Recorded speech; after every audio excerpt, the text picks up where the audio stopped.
Yes, sir. Do your recap. I can't really recap. Elmaris yapped for 4 hours, I guess. That's why I said your recap. Oh, my recap. I thought I just heard you recap, and I was like, No. I don't, Mm. I wasn't there last week. I don't know how to do that. But so Rudius has been dealing with stuff. You know, had came back home, got killed, got turned into another race again. Um, got a miniature version of the Omni-Man speech. Uh, got told a bunch of stuff about being a full-blooded elf and to stop bitching. Uh, after like venting for 5 minutes about something. I went through like 10 different hairstyles. Did you settle on the Anakin one?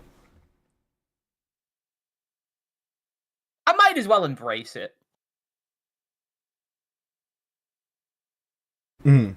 All right.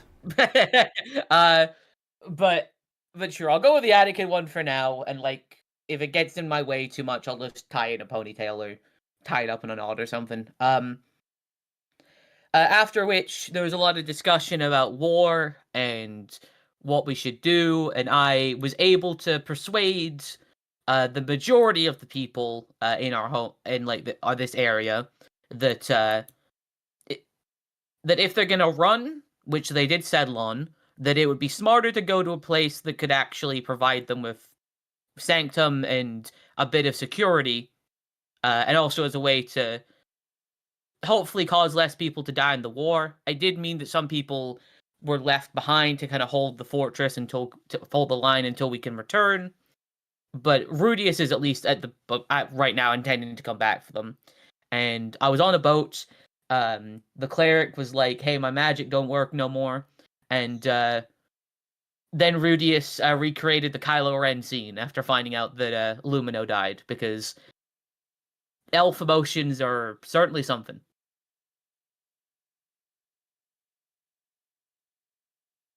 All right.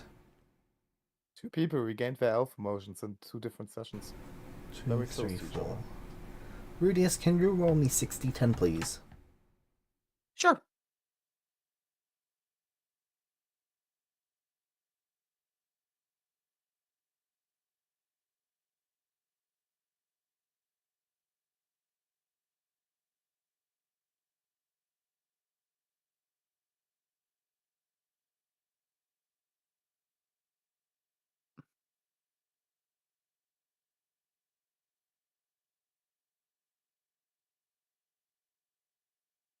Alright, roll the 2d10. I guess this first one is for the 1.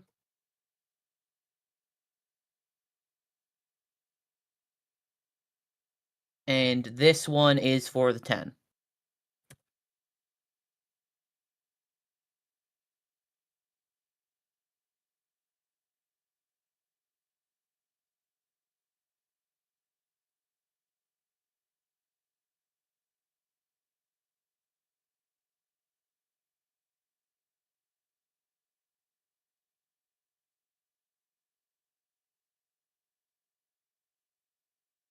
Well, good news. Yeah?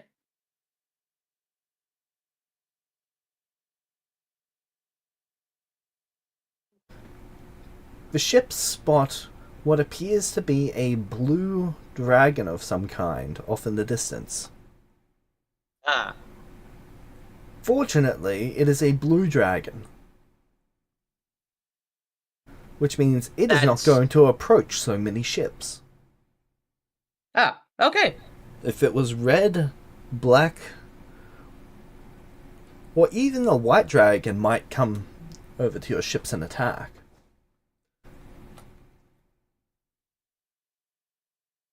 See, this is why lightning is the best element. Because it's a coward? Because it benefits me.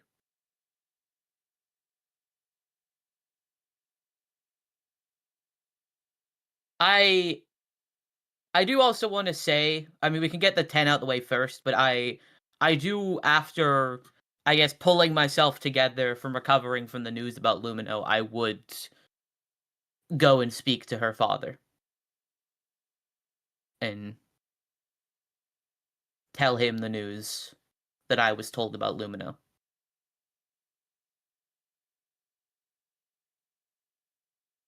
So, are you telling him that Rudius killed Lumino? No. Sorry, not Rudius, Elmaris. Hey, I killed your daughter. To be fair, that would be pretty stupid. Yeah, it would. I think Rudius isn't going to jump to us. Like, he does feel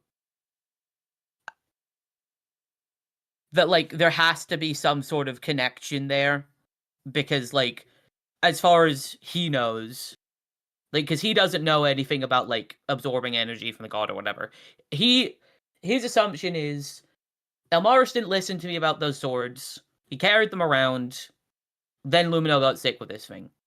At the same time, he knows what this guy is like, and that he will also probably just jump off the handles. And hearing that your daughter's died is bad enough. So he's going to tell him that he's waiting to get more information about how it happened. Like, he would explain it was a disease that they encountered in Barovia, that he took steps to make sure that Lumino wasn't infected, but he doesn't have enough information right now, and he's going to look into it once they arrive back in Barovia. And of course, this is a great time to get a phone call. I will be right back.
Sorry about that. All good. He does not take the news well. He I is figured as much. distraught. I do try and give it to him as, like, I presumed compassionately you and were carefully trying as I to be can. as considerate with this as you could. Yes. Okay, good. Yay! Hey, I don't like this, man. I'm doing my best. I know, just for a situation. I just feel so bad about the fact that I told him his daughter was alive like 2 weeks ago, and then when we're on the boat, I get a sending saying that she's fucking dead. Yep. Yep.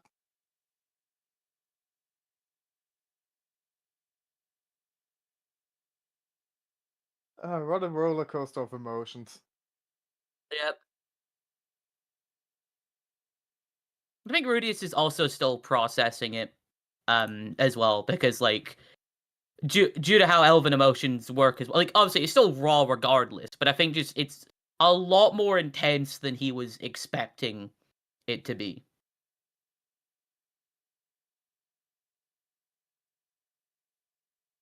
Just this like overwhelming grief.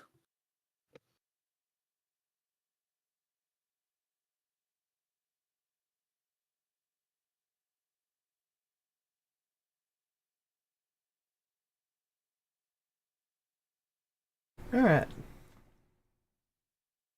He is pretty much just spending however much time he can alone at the moment. Okay.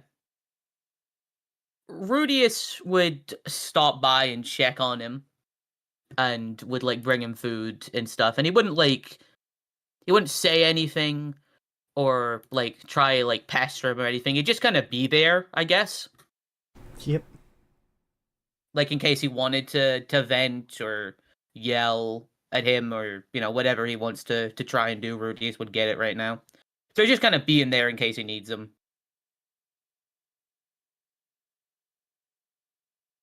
while still trying to deal with what he's got going on right now.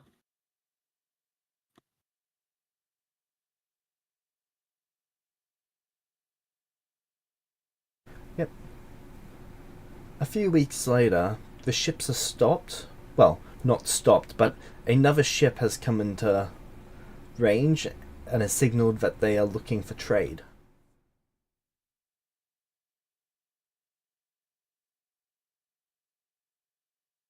How are we doing on supplies? You guys are doing great on supplies.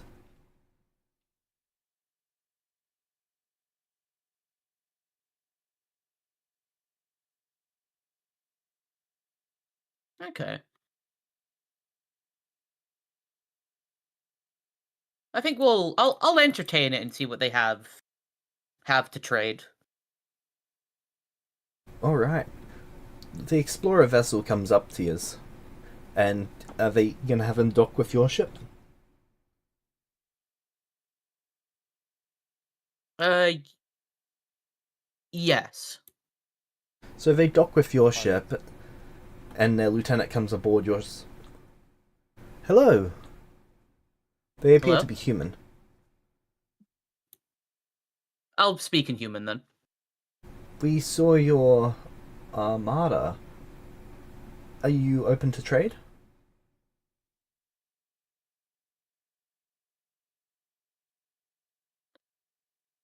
We can be. What do you have to trade?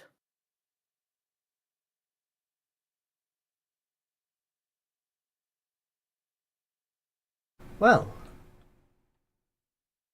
we have spices, if that interests you, and we have some alchemy supplies.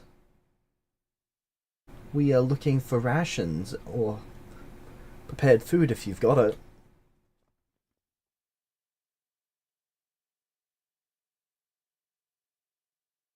Some of the alchemy supplies might be of interest to us. Would you mind if I take a look?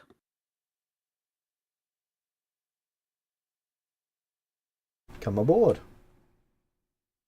I'd also get Pop to come with me as well, in case she finds anything that she wants.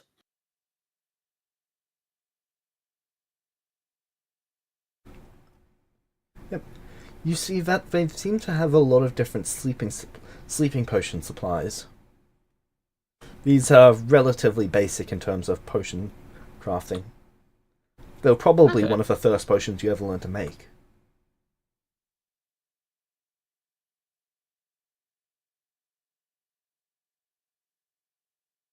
They probably have enough potions here for a single person to sleep for the rest of their life. They seem to use it for their crew members, so that individual crew members can sleep most of the week away. Okay.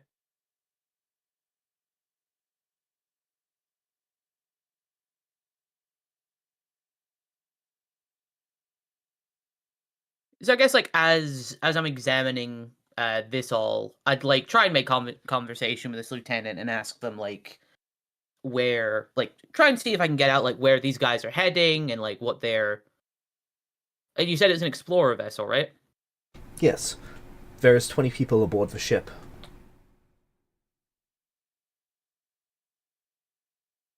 A lot of them are quite drowsy. They've been woken up specifically for this interaction, just in case you guys attacked them or anything. Fair enough.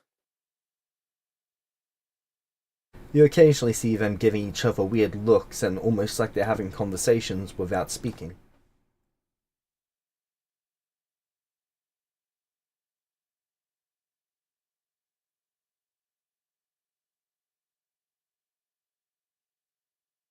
Okay. Do you get the vibe this is like some sort of like thieves' cant type thing, or Make me an occultism check.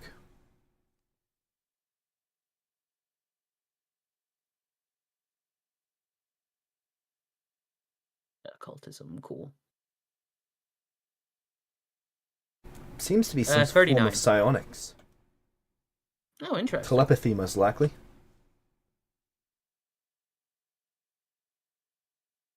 Depending on how advanced they are, the reason that they might be sleeping so much is because they might be accessing the dream realm. That way they can spend times with their friends and family across large distances.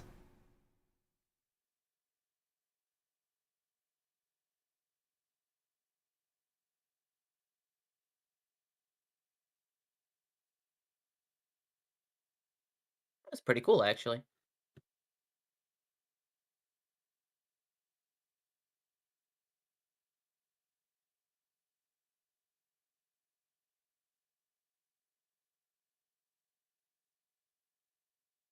I can see that these potions are of great importance to you and your crew. How many would you be willing to part with?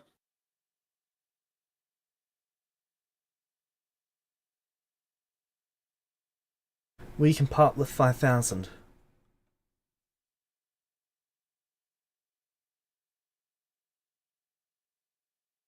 Ideally, we would like to get 10 to 15 rations for each potion. Is that going to be possible?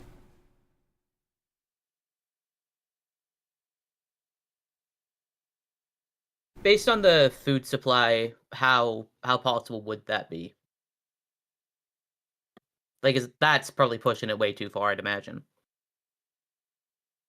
Well, 5,000 is enough to... It's basically 1 day worth of food for all of your ships added together. Oh, that's just 1 day's worth of food. It's almost 2 days if you include everyone on all of the ships. Okay.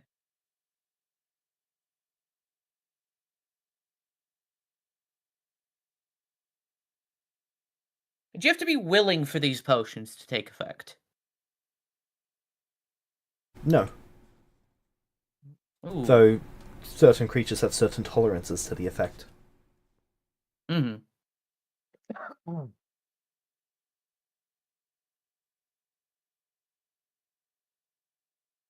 And if we're fine on food, we could spare like 1 or 2 days worth, right? Yes. Okay. You Then had I would twice the food that you needed for this journey, so you could actually spare a substantial amount more than that. Okay. I would then give them. I would give them a bit extra then as well, as a gesture of good faith. Alright.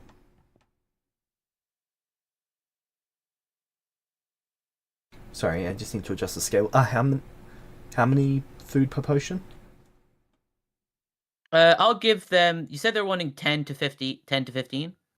Yes. Okay, I'll give them 20. Wouldn't cut into it too much, right? Like 20 per potion, or is that pushing? 20 per potion wouldn't cut into it too much. You could give them 100 per potion. That would cost you 100 days at 100 per potion, so that would be...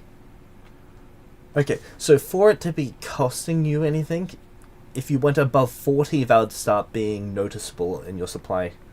Above 60 might be a bit reckless. Okay, I'll go for 25 then. I'll give them 25 per the potion. And just, can I roll some kind of check to make like a good impression with these people, or make like some form of like just some form of like a connection, perhaps, because like it could be, because this could be an interesting contact. Okay, I'll make a social check.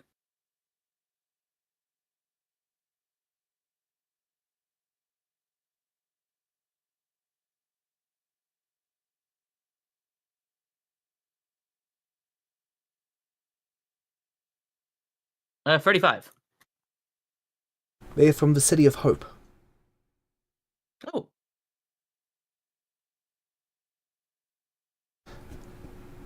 It's an island city, probably a year and a half to the southwest of here. They have a map of it, but they're not allowed to really give that out. It's supposed to be a last resort item to sell. So, what are you journeying for then, if you're this far away from your homeland? Exploring the regions.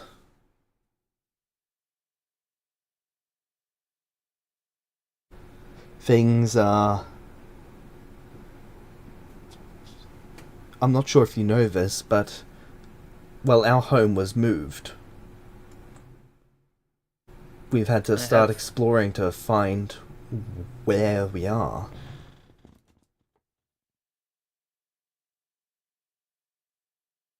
I'm sorry to hear.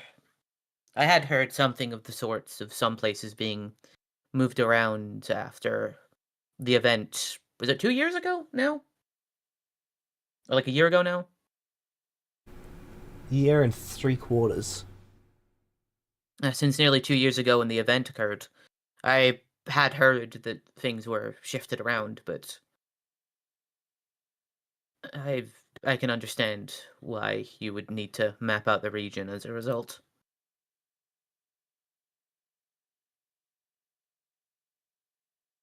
I certainly wish you luck, and I hope these supplies will be of use to you. Thank you. Safe travels.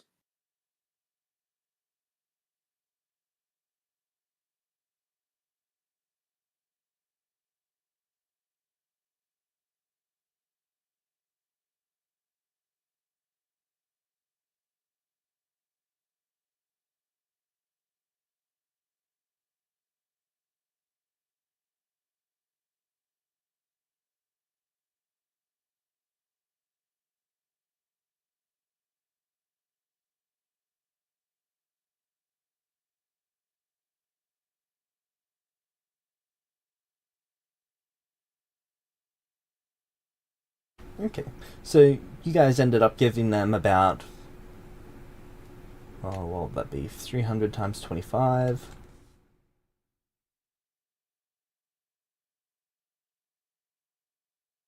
About 7,500 rations. And they gave you 300 potions for it. Okay.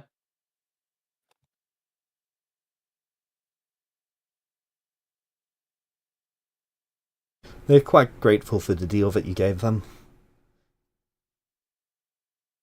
They're fairly sure they're going to have to make that deal several more times over their journey. Do you tell them of where Barovia is?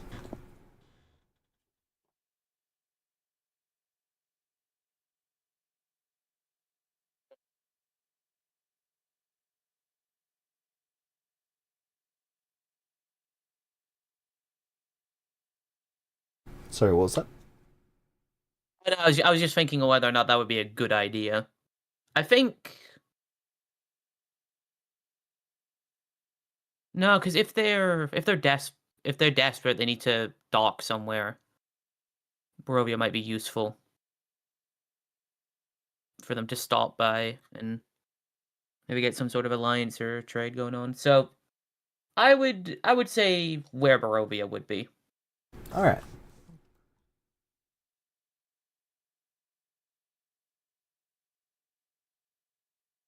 They take note of the approximate location, and they thank you for it. They might be stopping there in the future for some trade.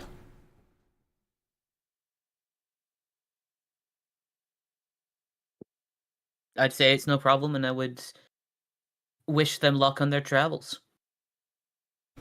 Then they continue on their travels. And you continue on yours. Now Rudius can finally sleep.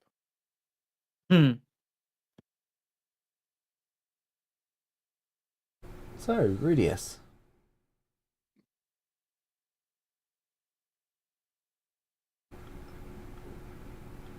The ship pulls into the Barovian docks at night.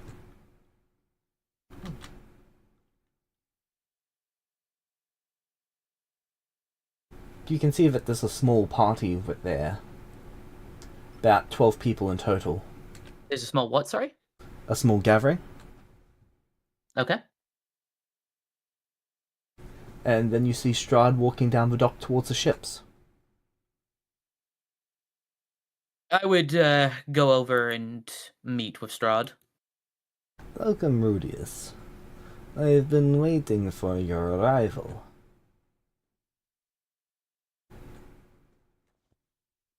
Not too long, I hope.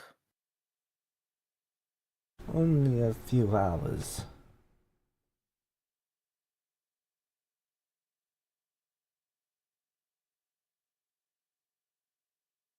How was the journey? The journey went by relatively smoothly. In the initial journey on land, I took several cartographers with us, so we have some of the southern region from us mapped out now. Good, good. In addition,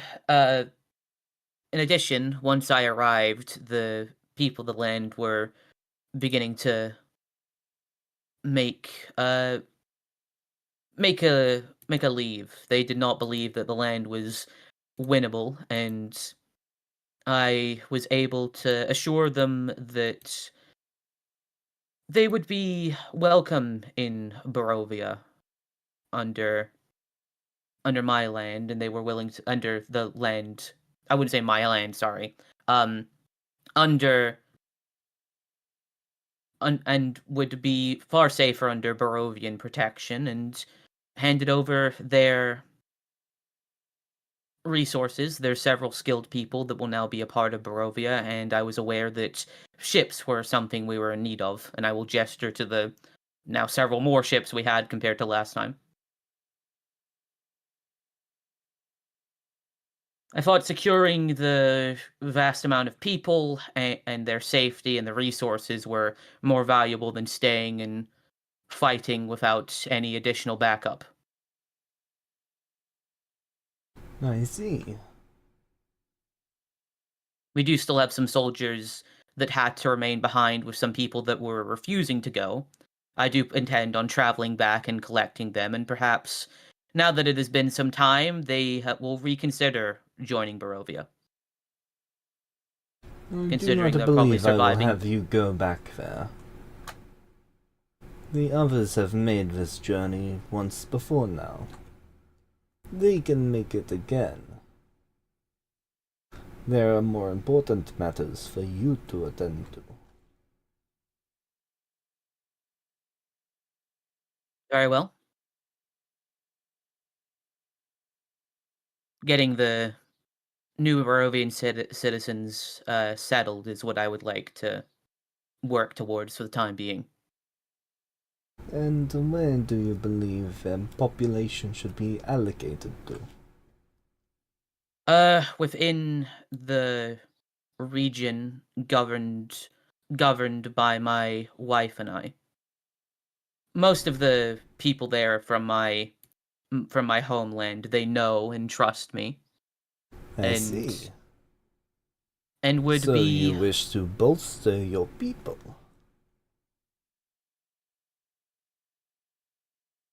I do, and add value to Barovia as a result.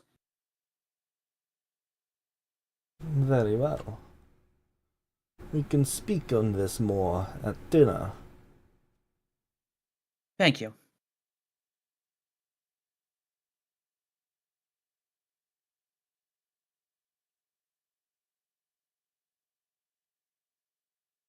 I will give you time to get things organized. In 1 month, you are to meet me at my castle. I look forward to it. Good.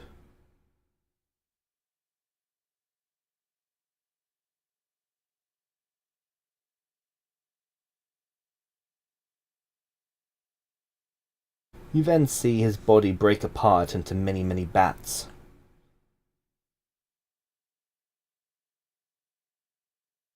Very Itachi of them, as they Yeah. fly off in all would have said- directions. I would have said Dracula. Well, I suppose Itachi's thing was based off of Dracula. Yeah. It's okay. I'll get the Raven version of that, and then I can be Itachi. It's all good. What would you like to but do? You're not the one with the cool eye powers, so. Yeah, I know. I'm just some schmuck. I'll. You're the healer. You're Oh, Sakura. fuck. I was Naruto originally. I got fucking demoted. Yes. This sucks.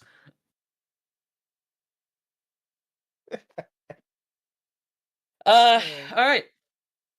I guess I would then spend the next month doing my best to get the people situated, and would return home, I guess. Alright.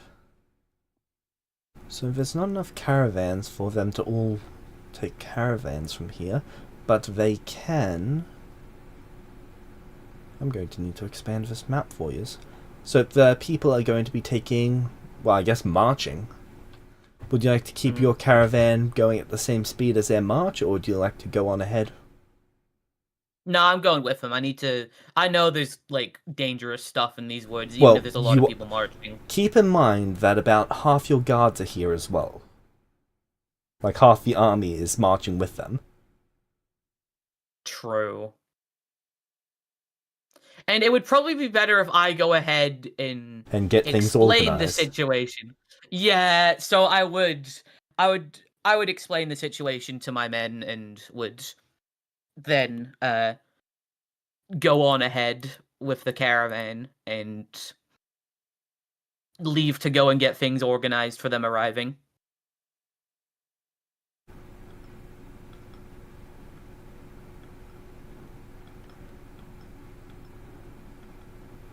Hello? Yep, just measuring out distances. Ah, okay.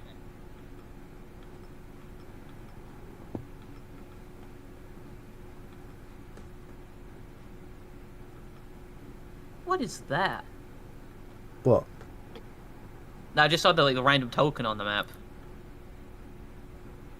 Like the giant spider. Ah.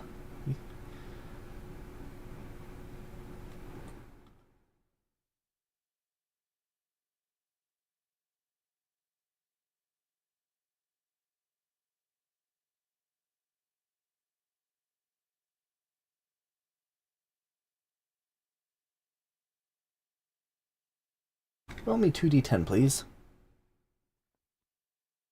Yes, sir.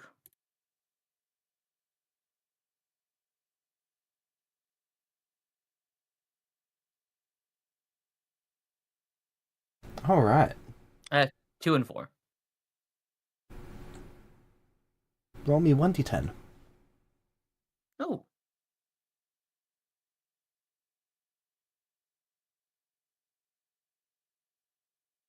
Nine. A spider's nest. You see what could be 10 or 20,000 tiny spiders. This tree is an entire nest of them.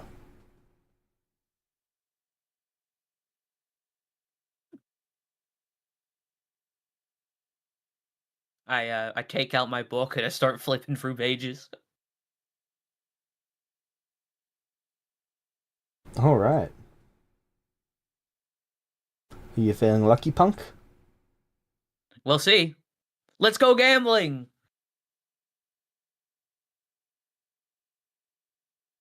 You're now dying to the spiders. I have, like, only poison-based spells. Do you have fireball? We'll see. Oh yeah, your book. Yeah, my book is entirely RNG dependent.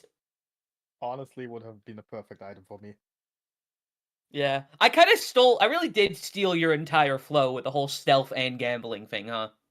Ah, you're not going too far into it, so everything's alright. Yeah, true. No way I'm any sort of, like, deity of luck. I just bought a gacha game.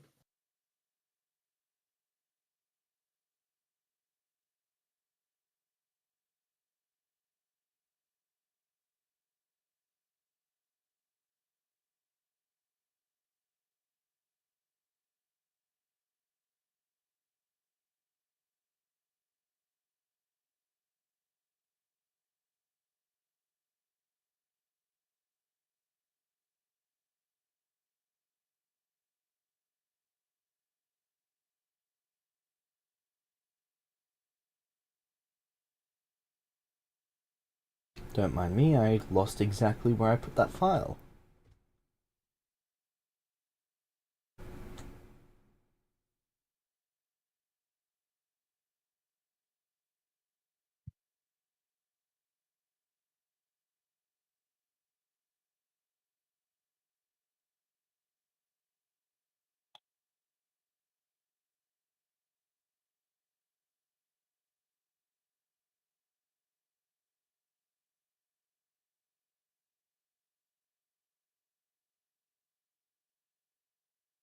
Here it is.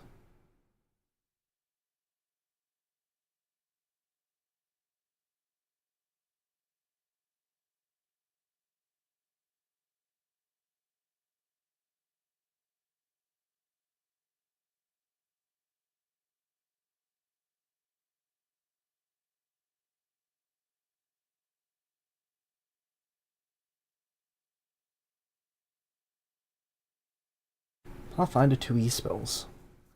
Alright, are you feeling lucky? We shall see. I am feeling somewhat confident. Do you, punk? Kinda. I mean, I think Fireball has been, like, the most consistent spell I've gotten on this table, so... Honestly, you just need one big AoE spell. Yeah, That pretty is much. I poison. kind of hope that Fireball's not on this time. Yeah. Just for, like, the image of me flicking through spells, my spellbook rapidly, not seeing Fireball and going, aw, dang it. Oh, dang it. Guys, we're waiting 24 hours here. And then we're coming back again. What the fuck is Elemental Annihilation Wave? Well, we're about to find out. I have a feeling it's going to be useful in this.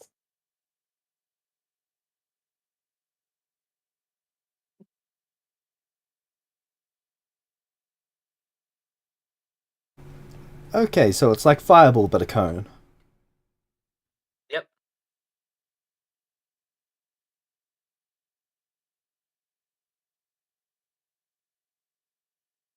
I think that's better than Fireball for this. Yeah. Honestly, yeah. I'm just gonna put the free action version of that in my sword, and I'm gonna stab the tree.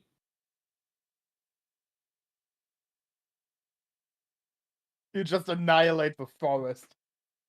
Well, I'm gonna try and do it in a way that I cause like the least damage to the like. Can I aim it in a way that I'm not gonna completely catch a large part of the forest on fire?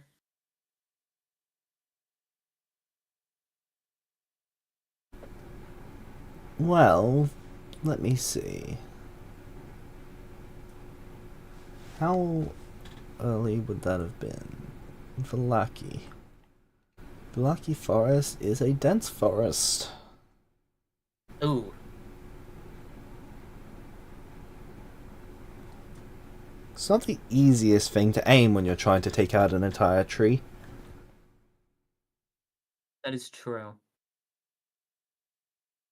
You're reasonably sure, though, that it won't ignite the entire forest.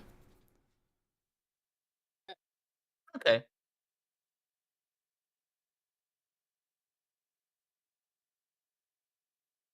And it definitely won't ignite an entire forest if you put up a wall of stone around the tree before blasting it with fire.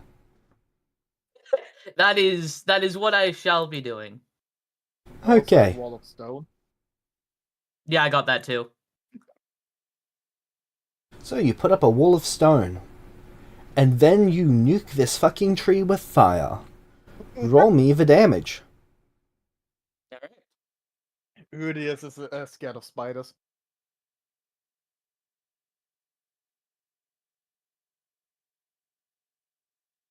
Okay, this is base 3, so it gets heightened to 5. You can actually spend 2 rounds casting this spell. If you spend 3 I actions shall. casting a spell, and then you avoid finishing the spell to spend another 3 actions on your next turn, you can empower the spell even further. If you do so, it's a 3 action spell, but the area is 60 feet, and for 1 round. So it burns for an entire round. Don't do that. That might make the stone wall, like, make that explode Blast. too. Yeah, so I'll just do the 2 action version. Well, the 3 action version. Free action version, sorry. So that is 1d6 damage and 3d6 fire damage. That's not that much damage, actually. Oh, okay, so it increases. So that's 3d6 fire and 9d6 bludgeoning damage.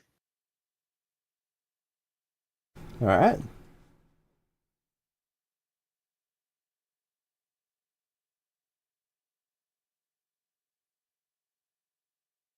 Well, What I call a smite. the 41 points of damage. the 30 nests that were in this tree each had 10 hit points, and they all just took 40. Nice. As the tree explodes, raining burning spiders.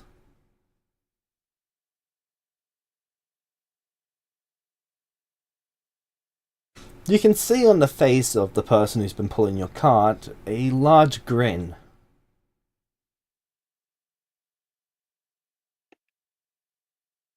A grin? Yeah. Have you met someone who likes spiders? That's true. I'll give him a thumbs up. He gives you a thumbs up. I did just nuke that tree with extreme prejudice. Sometimes feeling overpowered is kind of fun. Hello. Hello. Hello. And the Sorry, cart wait. continues on your way home. I will mute myself now. As it pulls up at your mansion, your wife comes running out. Oh no. And then sees me looking like an elf. There is a Went from elf pause, to not elf to elf to. some hesitation, because she's seen you as part of an elf before. But I now didn't you're look like more this. elf than before. Rudy? Yeah, it's me. Happening? Oh, I'm sorry. A lot has happened that I need to tell you about. But I'm so glad to see Did you. you die again?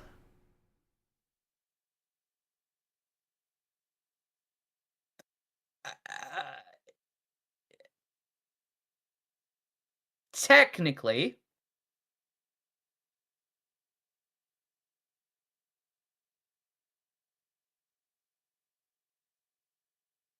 Is the person who killed you dead?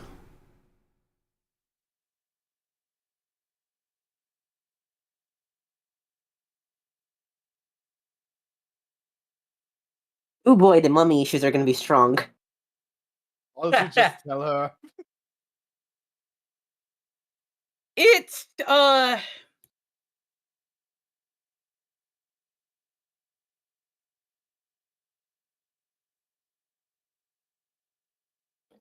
well,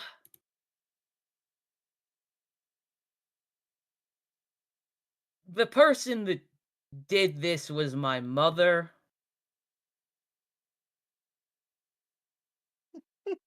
What does your mother look like, Rudy?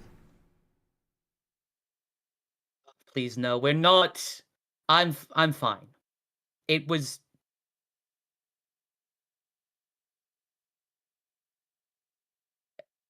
it it was a whole thing that happened, and I'll start explaining. Did you bring your mother in the carriage with you? I don't think she would have. Like, I don't think she was letting me out of her sight, was she? No.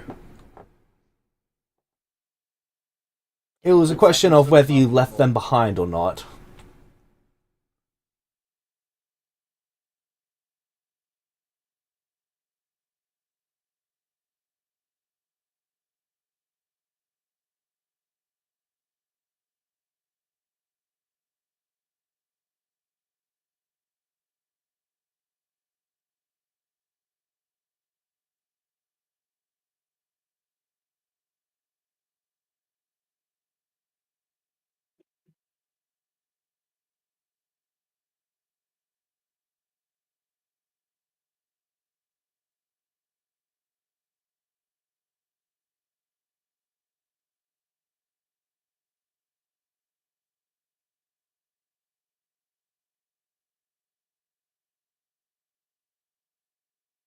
Hello, Rudius? Oh, he's muted.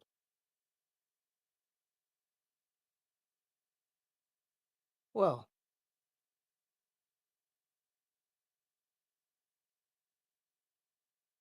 Hi, sorry, I'm back now. Hi. Welcome Hi, back. hi. So would my mother have tried to come with me when I was leaving to go ahead? If you told her about it, she is going with you. If you didn't tell her about it, then she is being left behind because you stealthed away. Now, here's the real question. Do I want to get yelled by both of them separately, or do I want to get it over with at once? Might as well get it over with at once. Yeah, that's true. So yeah, I would have mentioned that I was heading ahead to get everything prepared for everyone for when they arrive. Okay, then yes, she's going with you. Okay.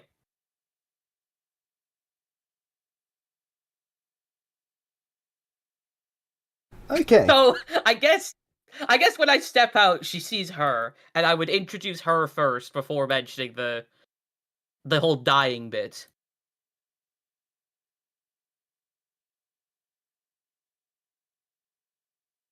Okay, then your mother just outright corrects you when you say that, and she says, no, you didn't die.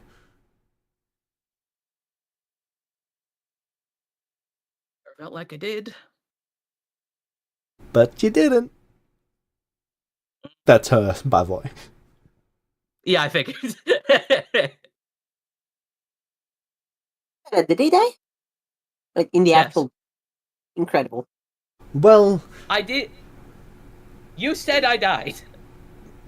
yeah, by my definition, I would argue that you did die. But that... I would argue you died because your body physically perished.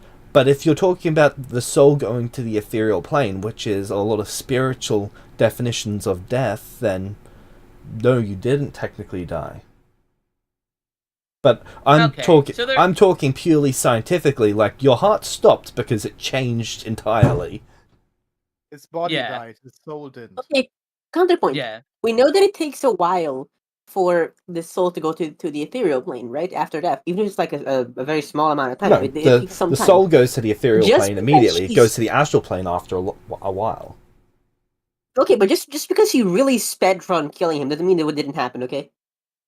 Also, I lost a level and a stat point for that. In my definition, that's death. That's You know what? That fair. is true. Okay, so Rudy is getting the celestial experience. Penny is not sent to assassinate your mother, but your mother is staying in the guest house, which is a separate building. That's fair.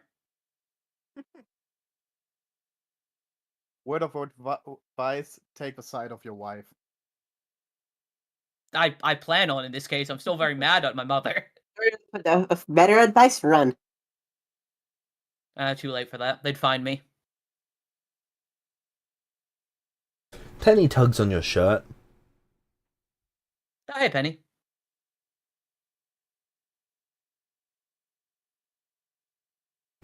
Hello. You doing alright? I didn't die. You didn't. Good job. She's safe. Thank you. You're welcome. She then goes away.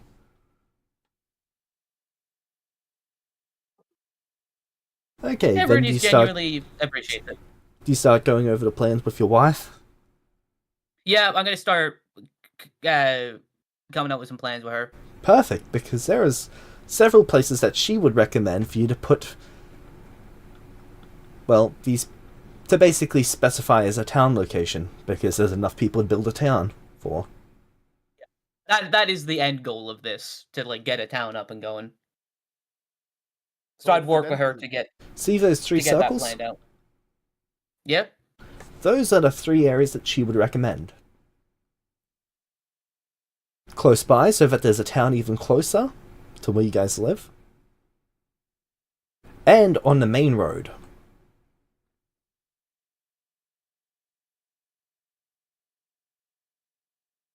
Coincidentally, she suggests for your mom to move like in the bottom left corner of the map. This is where we're putting your mother, and then you can put the other people anywhere else.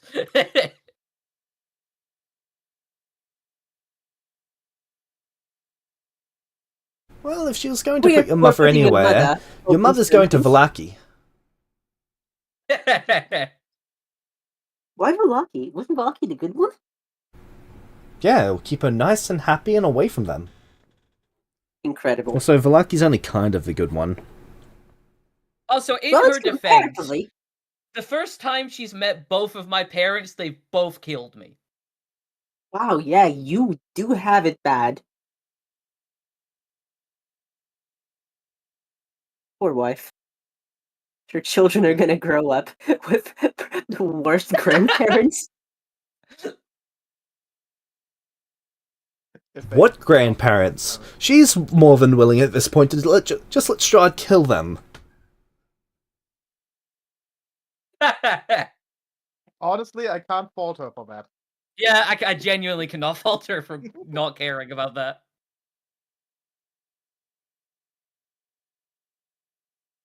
I'd like to put it this way. Rudius, in her eyes, is pretty much an unstoppable beast of magic and might. She has seen you cut through monster after bandit after werewolf. The only thing that she has ever seen truly harm you is your parents. Yes, if They're more dangerous than Strahd. To me, yes. Honestly, she could do it really easily. Just invite Elmaris for dinner.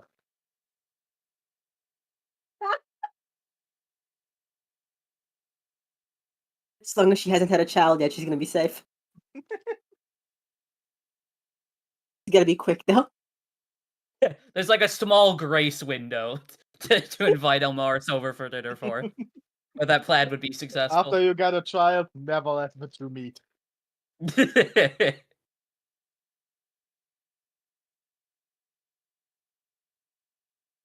Hey, he already did kill your mom once, though. Yeah, exactly. Can he? We've never seen him double kill a mother, so That is true. We have to see how far my powers extend. yeah, that's true. How truly blessed with the dark side are you? The scientific So yeah, method. probably somewhere like there. I'd imagine would be a good place to put. All Would be a right. good place to put him.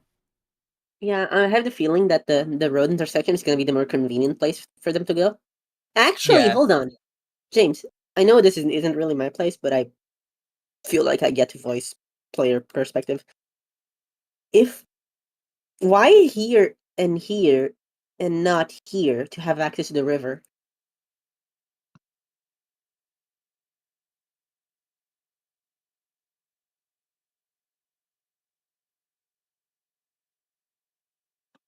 Would still be in the main road, but they'd have direct access to the river, which might help with food and other stuff. That's true. That's not a bad suggestion. Yeah, honestly, there like here would be pretty good Yeah, because it's that's still what I was saying. close. Yeah, it's got all the other benefits, so probably there next to the river would be a good idea. I mean, we know historically that the places that survive the longest often have a river. I mean, we know what happened with the Nile. True.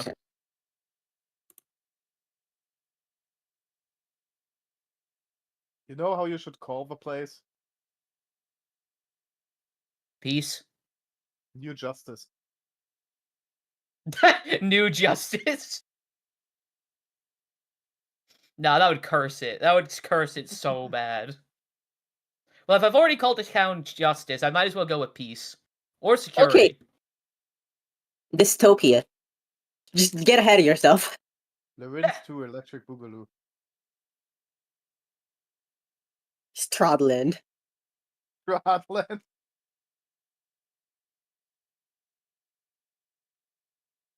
Totally not rebellion location. Smiley face. Gavin 5. The Death Star. The Life Star.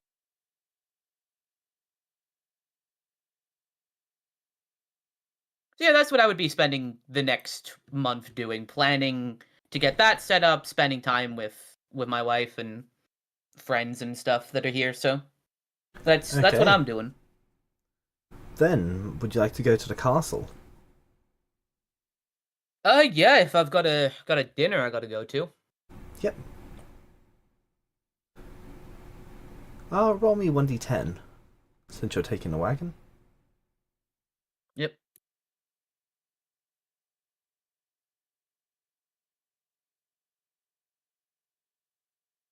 There's a 10.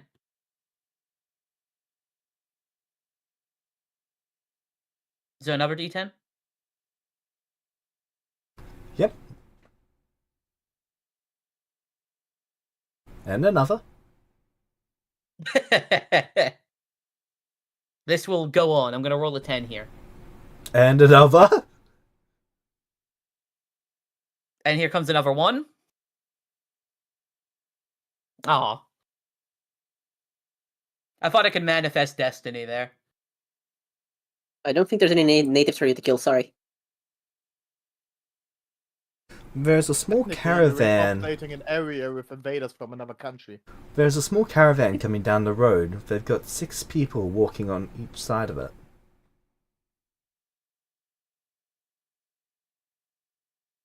Do I recognize them? Make me a society check. Are they Vistani, James? Well, he'll know that depending on his roll. I haven't seen any Vistani yet in this version of Ravenloft. Or the past one, Surprisingly so. actually. Yeah. That's because they are 31. travelers. Yes, this is Vistani. Oh. Yeah, finally! What is that?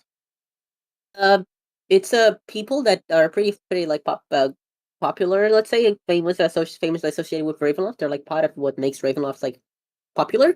They're also like kind of racist stereotypes, but like nowadays they're just cool. Don't think about it too hard. Yeah, that sums it up pretty well, actually. So yeah, I'd say hi. Is where traveling past them. Wait, are there travelers on the road? Yeah. So they are basically based on Romani people? Yeah, they also do. They're also like you know the stereotypes where the Romani don't like stay still ever and live in Yeah. caravans and steal, and they do all of that. Yeah. Wow. And they And also the people dress that- in colorful Romani clothing because of course they do. Also, the people of I the was native literally lands just about to don't like describe them. their appearance. Yes, so yeah, apparently so. They are wearing fairly bright coloured orange robes.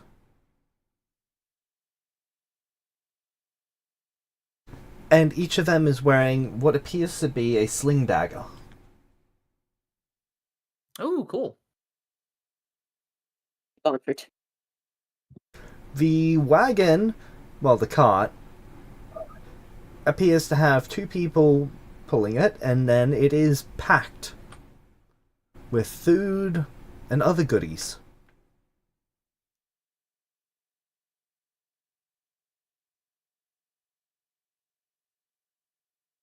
Cool.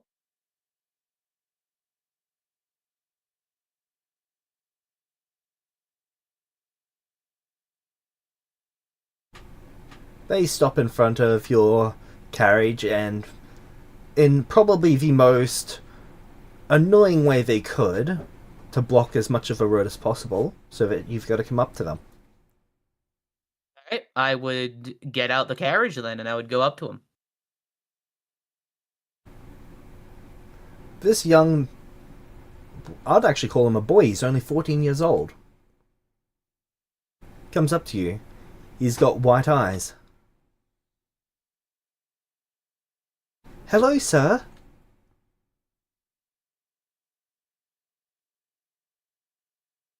Hello, You're a lord, aren't you? I am. Got a gold for the fates?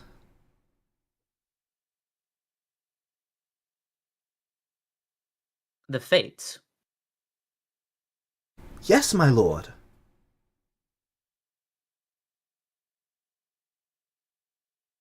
Do I know what the Fates are?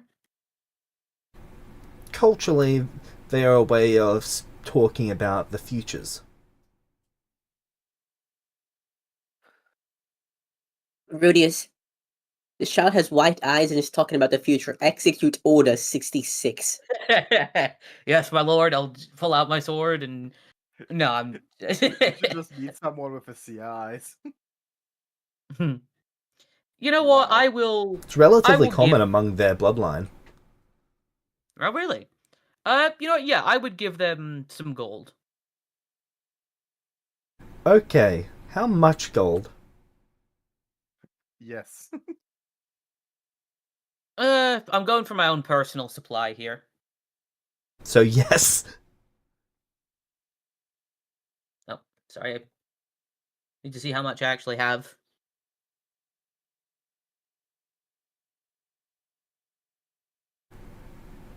Fair bit. Yeah. Also, all the gold you gave me just now went to former clerics.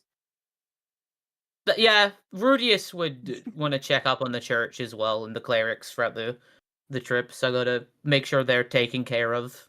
Well, you're not stopping in Barovia. I know, but like that's You something would I'm have gonna seen do the in one the in future. Valaki. Yeah, so I would have gone to them and seen what's happening with them.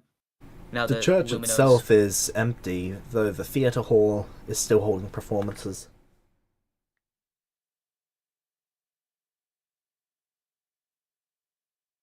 I would give 30,000 gold to the theater group Okay. as a way to uphold, to like keep this going, basically, Okay. in memory of Lumino. Fuck yeah, it doesn't need to be a church.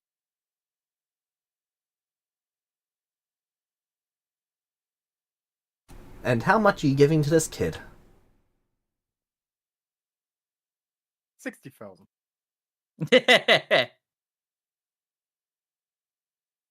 So I'm just deducting the gold first, and then I'll. So.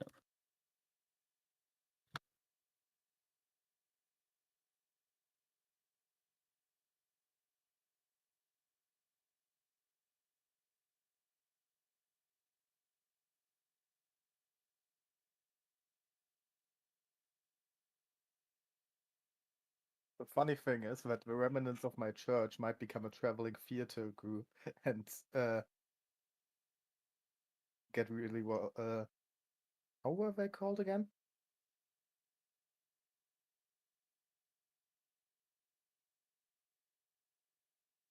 The Vistani? Yeah, might get really well. Might join with Astani because of that. Maybe.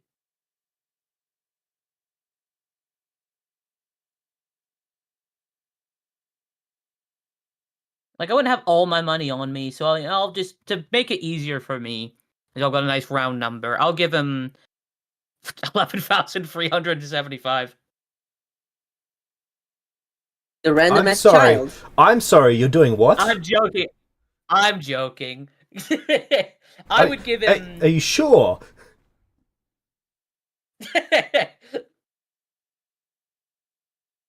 Really do be like that sometimes. Here, child. Here's 11 grand. I'll give Go you an buy yourself a cookie. I'll give you an inspiration if you do that. Rudy's I will new give you name, 3 Mr. inspirations if you do that. Tell me why. No. I don't think I will.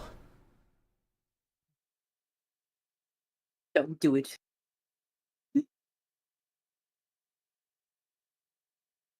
He's too happy. We can't have that.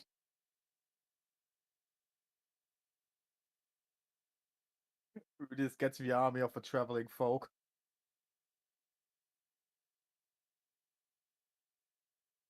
It is I, anti-racism man.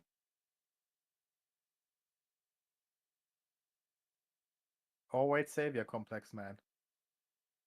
He's not even white. Oh my god, he became white. He's an elf. Don't think you can be more.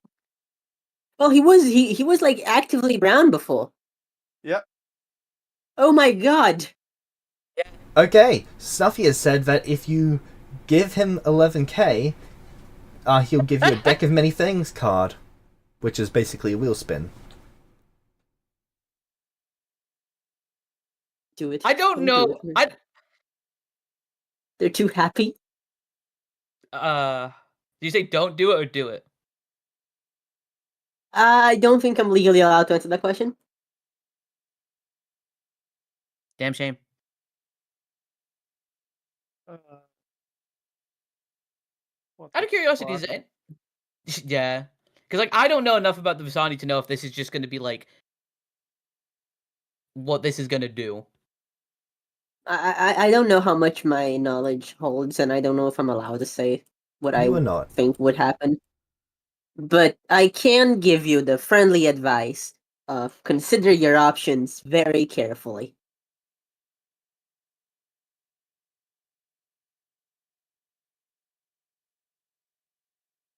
I think the 3 inspirations and the card is worth it. He's trying to buy you. I feel like I'm saying this just to be contrarian, and now that I think about it, I am. There's at least one person who really wants you to do it. Just wanting to make a joke, and now this happens. I know. That's usually how it goes with me, though. Hey, Alfred, you should be saying something. Come on. Why? Because I can't.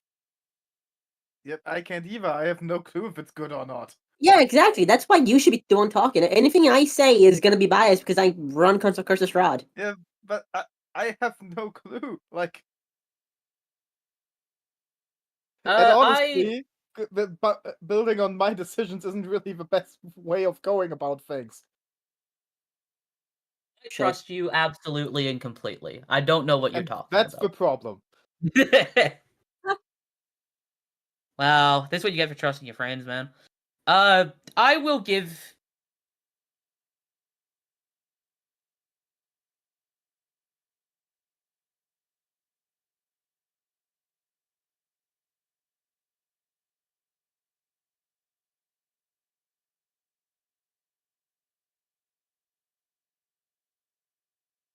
$11,375. I don't.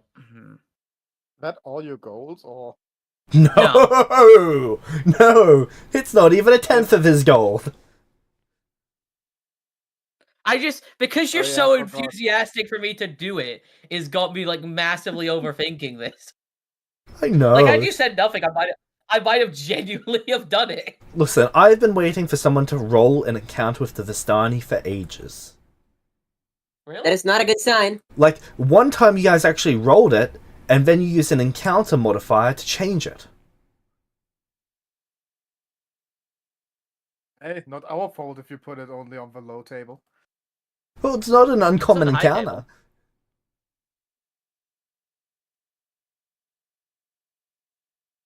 Yeah, just listen to the Shia LaBeouf. Why'd you That's just put how a it little you above? bit. do things.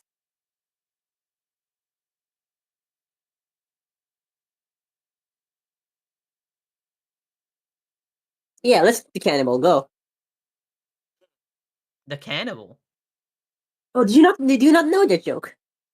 No. Ooh, I've got something to send you. This has nothing to do with the game. Okay, I'll just give. These I'll give people, him like. these people are not known as cannibals, by the way. That is a racist Romanian thing. I was talking about Shia LaBeouf. That's what I assume. So with my 31, what do I know about like Vistani culture? Then I guess before I make a. They are Right. travelers, and they are prophets. Some can see the future, some can read the future, some know the future, some walk the future. Some can show you visions of the future. Each caravan often carries at least one person who can see or interact with the fates. Those of them who carry magic are able to wield the fates. They don't have anywhere to really call home. They've got a lot of different campsites that they frequent, though. None of them are. Okay. No one stays in a place for more than 10 days normally. Sorry, cut out there. No one stays in one place for more than about 10 days. Is there anything about giving them money? I guess. There's no bad things to give about giving them money. In fact, they ask for money a lot. When they get desperate, they steal.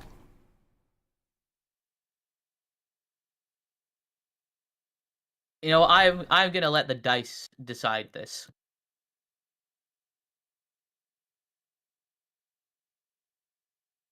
One is I do, two is I don't.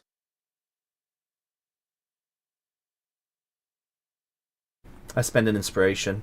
Roll again. I negate it. Actually, no, do I? I don't know. I don't know. Hold on. Hold on. You can't do it anymore, can you? Wait, we can. Yeah. You guys I don't know. can. You Yeah, guys we're aren't that still- far in the future. Yeah, we're still in that time period. I actually Come got on. unused to having good inspiration abilities. Roll only 2s and let James spend a lot of inspirations on this. Yeah, true. That is what. Though we could end up doing that. So you're spending an inspiration to make me roll again? I'm spending 2 to make you roll again, yes? Okay. Oh, thank fuck. spend- I was. Do I spend 3 Oh. inspiration to make a reroll just for shits and giggles? You could. Spend 1 to plus 5 and what do you do now?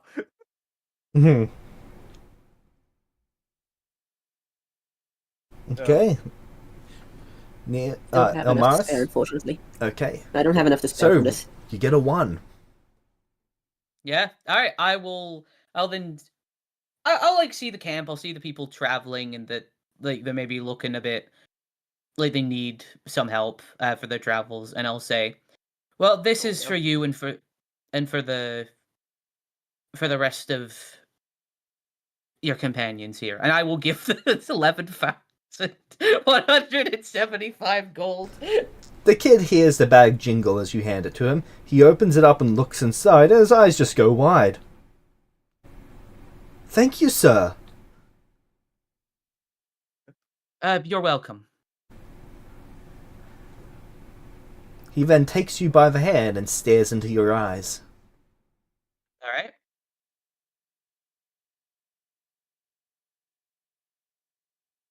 The host, he sets a place for you.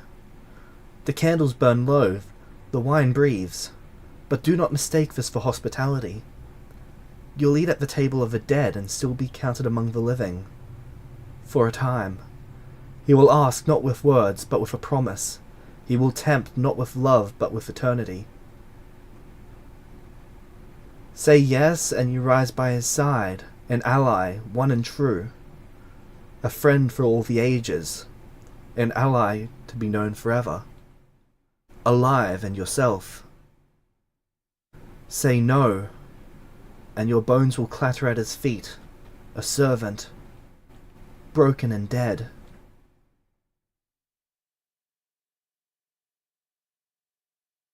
I'm sorry. He breaks free of the trance. That's not something I wanted to tell you after you were so generous. It's fine. I've met those that have your gift. Perhaps not in the same way, but I have seen those that have the same or similar connections to the fates. I know it's not easy to see something like that, especially one as young as you. But I learned long ago that my fate is my own, and running from it or dreading it will bring you no peace. You're wiser than most, mister. My lord, he corrects himself. It's fine. There's no need to be formal with me. Just these roads, I don't know how aware you are. They are dangerous. There are still monsters around here, so you all be careful, okay? Will do, mister. Okay, Rudius, in the Inspire bot in your player channel, go back to the main menu. Okay. I cannot wait to die now. So either fully go Anakin or die is my options. I do love this. Inspire. You can just click the At back least button. you now know ahead of time. Click on the deck, Oh yeah. Deck. and click on Deck of Many Um, Things. All right. Now an epic moment can't save my ass from this, can it? Can sure as hell Sure you help. can't. I'm sure you can't Yeah. make it any worse. I think I've still got like a couple of epic moments and a destiny moment as well. I don't know if they've been used up, but Just use everything. Hold on. Just wait until you're actually in the situation. Don't throw resources at us. yes. So, do you want to keep the epic moment, or are you going to spend it 2 inspirations to reroll? I'm key for the epic moment. Okay, so click select a card and press activate so that you can put it into your other resource. Or you can leave Really it cool. in there and want to leave it for the future if you want to. Select card, epic moment, and activate. Yep, now you just press back. Resources, That's really cool, James. epic moment, and increase it from 3 to 4. Epic moment 3 to 4.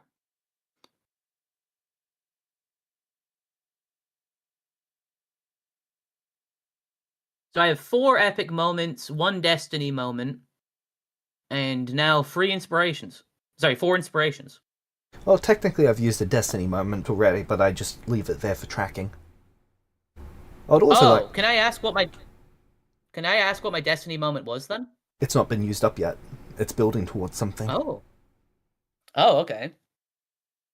I would say burn an epic moment here right now. I can't tell you to burn one, but I can suggest it. I would like to. Okay.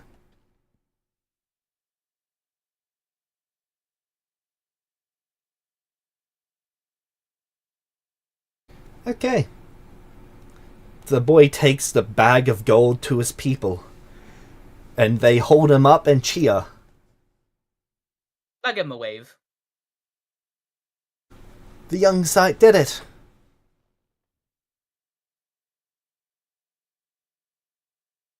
It's about 2 years' worth of food for them. Good for them. It's great for them. I have a feeling they will come here more often now. Oh yeah.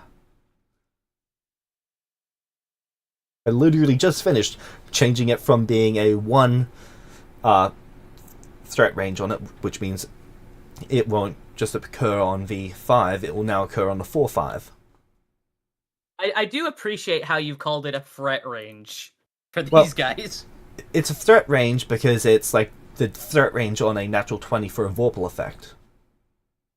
Yeah. It's just I a know, I just terminology I'm wanted- used I to. just find But it to be- yes, I do find that funny as well. Also, I really appreciate how in-depth that, like, future reading was. Like, normally when I get that sort of thing, it is far more vague and, like, not as straight to the point. It So, entirely depends on the foresight. And how willing the person is to give you a clear and transparent version of events. and He this was kid- expecting to get 2 or 3 gold from you.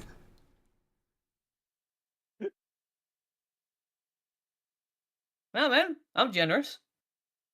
This kid sat there, now- thought about how best he could explain it, and did so. And you know what? He gave me all the information. He didn't say any vague bullshit. He was completely upfront about it. That is the most useful future reading I've gotten in this campaign. So And- you get more useful future readings if you pay more. Very specific Ha- amounts of gold too, apparently. Yeah. I mean, hey, I'll keep that in mind if I need a seer. I've got, I'll hire this kid. I feel somewhat offended, but fair enough. Your stuff is also pretty vague, to be fair. My future side does tend to prefer to warn me of impending death, apparently. Oh, why And is it- gambling. Sorry, I'm just trying to fix the gold because I put the minus thing, but it added it. So if I do that, take that away. Because I added it twice, so I take it away again. There we go, now it's working. Sorry. Okay. Bless you. So Thank you. you arrive at the castle. Yep. The with mists here are the most dense of anywhere. You can see 40 feet in front of you and no more.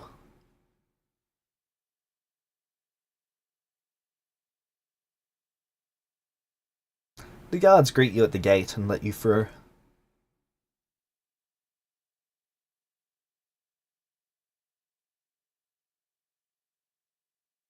I go through. Okay. Do you want to take the front entrance, the side entrance, or the back entrance to the castle?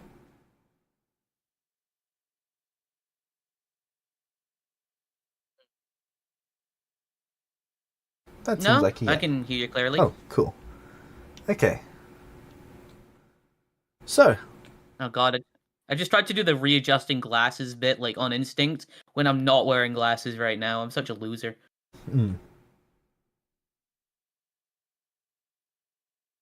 Lord Orochimaru will punish you for that. No. So, which entrance do you want to go through?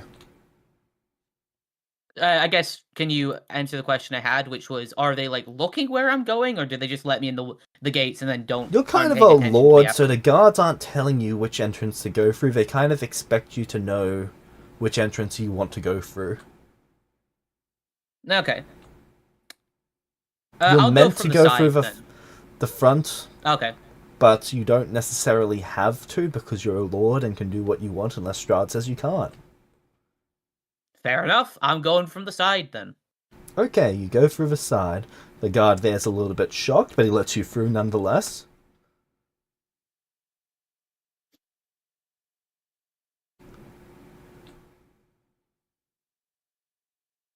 You hear some scampering throughout the castle.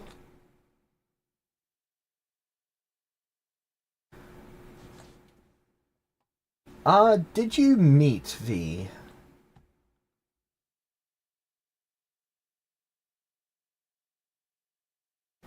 Did you meet the elf before? The one with the spider cart? The spider cart, no. The only other elf I've met here was the general in Vallaki. Or sorry, Barovia. Like the elf general that was disguising themselves as a human man. That is the only other elf I've met so far in Barovia.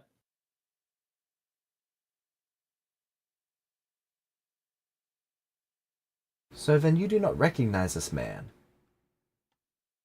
as you see an elf.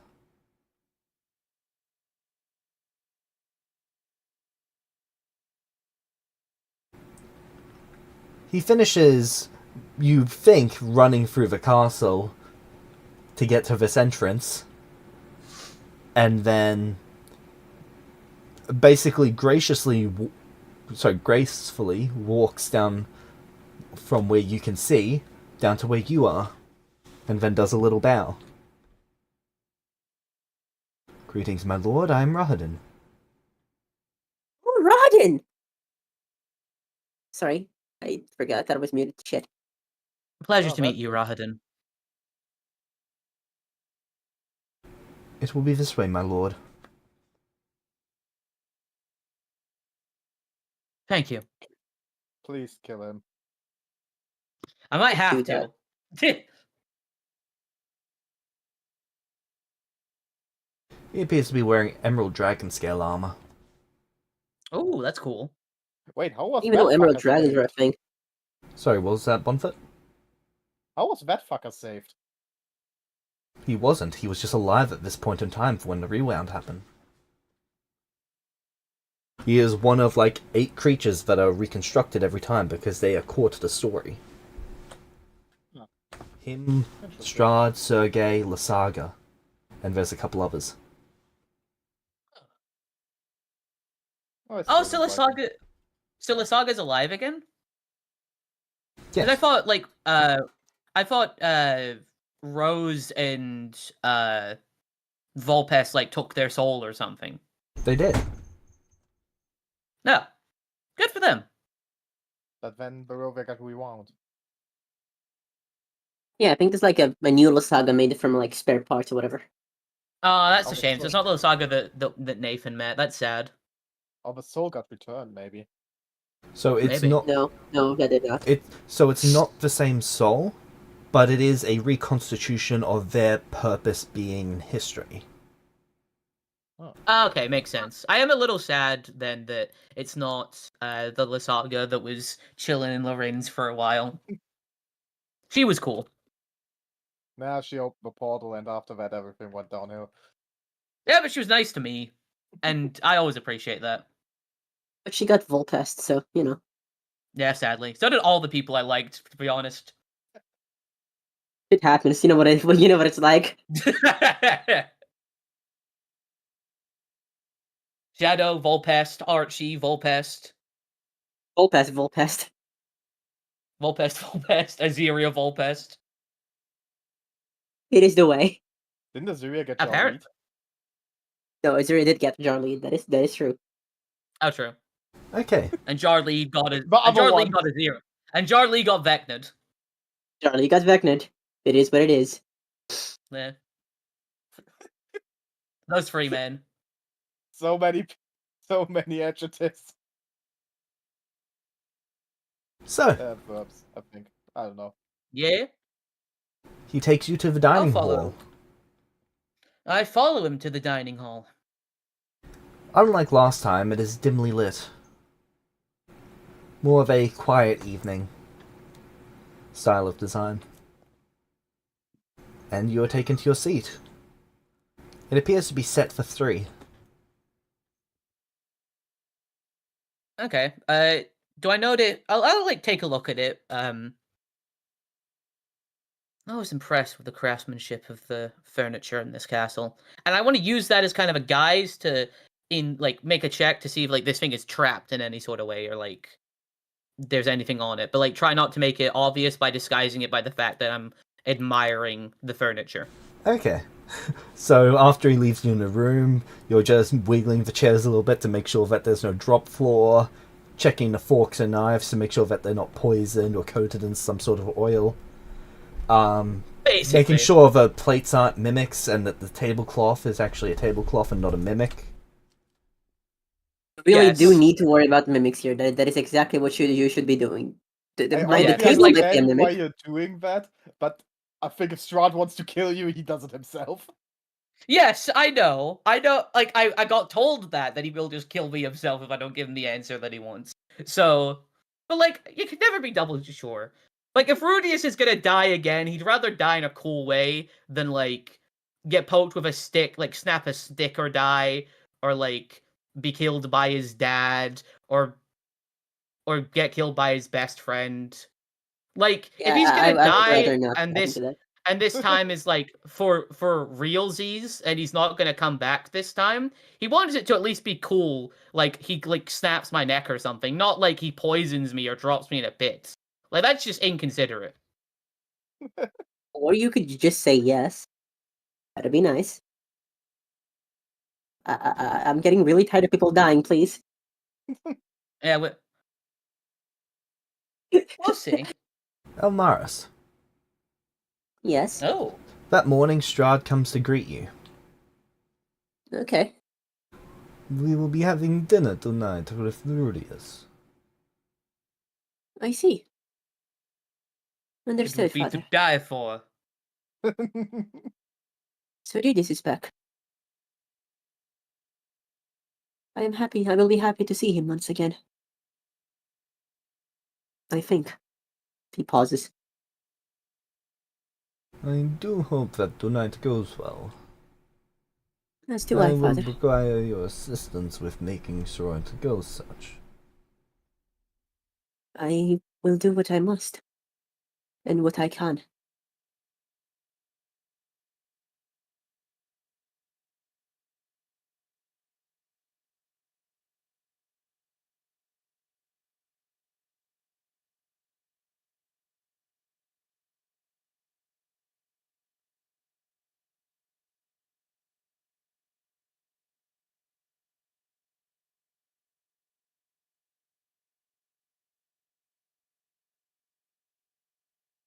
Alright.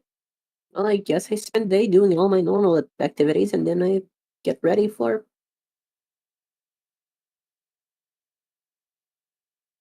dinner. Are you wearing your heavy armor to dinner? I don't. Maybe. Honestly, yeah, probably. Rudius, what Actually, did hold you on. bring to this dinner?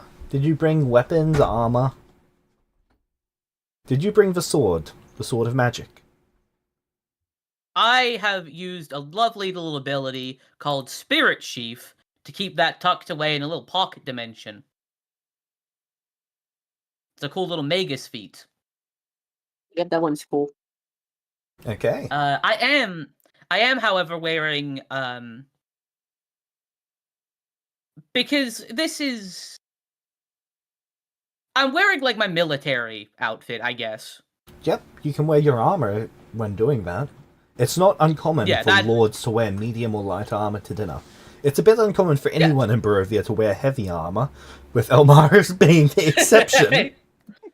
So am I just like sitting at this table, I've finished inspecting, and then like in the distance I hear thump, thump, thump, thump, thump, as Elmaris is walking You towards hear the the door. vague Imperial march in the background. I know that thump anywhere. I believe I've already posted Elmaris' current appearance, so I don't have to do that again. Correct. Yeah, it's above there. I can repost it if you'd like, but So, Elmaris, you're the next one to the dinner table. wonderful. You know that Strahd arrives exactly on time, but expects everyone to be there before him. Yep. I will take my seat. Rudius, you sent a teleport right before Strahd is meant to be here. just outside the door. Okay. And then the door opens and Strahd enters. My apologies, I was nearly late. No need to apologize, Lord Strahd. Ah, but you are my guest. He goes over to the head of the table and sits down.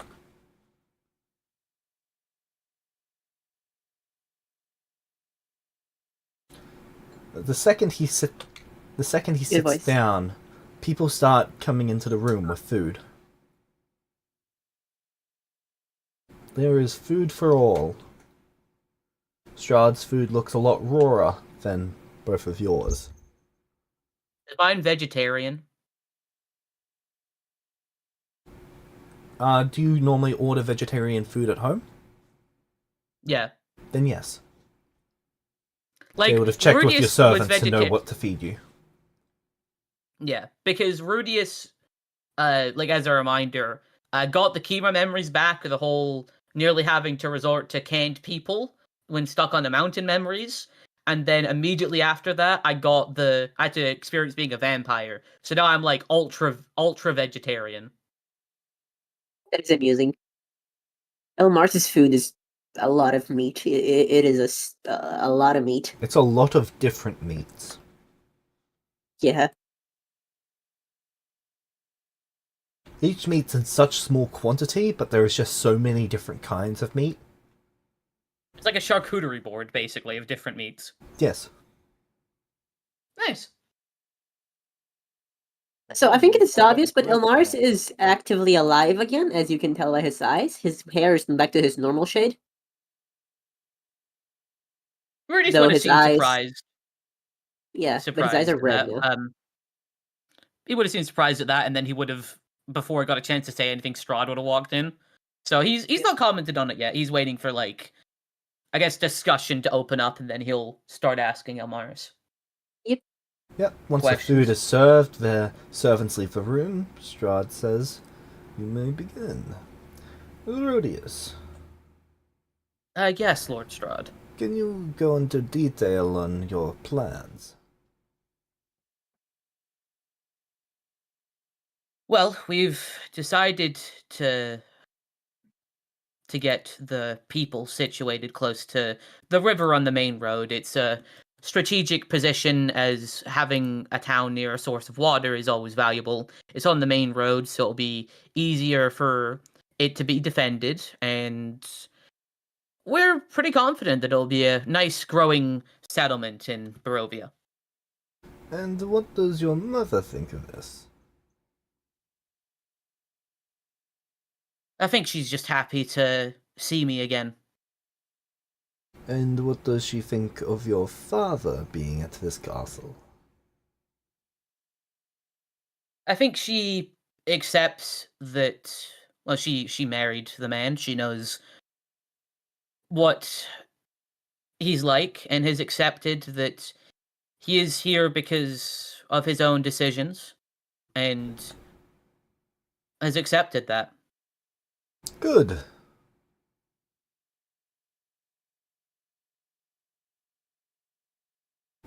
And are you content with how she has responded? Well, I'm very glad that not another one of my parents is going to charge in and get themselves killed, yes. It is Good. refreshing that she has seen reason. Yes, I think so as well. It is quite bothersome for people to make the most hard-headed and incompatible with life decisions that they do sometimes. Oh, it very much is indeed. Speaking of the subject, Rudius, now that you have tasted the power and position that you can hold in this land,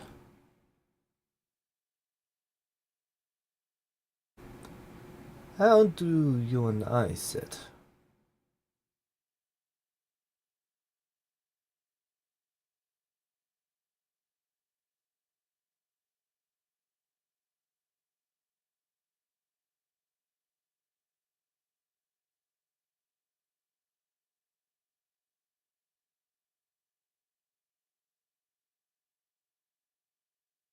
The silence speaks volumes. Sorry, that was an unintended silence. But he would take a second to think of how best to word it, and would say, I'm content. I have been able to save the people of my homeland and have secured them a location where they will not have to worry about the threats that we were once dealing with.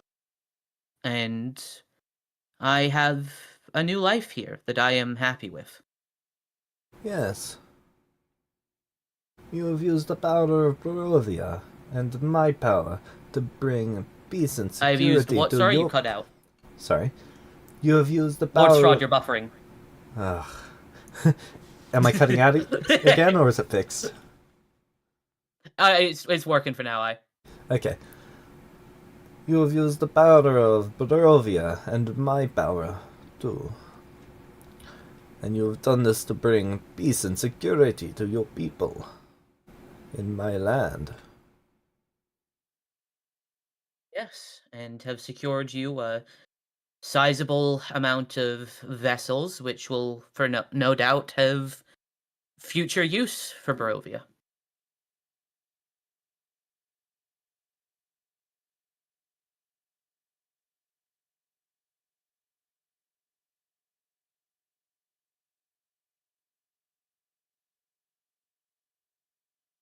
Though I am, of Elmaris, course... how did things Oh, sorry, go go ahead. on your end? Located. Well, He says we finally. have a long dinner to go over it all. Unfortunately, as you both knew, Lumino came to perish.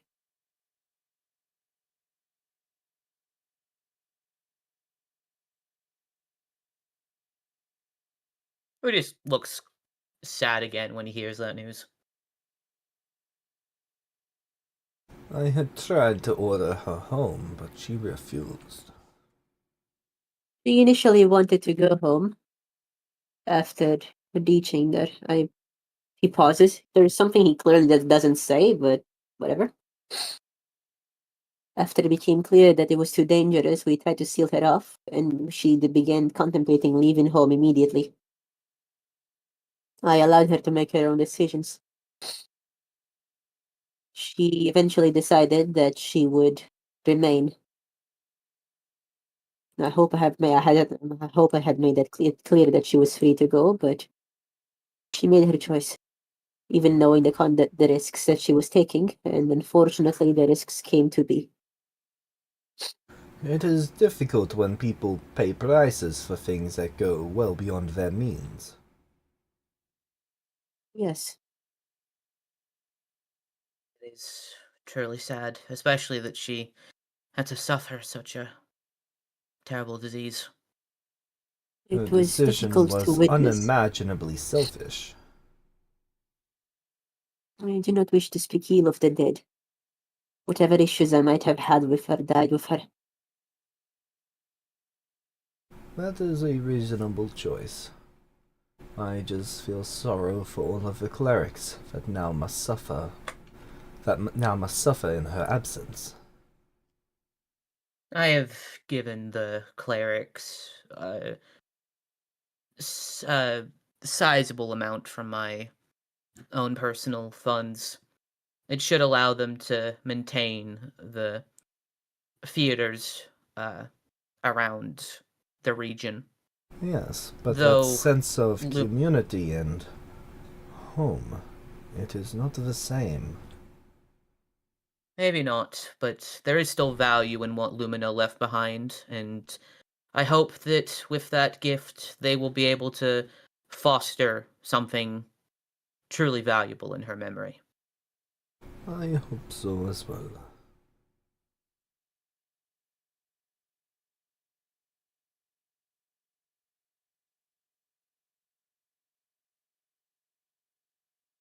And Rudius, do you like it here in Barovia?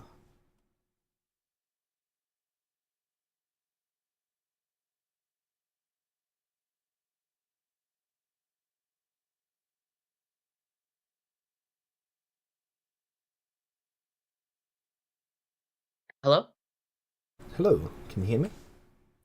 Yeah, sorry, it cut out for me. It's something on my own and not yours. What did I miss? He said, and Rudius, how do you like it here in Barovia?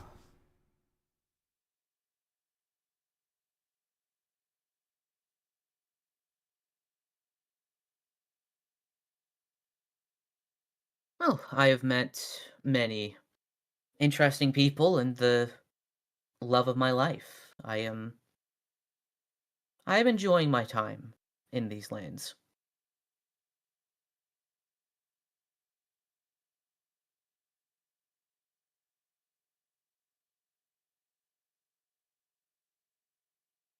And you believe you wield the power bestowed upon you by the crown of this land responsibly? I hope the actions I've taken, not only in Barovia when we were under siege by the various planar creatures that breached into the city, but my actions in securing a new settlement and providing assets of several ships that we are in need of has proven that I have taken the responsibility and authority that I have been granted, and I have used it wisely.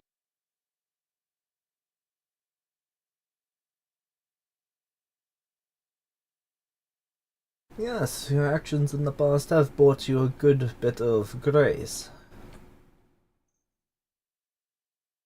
I have not met many like you in my time. Fewer still who learn to make the right decision.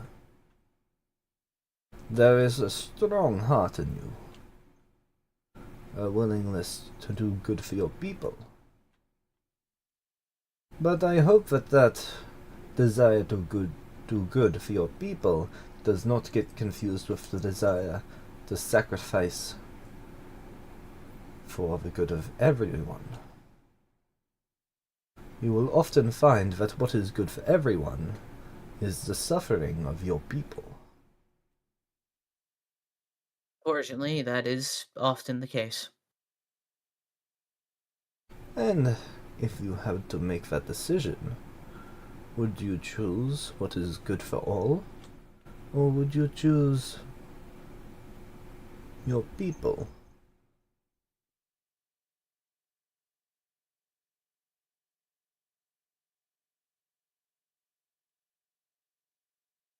For a Rip. moment, I thought that was Rudius. Rip. I'm not answering your question, Strahd. I'm joking. Kills himself but- immediately.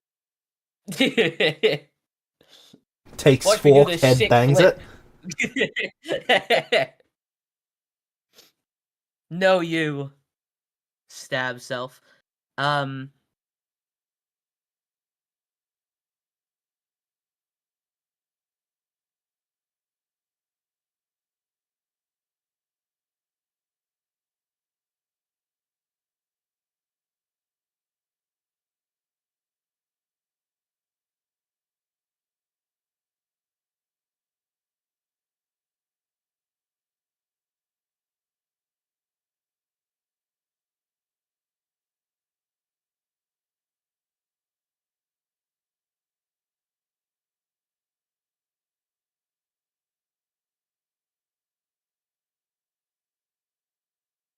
I believe that I would do what would be best for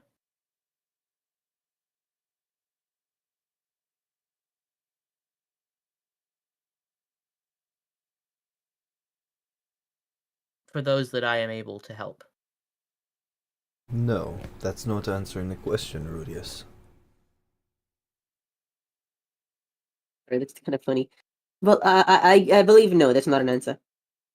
Like I know, I know it's not. It's just amusing to me as a player. This is a binary question, Rudius.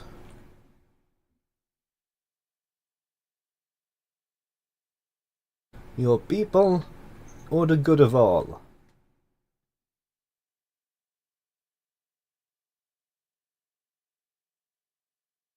It is not an easy question to answer, But it is a question that, if you remain in your current role, you will have to answer over and over again, the same way.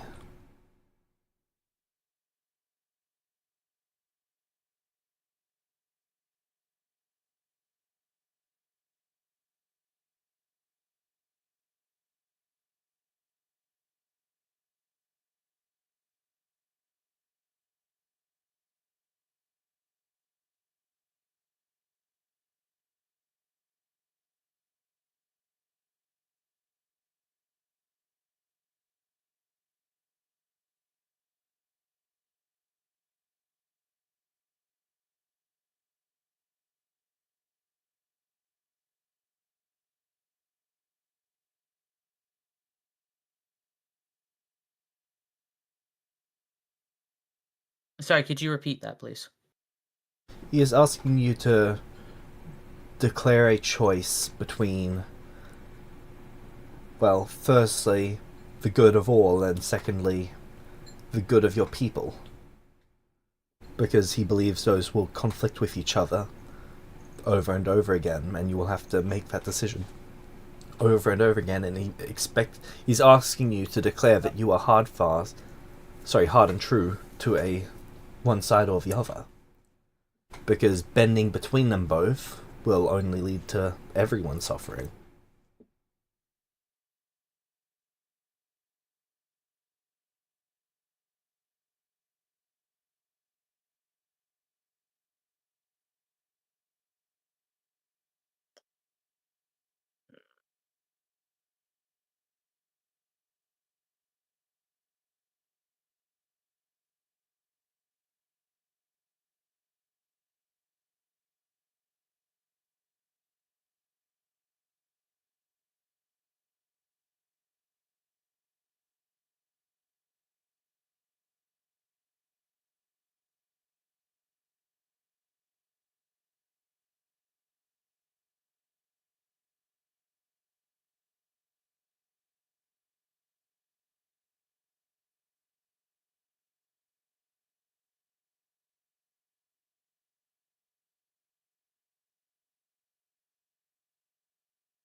I will do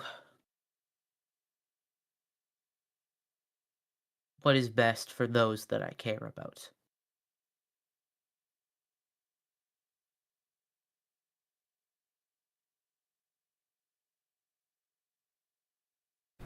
I will ask you one last time, Rudius. There are will only ask two you. choices before you. Sorry. I will ask you one last time, Rudius. There are only two choices before you. You cannot carve out a third. Which will you choose? The good of all, or the good for your people?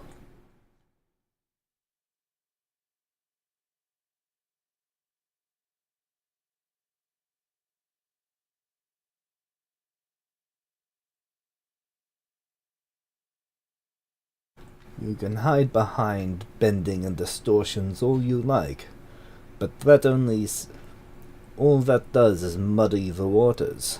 Make it so that you can justify letting those outside of your bubble suffer, and call it sticking to your word. You must decide, right here, right now, will you let those outside of our land suffer so that those inside of it can profit and prosper? Will you expand our lands so that those who join us prosper as well, and that those who resist us are broken into joining? The way of sorry. It is the way of expansion and the way of most kingdoms. Even the land of our youth were no different. It allows us to bring peace, justice, and security to the world. I'm How long are sorry. you waiting to say that? I've been working on this for weeks. I've got like 20 different speeches, and I'm probably only going to need 4 or 5 of them today. They are entirely they're branching speeches depending on what you choose and what you say.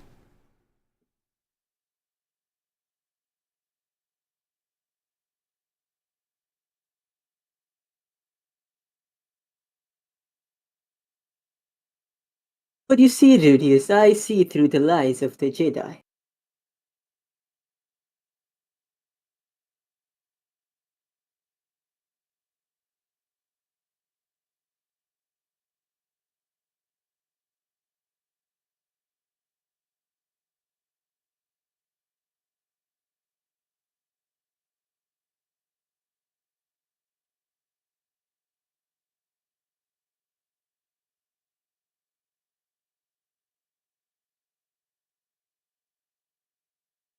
Oh, we just couldn't have a nice dinner, huh? Out of character, this is me saying this.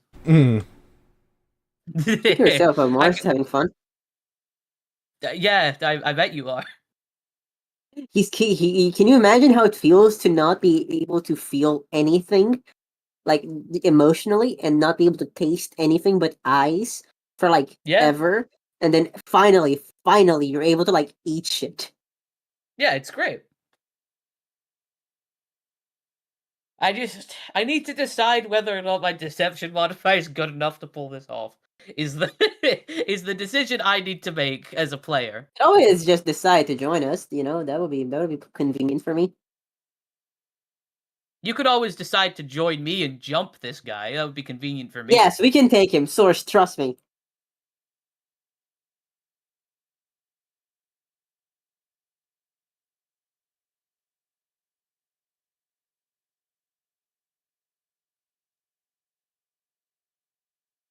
The power of friendship can save us this time. I would like to remind you both that you are currently inside of a mimic. I know, and I'm saying this out of character, by the way. I don't think Mars is Odds even. are, together right now you could take Strahd. If it was just Strahd.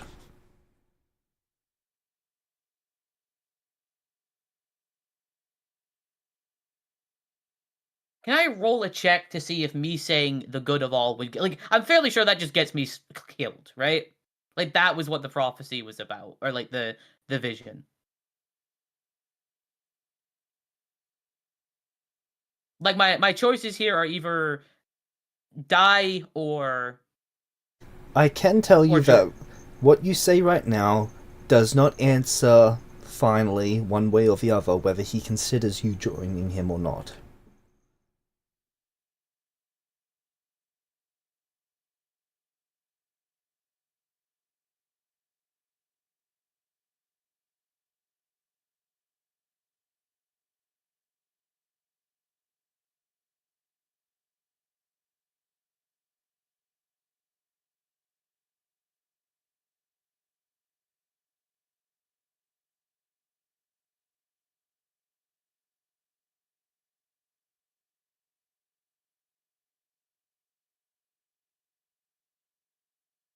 This is a bit like one of those conversations in games where there is a point system behind the scenes, and if you don't get a certain number of good answer points, that is when the faction becomes hostile to you. Yeah.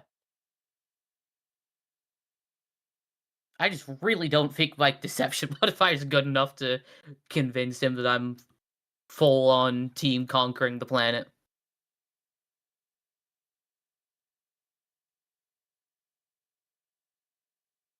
So what do I have? I have 16 to that.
So it sounds to me like Then you've made your decision, you're just not sure. Oh, no, sorry, go. You start speaking, go ahead. No, finish what you're gonna say. You've made your decision, you're just hesitant because of the consequences, so I'd suggest just going through with it. Yeah. The consequences will be the same regardless. Yeah, that's true. And it's better if I'm just honest than I just straight up fucking lie and fail the DC. So I'm gonna say, my goal has always been to when I fight, when I make choices, it is for the good of everyone, for as many people as my actions can do good for. And I believe through Barovia is that method.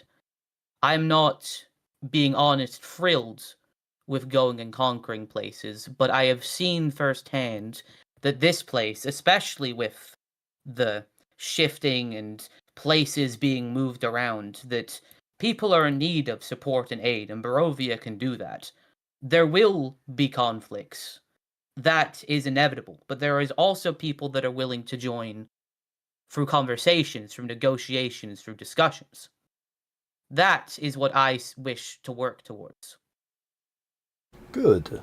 And I will fight if I need to.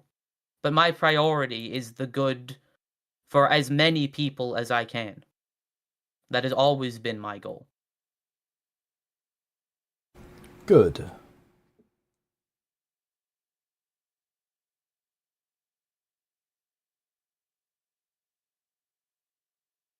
So it sounds to me like you chose the good for all.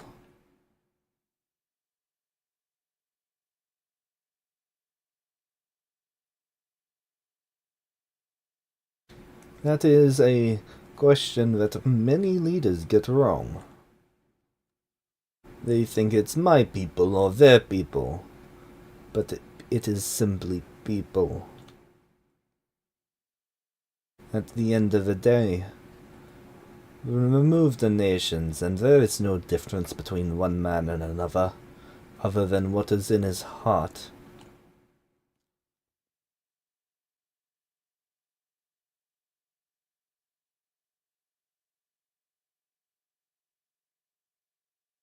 I agree.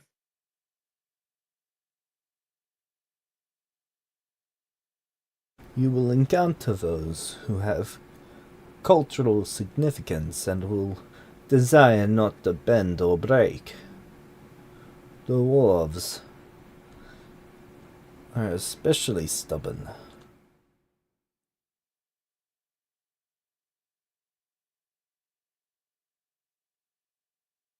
Indeed. Though, if their traditions can still be honored and they feel respected, I've seen dwarves be willing to compromise and be willing to join forces with those outside of their own culture. Yes, but there is something significant to dwarves. The dwarven crown. It is not easy to have a dwarf give up their crown. They will fight until the last man, letting every man, woman, and child die to preserve it.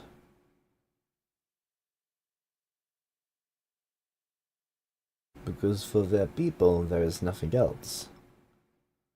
But they will always stand in opposition. You will not find dwarves idling by century after century.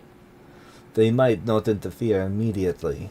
They might let your nation expand around them. But the second they feel threatened in any way, they will initiate war, and that war will go until the last man, woman, or child is dead.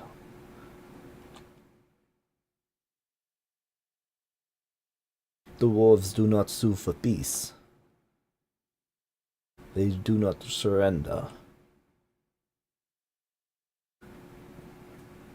When the dwarves decide it is time to fight us, we will have to kill them all. Is that something you are willing to do?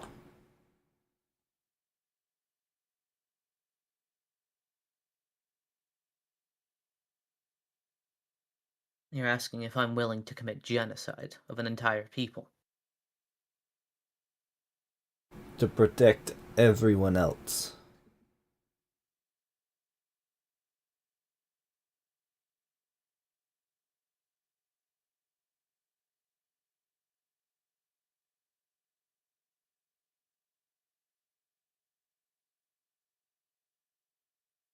There is a reason that humans do not war with dwarves. Dwarves do not play by our rules of war. They will bury our cities by digging them out from below. They will find our homes and burn them to the ground, killing our wives and children. They do not fight fair. They do not fight with honor. They fight till the end. And if we can convince them before the fighting starts, then that would be good. But once the fighting starts, there is no end to the fight until the fight is complete. A definitive victory one way or the other.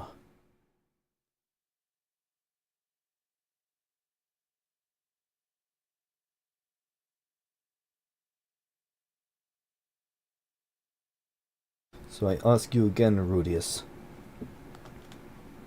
Is that something that you are capable of?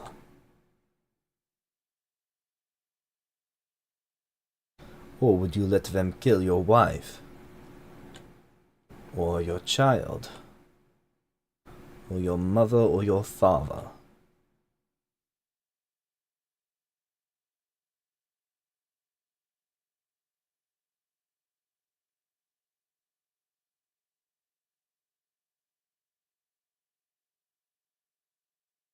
Are you capable of protecting your people and your family?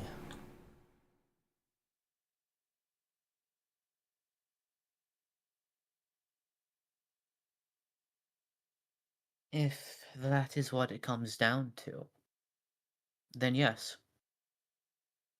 Good.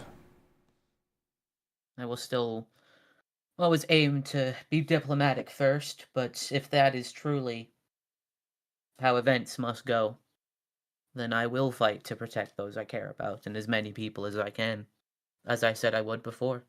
Good.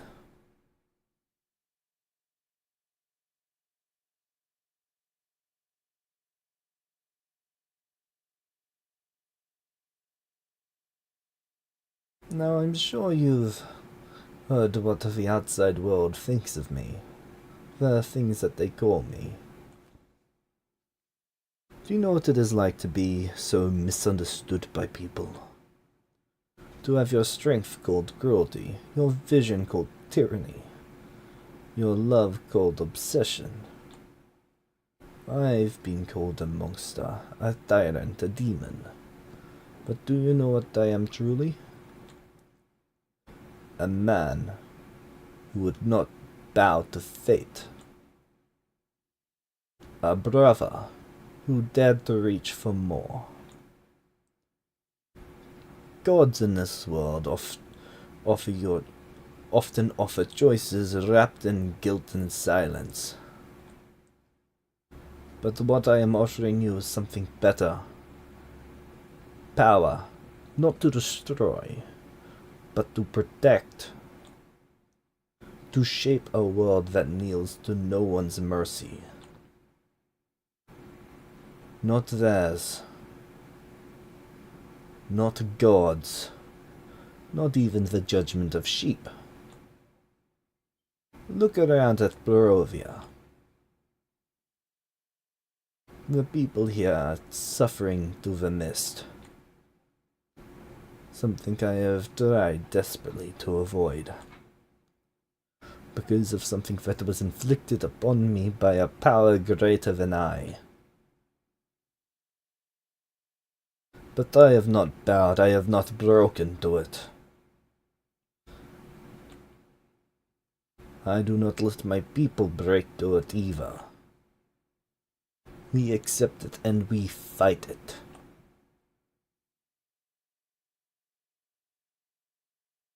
I expect the same of Elmaris. I expect the same of you.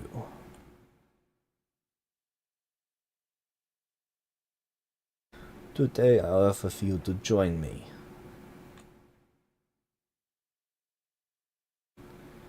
Together we can make Barovia beautiful once more.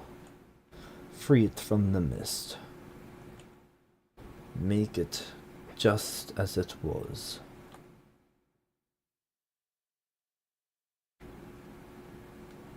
Is that something you are willing to do? What would be required to free it from the mist once again? Tatiana.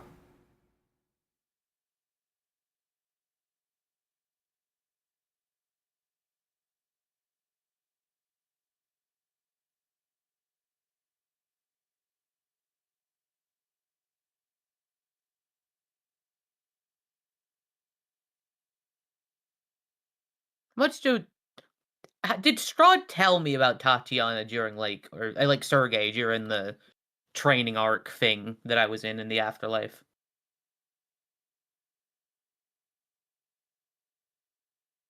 You mean did Sergei tell you? Yeah, did Sergei tell me? Yes. Like, do I know who this woman is? Okay.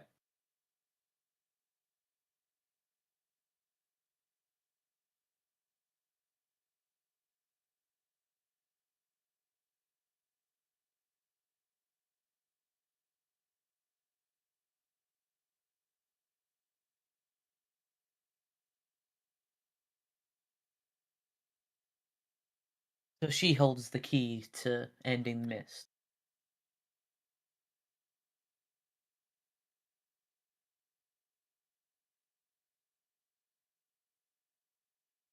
But I know, like, it's her that caused this, or is that like meta knowledge? No.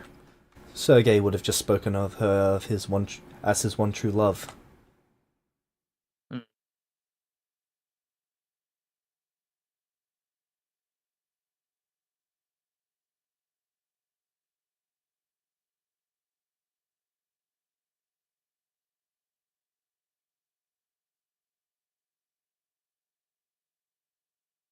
Horace continues to eat.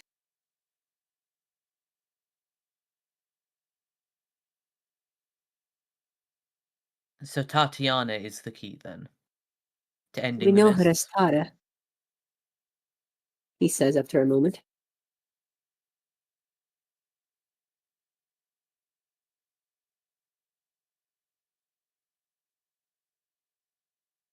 The one with the vial potions.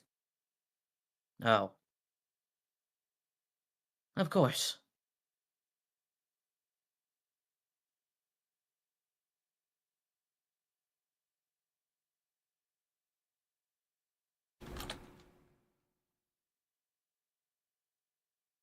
I believe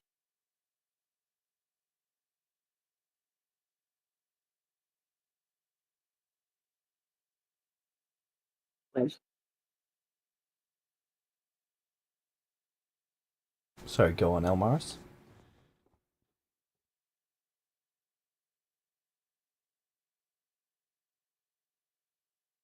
no, I am not sure of this.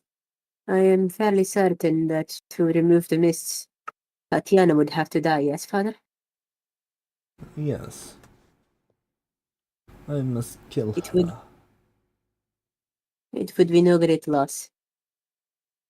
I believe you remember what those vial potions were, yes? I do. I remember another life. He It's has a lot of presumably people were been working on those for literal millennia. How many people do you think suffered to her whims? plenty.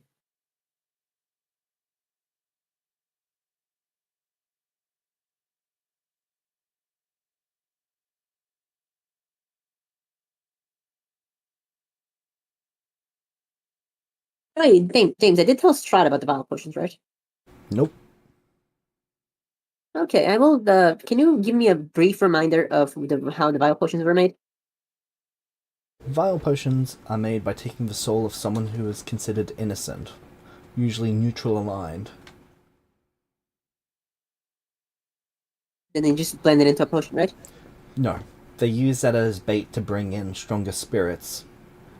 And then they capture those spirits and use for fresh soul to amplify them, and then at the peak of their saturation, they are then harvested for components, basically. Is these But then with components... the soul destroyed in the process. Yes. Tatiana makes potions based on innocent souls. They are used to draw in spirits, and then all of them are used and destroyed as components to create a potion. She called those vile potions. Wait, what did she Isn't call given how that? Those vile. that? Or? No, people just started calling them that, so she just kept the name. Yeah, they are called vile potions, which is fitting, as Rudius put it.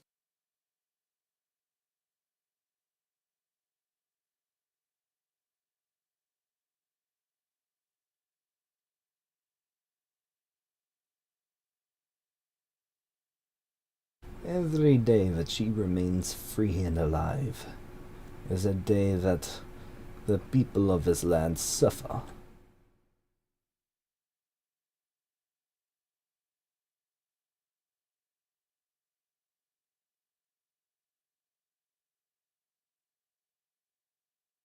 Smoking her out would not be easy.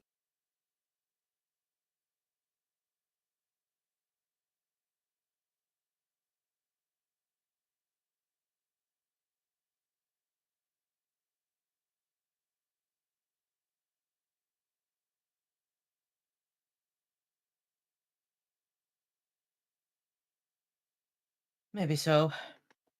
Though, if the alternative is this land being trapped in the mist again, it might be what must be done.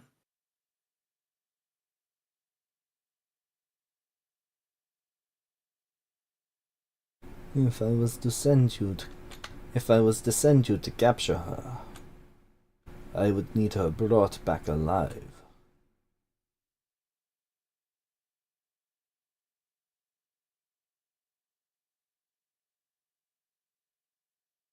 Do you think you could bring Tatiana back to me?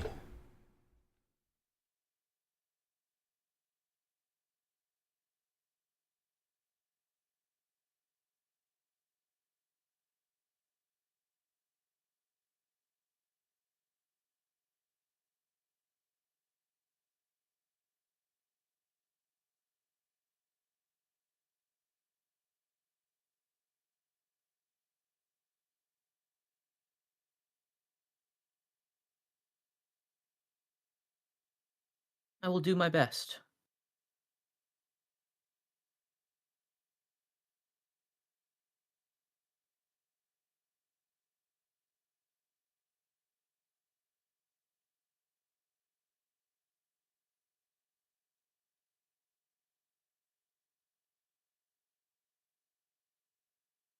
Then we must decide if you...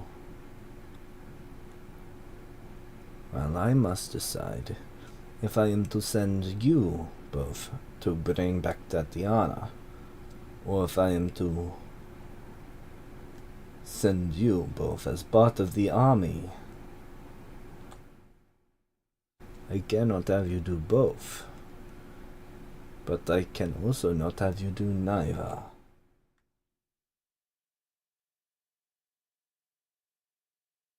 It would take maybe 20 years for our population to be high enough to justify a large force for the people to the north. I am hopeful it will take less than that for you to find her.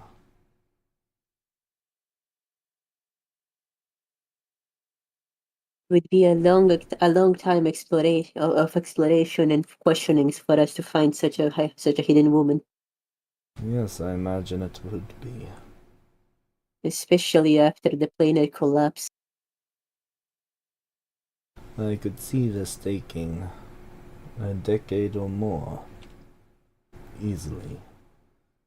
But I am hopeful it would be less.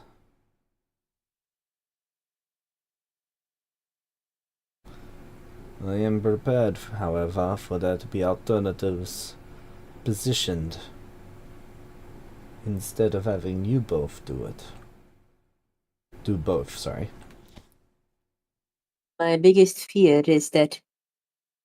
So he wouldn't say fear, he would say my biggest concern is that for all that I believe both myself and Rudius are quite capable in combat, Tatiana has been holding power and strength and wealth for well over a millennia. I would have to agree with Elmaris. We would have s- to train very extensively. He did interrupt you a bit. I'm sorry about that. That's just how he did it. Still, though, Just Elmaris, you are a creature never before seen in this world, a creature immune to fate. And Rudius, you possess a sword more powerful than any I have ever laid eyes on. Strahd has never hinted to even knowing that the sword exists, let alone is in your presence, by the way, Rudius. I figured as much. The only time he was ever around it was when you guys were in, what was it called? Barovia. Barovia during the assault. The fight where it spawned in front of him, yeah. Yeah. The sword, powerful as it may be, is not attuned to me. The conditions for attuning to it still elude me.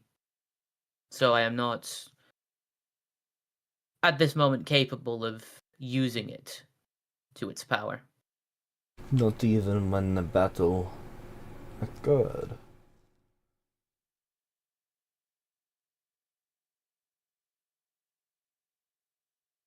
No, I have fully relied on my own strength, not the strength of this weapon.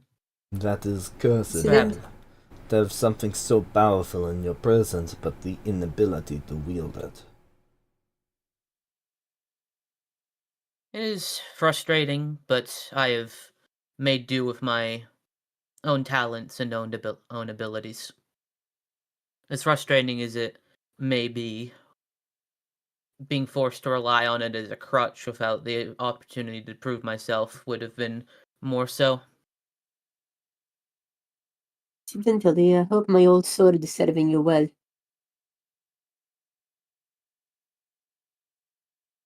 Indeed, it has been.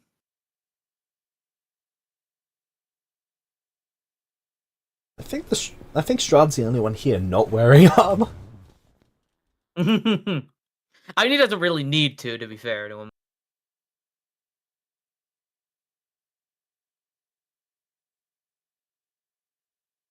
I do like the fact that like he thinks I've been walking around with a new for like a year now. Yeah.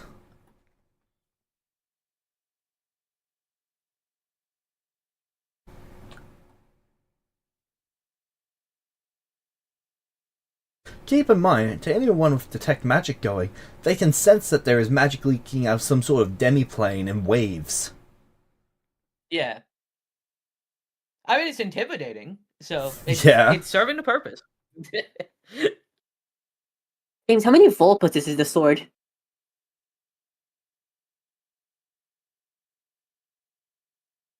Not exactly how that is calculatable. In aura, I mean, in leakage of magic. About a tenth of a volpus. Damn, that's a lot.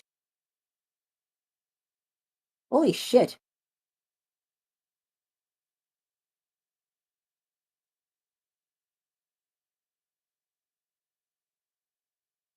It's literally a knot in the weave. Yep.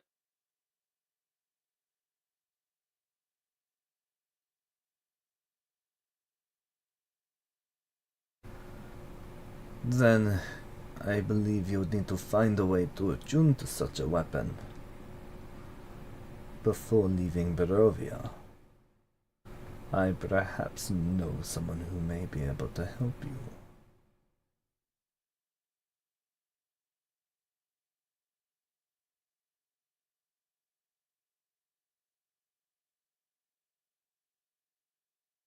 Is there tea at the table? Yes. Elmar's now drinking tea. There is scalding, Which is warm, and why room temperature tea. all of All them? your tea. Sorry, what was that, Rudius? I was joking. He's got all the different temperatures for tea on the table. Yes. Oh. And wine and any other substances to drink. Yes, but those are irrelevant. 1 second, The only thing sorry. that really matters is tea.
Wait, in 5e, did they make all what are they called? Vistani yellow-skinned? No, they made everyone yellow skinned. Ah, is that just how they did things in Curse of Strahd? Everyone's got yellow skin? No, they're just the art style of that book. Like it's not they're not described as yellow skinned, they're described as dark skinned. Okay. It's just that the art style is exaggerated. So everyone's skin looked leathery and weird in that art style. For example, even someone that's supposed to be pale and stuff, like Barov and Strahd's mother and father, I mean, they also look a bit yellow.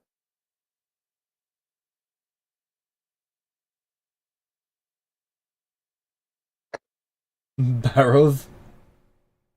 He looks so funny. That's brilliant. Everyone in that book looks funny. Did you see what Tatiana looks like in that book? No, I didn't.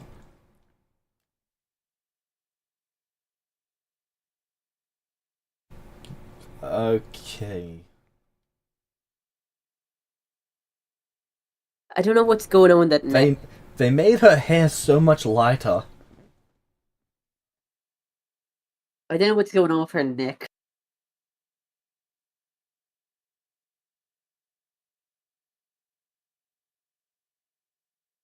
Hmm.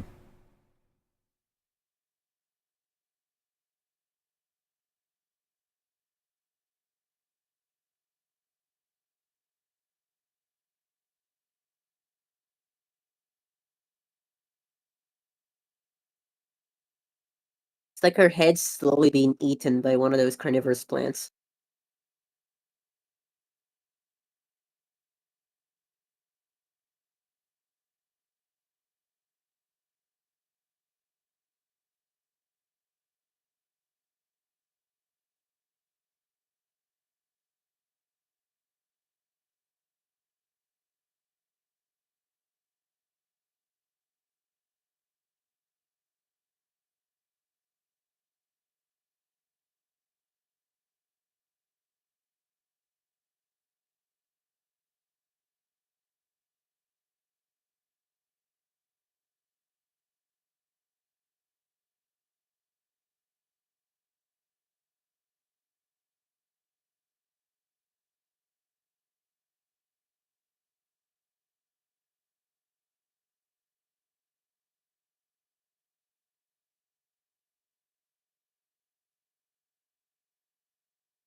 Riveting.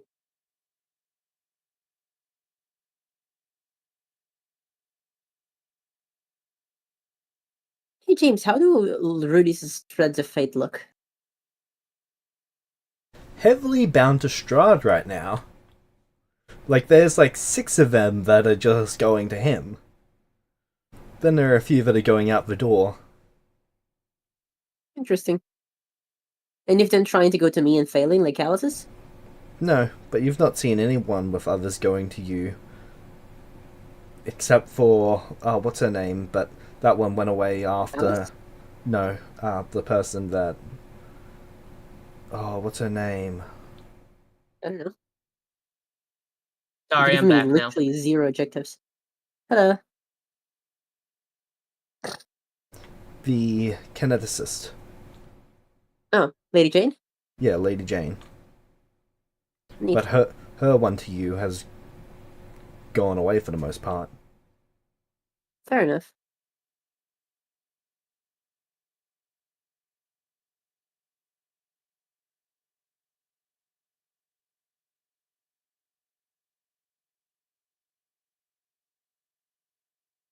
Welcome back, So, Rudius. 20... Oh, thank you.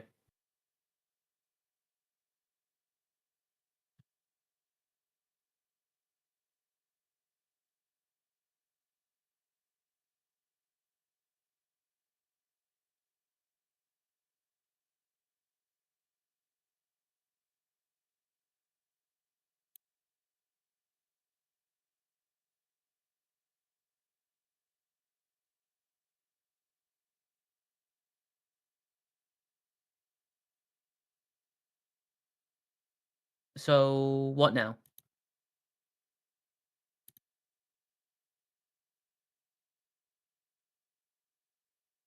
Okay.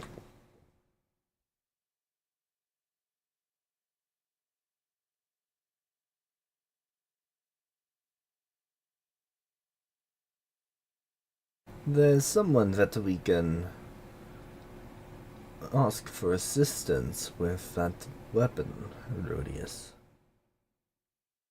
Who would that be?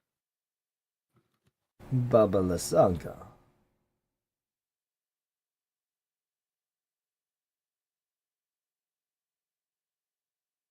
Lars scowls a little bit. I believe I can figure this out given enough time. Though it is good to know that Baba Saga. The issue is that every day that we do not figure this out, people are suffering, Rudius. Well, we're having to wait 20 years to build up a potential army for one option and several years of training anyways for the other.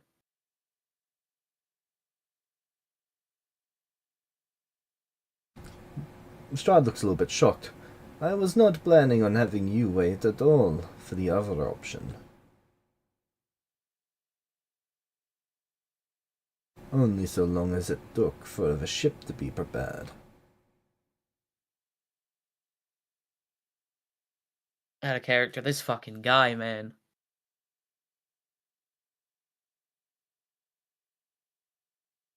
Baba Lysaga will not let me teleport. It is quite annoying. Elmar's murmurs.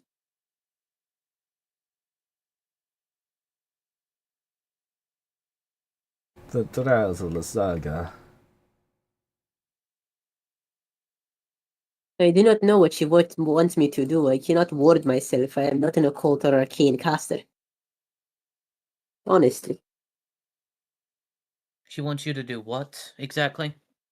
My father and his kin have always worked towards warding themselves against being seized mid-teleportation. She was able to capture me when I tried to teleport and told me that if she ever caught me again, I would have to suffer her consequences. Consequences my father assured me are quite dire.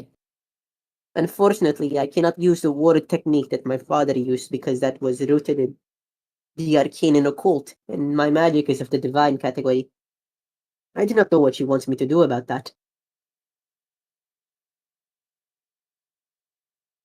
I see. There is always a solution, Elmaris. To give up is to accept failure. I have not given up.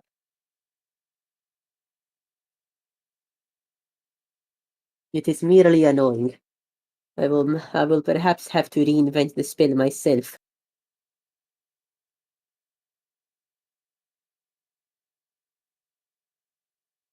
It has been done before, so I could certainly see you being able to pull off something like that.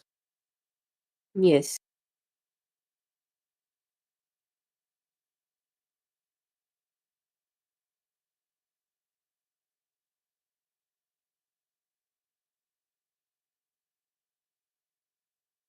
It is annoying, however. I have only just discovered the ability to teleport, and I wish to make use of it. Alas.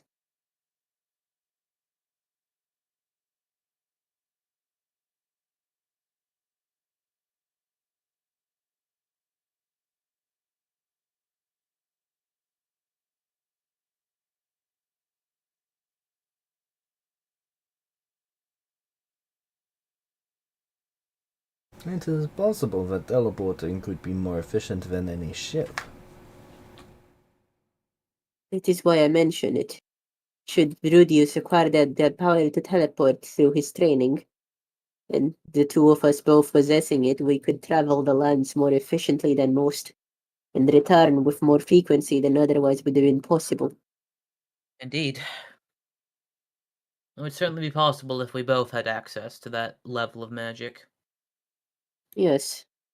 Unfortunately, like I've just mentioned, I cannot teleport freely quite yet, and you do not, I believe, have the ability to cast that spell at the level of magic, though I could be mistaken. Not of the true teleport. I can cast other teleportation spells, but they would not take me nearly as far. The most I can teleport is about an hour, about a mile. So we would have to both spend time in preparation even without the... Well, either way, we knew this was going to take some time. No matter we thought which option or both options we had sent to.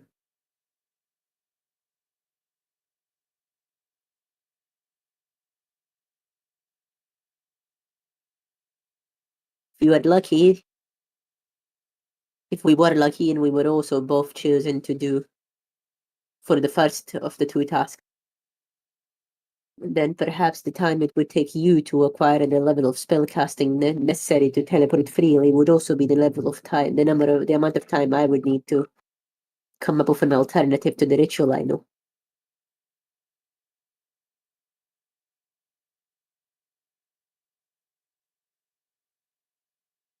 Having said that, I will likely have to call upon you and perhaps even the hags for any ritual I develop.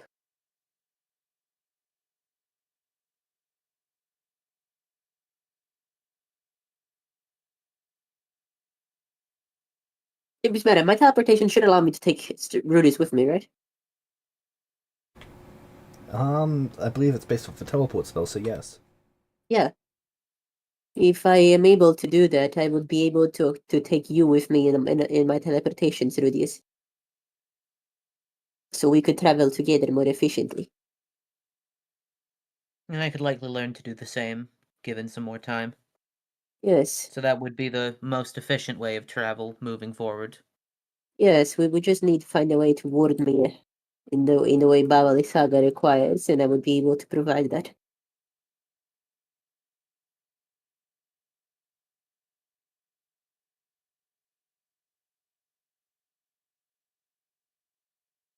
Hello. Hello. Did it go okay? Yep. How did it go for you? As far as okay. Great. Sounds like you're alive. Yeah, It's so yet far. to go terribly. Oh, you're still in the dinner? Dinner, yeah. Oh, wow. Continue.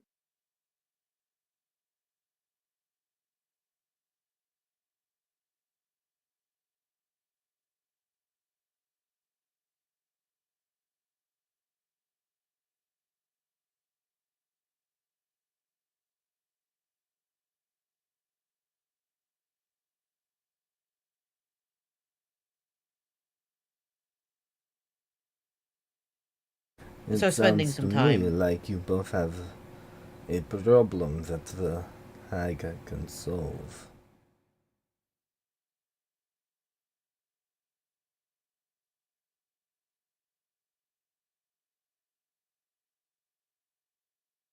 It is my understanding that relying on Lysaga thoughtlessly will cause more harm than good, Father. Am I incorrect?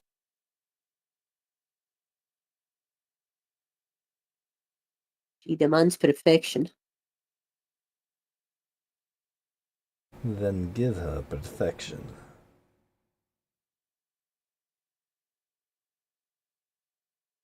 That is what I have done, and it has worked out well for me till now.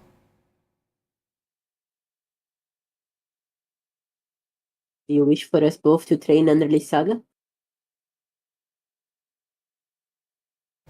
If it is what is necessary for the task at hand to be achieved, then I see no better way.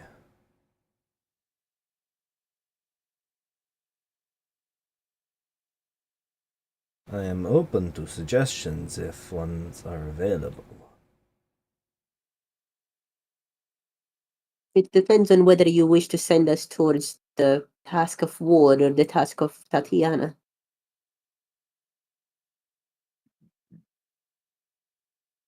I'd say With Tatiana would be of. With teleportation on the horizon, I see no better use for your talents than to deal with Tatiana. I see. There's only a slight edge of disappointment in his voice. Very well, Father.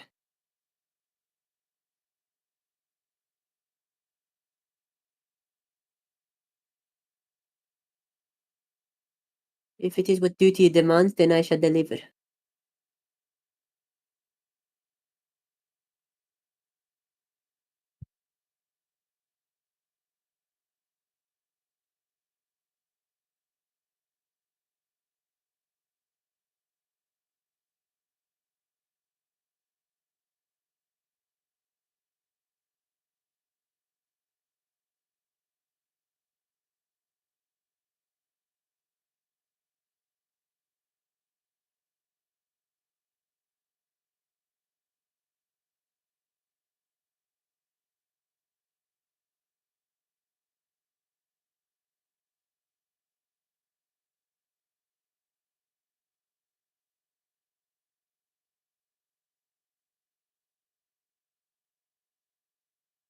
What does Rudius say?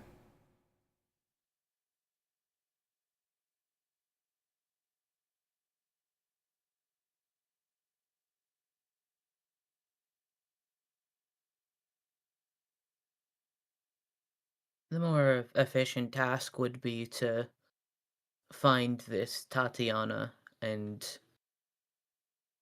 if killing her does prevent the mists from encroaching on Barovia once again, then finding her should be the priority.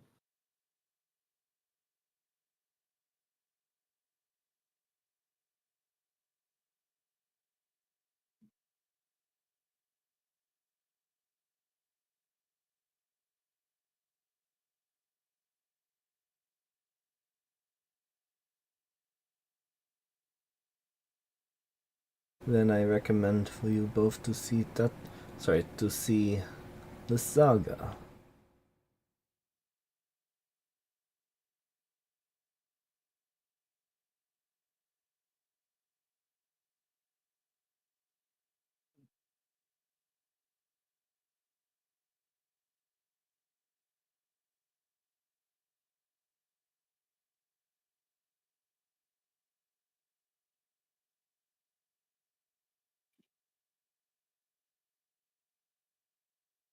We both be being sent to the same task then?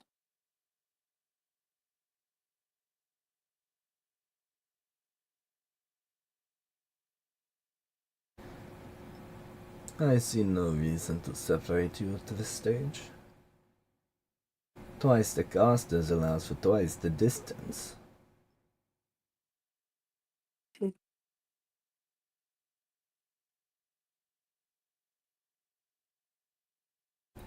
I have less powerful individuals I can dedicate to military actions.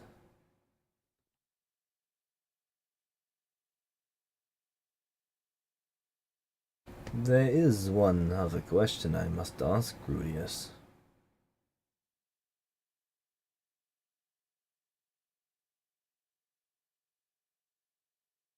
And that is? Will you ever betray me?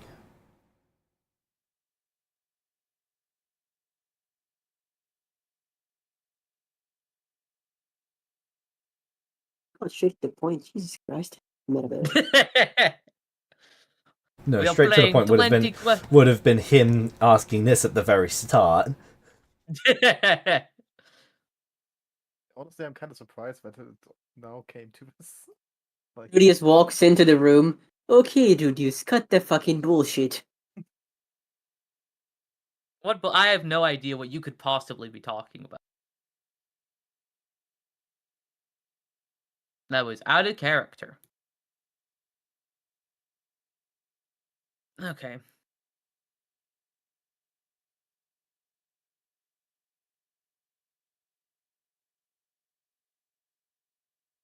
Okay, I feel that one. I feel that one. I really do. Rudius would say when he asked that question, I have no intention of betraying you. Okay. Is that a lie? Depends on how you look at it. Because if I'm never on his side to begin with, would it really count as a betrayal? Credible. I mean, he is kind of right there. Roll your deception I'll- because he turns to Elmaris and asks Elmaris, Elmaris, Yes? I need you to look into Rudius's future and tell me if he ever acts to betray me. Okay, I guess I'm looking into his future. Oh, that's bullshit. Come on, man. You've known I can do this since the beginning. What do you mean? Yeah, but like, he doesn't need to be a dick about it. Come on. This just is the don't see entire future reason as that cheating. Elmaris was invited. Yeah, I figured as much. But like, doesn't that mean he just knows I'm gonna betray him? Like, why do I Yeah. even roll at that point? Well, Okay, this fuck it. comes down to you deciding if you are ever going to betray Strahd. You get to decide that right now. Ooh, that's fun. Rudius, decide if you're gonna betray Strahd. Let's go. That's man. This was rigged from the beginning. This is why That little boy warned 99% you. this is why 99% of gamblers quit before their big win, guys. Because it's just rigged. Is all That I'm little boy saying. warned you. He did. The real MVP. I mean, there's nothing I could do against it. I could like fucking run, I guess, but like that ain't going far. You could always just leave. I don't think he would go to the trouble of stopping you. Well, If he he- will yes, he now would. because you're here. But like, if you got that much from the little boy, you know what? Fuck this shit. I'm out. I just leave my wife and my mother to die, my father to die. Statistically speaking,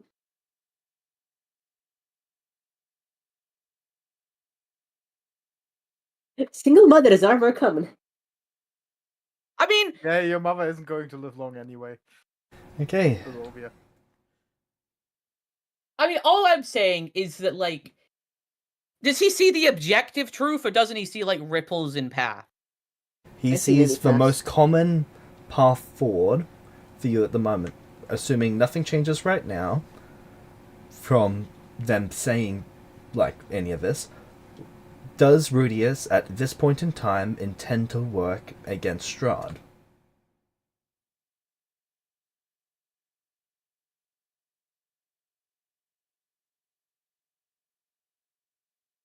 So just give me a second to word this in a way where I get my cake and get to eat it too. Hold on. I would like to interrupt you guys. Snuffy has given us another gem. what did Snuffy do?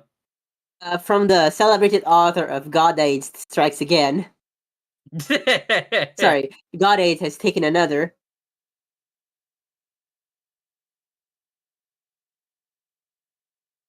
because we have the much beloved sequel. Not when El Morris is around. Wow.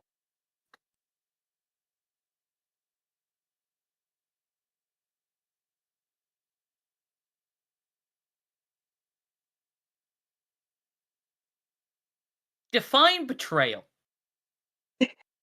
Well, if you define betrayal, Strahd, Okay. Do you want Strahd to die? Are you ever going to take any steps to help Strahd die?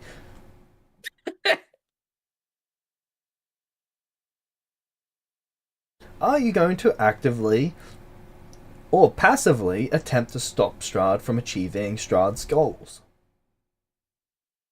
Is one of his goals living? Yes. In fact, that is his number one goal.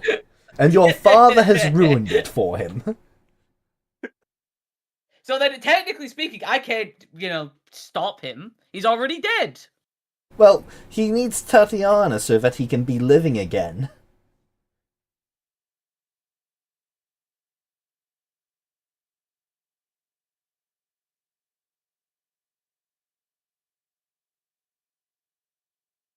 So even if I'm so it's not just active betrayal. If I do anything that could fuck him over, I have to say yes, I plan on betraying him. Well, not necessarily anything that could fuck him over.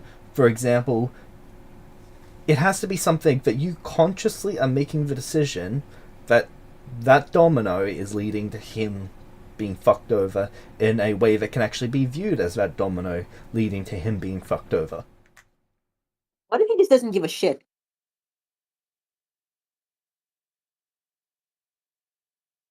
What if Rudius just goes, well, I want Strahd gone, but I also don't give enough a shit about him personally. Is that betraying I feel him? like that. If Rudius never takes any actions against him, that's not betraying him.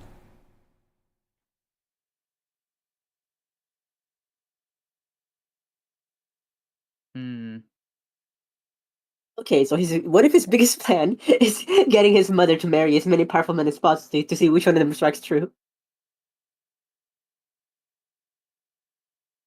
What? His father is 1-0.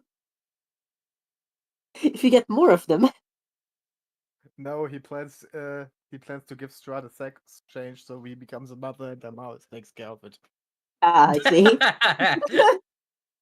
Damn, that should have been my day one plan. I'm such an idiot.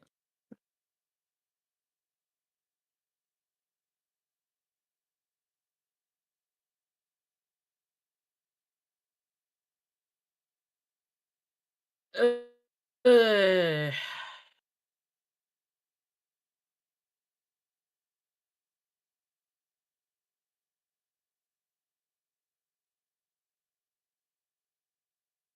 am I not technically not bound by am I not technically unbound by fate? So can't he not see my future?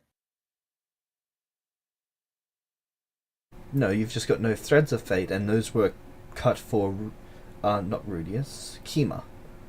You got a whole new set when you were born. We have 6 thread fates right now going from you to Strahd, by the way.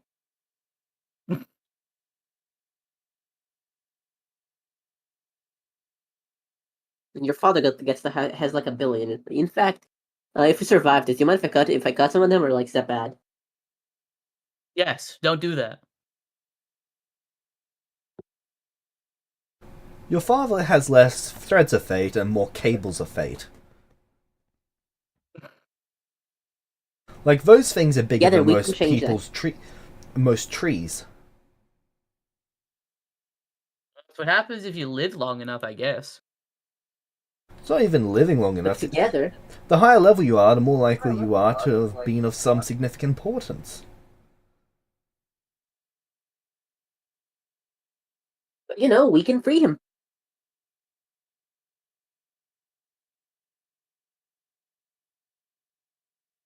So I'm just checking if I have anything to bullshit my way out of this. You could also just always not be lying and say no. Yeah, I don't give a Yeah, but shit then about this vampire ass twink bitch. Bye. Well, yeah, but like I feel like that contradicts like everything I've been doing up until this point. Like that would just be me metagaming a way out of this. If You I had said no, I time to don't care. change your mind. Like, what does Rudius want to happen, and does Strahd matter At for this that? point, Strahd has taken every action to make your relationship with him not result in you wanting to go after him. If there is any hatred beyond this point, there's literally nothing he could have ever done about it. He's left with no other reasonable choice, really. If this murderous psycho is going to come after you, even after you've given him an army, a small region of your land to rule, had him trained in power, and basically made his life so much significantly better that is almost unreal, and this person still wants to murder you, what are you left to do? No, it's understandable from his point of view. It's just a little frustrating, is all. Maris could also lie. Yeah, but like, Since when will they help a party member? I know, hold on. you just argued for. It was a joke. It was a joke. Calm down. Really? I've been trying my best, okay, guys? Really? You just argued for Rudius to go against his character, so I'm trying my best to make sure everyone gets out of this alive, because my deception is not that much higher than his. fair point. Yeah, that's fair. I'm just saying that's a possibility. Like, even if I did decide to go, oh well, Mars will lie to protect Rudius, what makes you think he'd get away with it? He's level 10. Strahd trusts you. Yeah, but like, he's not stupid. His passive perception probably beats my deception DC, even if I did decide to lie for him.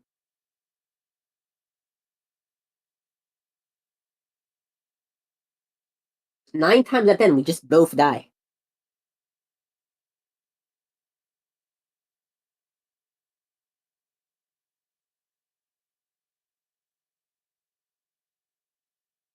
If I still had the plus 20, that would be one thing, but I don't.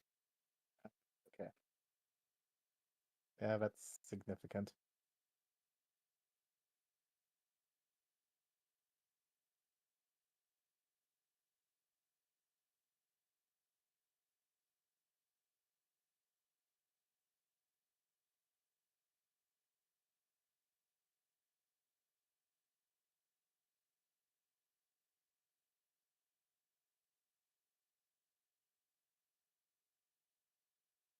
The man has moved heaven and earth to try and get Rudius on his side.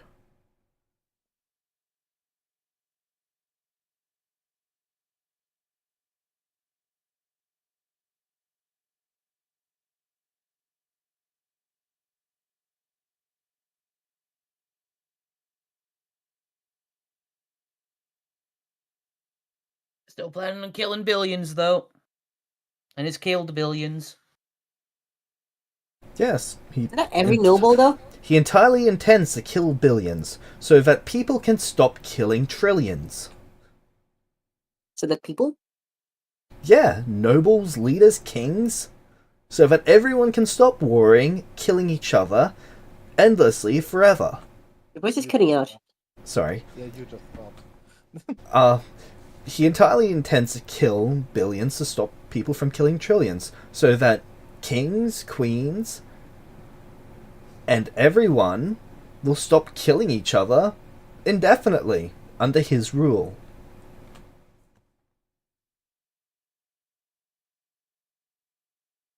He wants to have the final war so that no one else can war. I will say that at best, like at worst, he's about as bad as every other noble we've met thus far. He is as Honestly, evil as America is. He's just Thanos.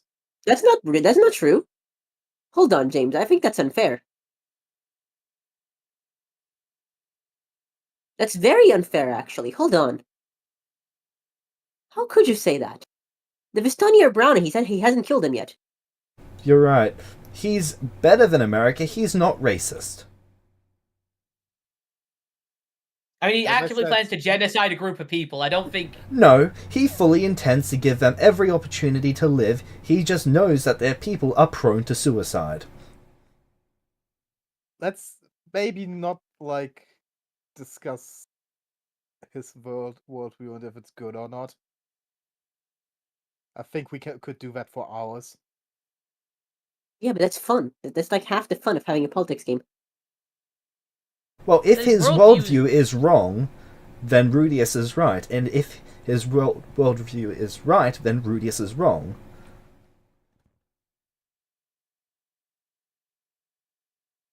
I mean, it sounds like you think he's right for certain. I think his goal is right by default. I think he is naive to think that that is even remotely achievable. If you can conquer the world and put an end to all war and suffering, then you should do that.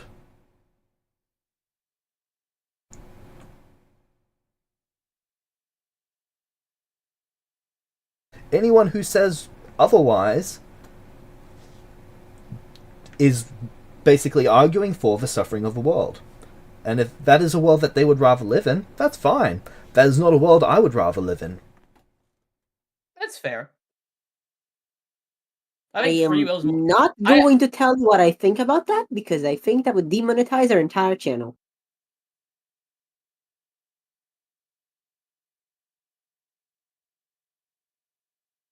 Actually, no, hold on. I changed my mind. I do have a pretty quote for that. Those who sacrifice essential freedoms for a bit of security deserve neither.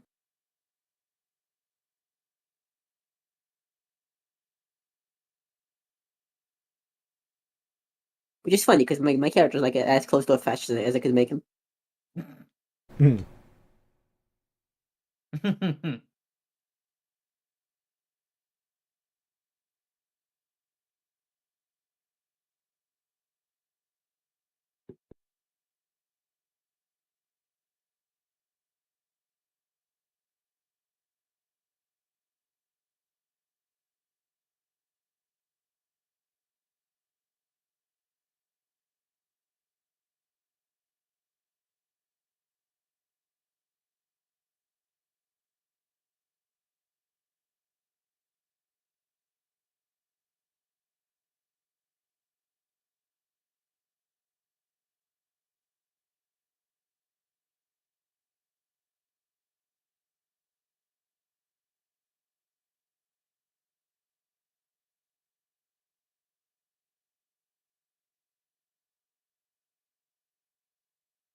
Would be saying so much about the situation. I have an entire character about ethics, and instead I have to be here with Duty Man, the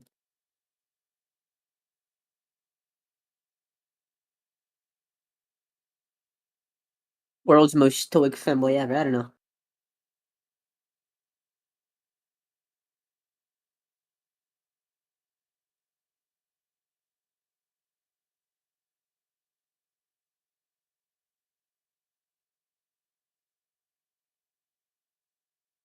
Yeah.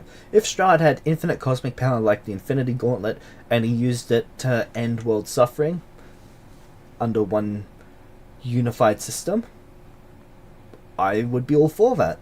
If he is going about it in the most human way possible, I'm not all for that. Okay, Yeah, I I think think I'm gonna support. I'm gonna support Bonford's decision to not talk about that, mostly because I don't want to start calling people names. I've made a great No, I mean, effort to shut the fuck up. Hmm.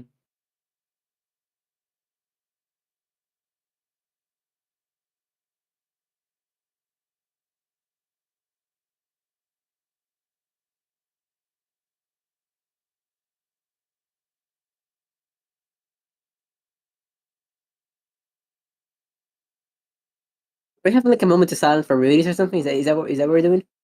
I think he's just thinking about what he wants to decide. Fair enough. You have fun doing that, Rudy's. I'm gonna mute myself. I mean, start talking shit. I mean, it's basically either die or Yes. or completely change the character entirely. And I Would be really funny if you just said neither. I just don't. We just want to fuck off. Drew is the father of two. He just quits. Fuck this. I'm out. Sadly, that decision is what you have found yourself in. yeah, well, That little boy warned you. yeah, he did. He did warn me.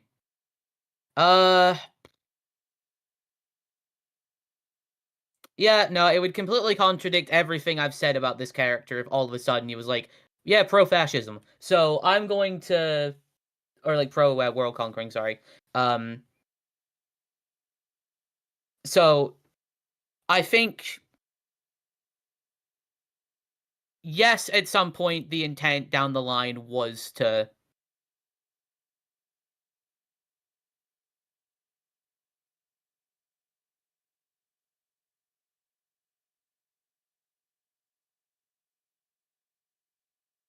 God, that just kills everyone.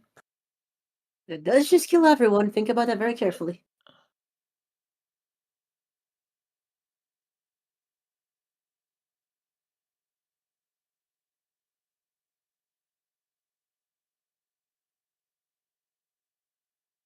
We'll be right back.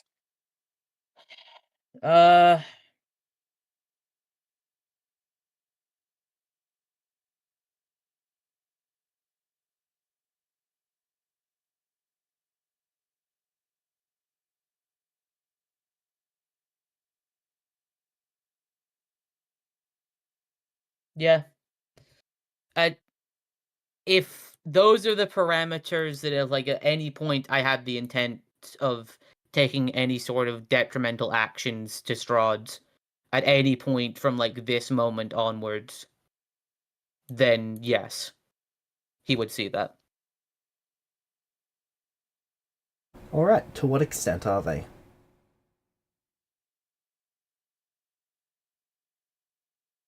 I don't know. Okay, to clarify, do you intend to kill him? If you were to rate them from, like, 1 to 10, with 10 being, I'm going to kill this man, and 1 being, I am going to burn his toast.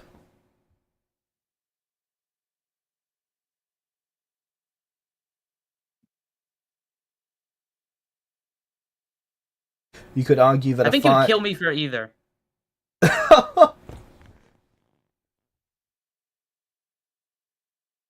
I mean, am I wrong? Yes! Yes, you are! The man's heard about you talking about betraying him twice now, and instead of murdering you for it, he has sat down both times and tried to have a conversation to fix the problem.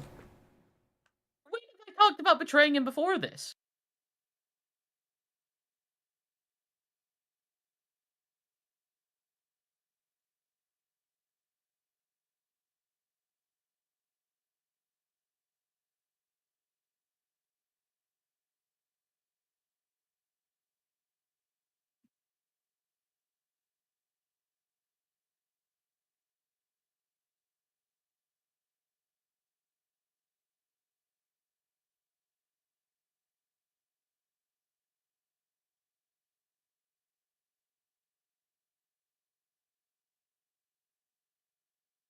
Sorry, I was just responding to someone's message. No, it's fine. When have you talked... Oh, when has he... No, when have you talked about betraying him? Yeah.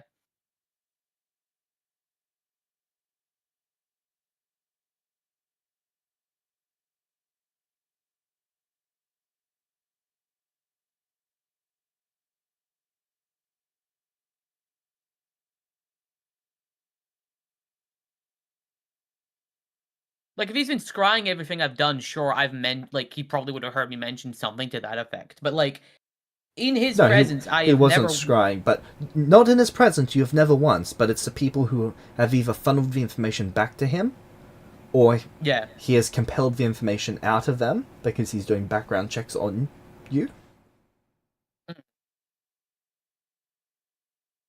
For example, your I mother, am before hopeful this that we can conversation, has had the information compelled out of her.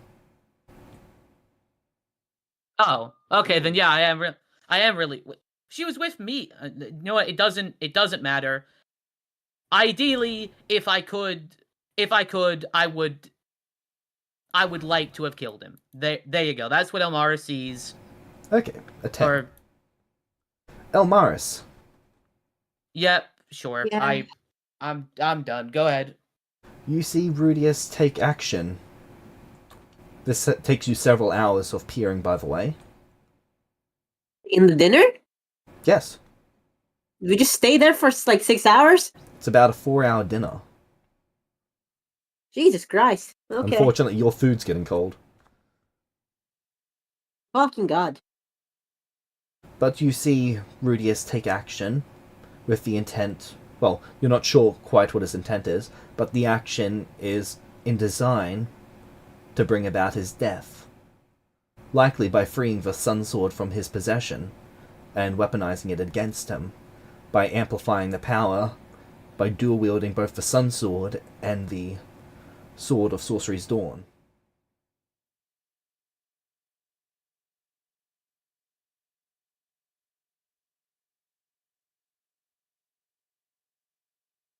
Do I see any way for me to convince him not to?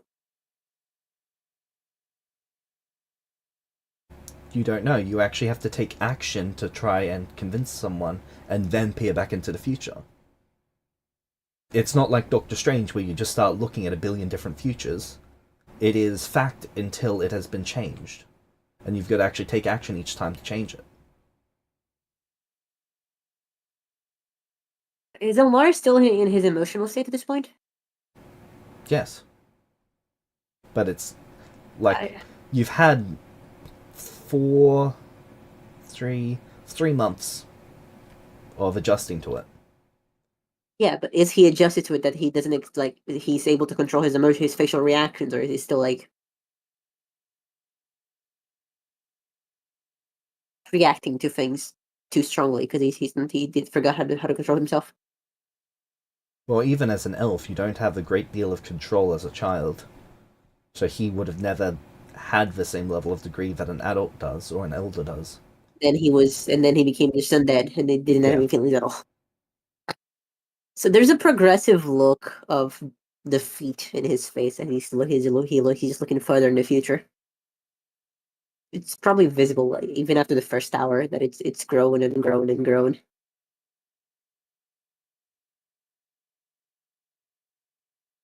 And by the end, he just kind of sighs profoundly. Doesn't say anything, just sighs. You do actually see that the attempt to kill Strahd succeeds. I figured.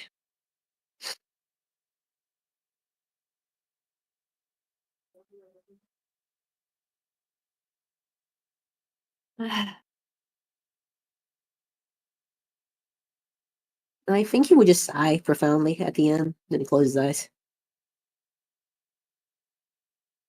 Once your eyes close, Strahd asks you for the answer.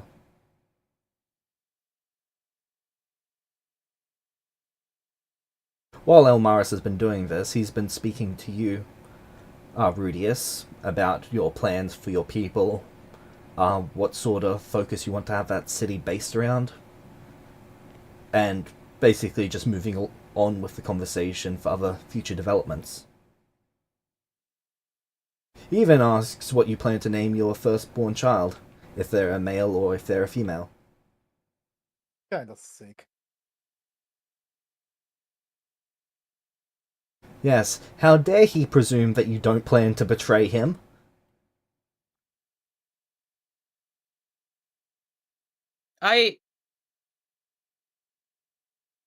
Yeah, Rudy's he engages with it open and honesty, because like it's not like currently the plan, like if Elmaris is seeing this shit, this is like 40, 50 years in the like 100 or so years in the future. Like that was nowhere near his like immediate plan or anything. Like It's about that's 20 like years in way the way future. down.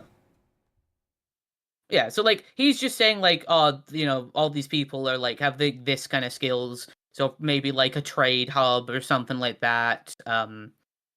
And I don't know, like Willow and him probably would have discussed children names or whatever, so I would have mentioned that. Like I'm engaging in this completely openly. Yeah, that's what I do. All right. Elmaris, what do you do?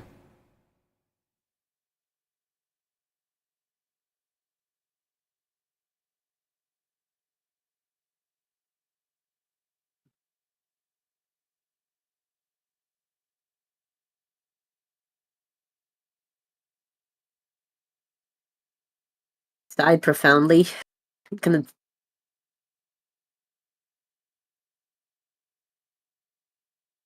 inhaled. Then looks to Rudius.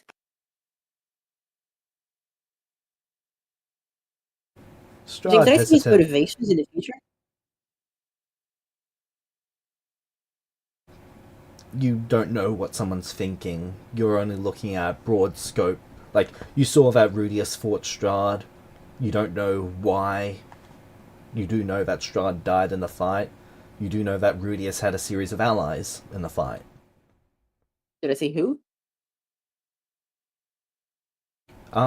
Some of them would be solidified, some of them wouldn't be.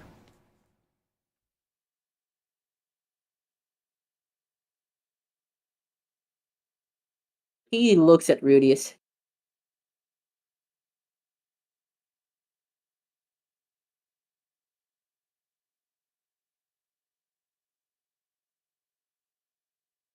I look back at you, confused. There's a dawning look of defeat in his eyes. What is the answer, Elmaris?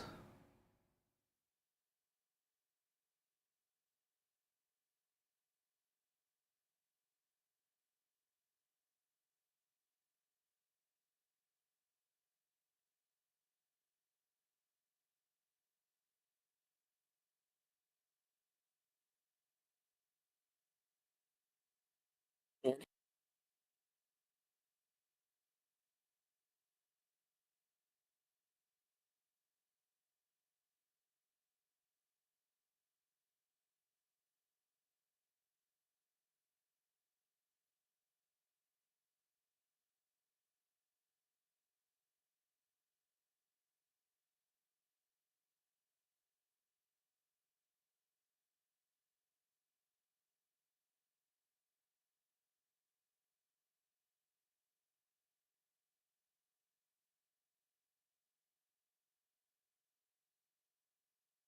What's the check for? Resisting his emotional desire to defend his friend.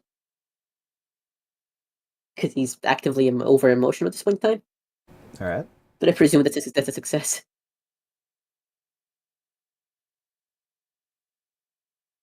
Self-control DC is usually based on your level. It would be level plus between 4 and 10 based on circumstance, with 10 being the most extreme.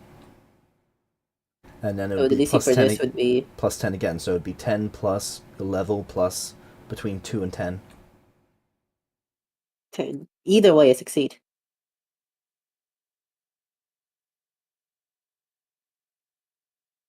Okay.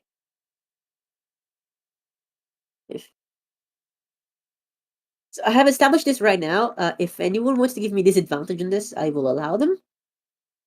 Otherwise, that is it, I guess. Sure. Disadvantage. That is all I can do. Rudius can't Okay. give disadvantage, he's good aligned. I rolled the same fucking thing, it doesn't matter. Fair enough. Wow. Incredible. The only time I want to roll low. The one time.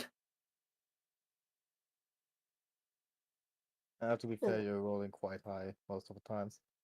Yeah, usually you roll Yeah. very high. Really, do I? Yeah. I mean, compared to him and I, it's not really much of an achievement, but like... That's not Yeah, the bar is in well, hell, sorry. I guess comparing yourself to Bonfit's rolls does offset things. But Rudius, you normally have pretty decent rolls, though yours swing quite a bit. They're normally quite high or quite low, not often in the middle. Fine, James. in your perspective? Sorry, what? Your rolls? What about mine in your perspective? Yeah.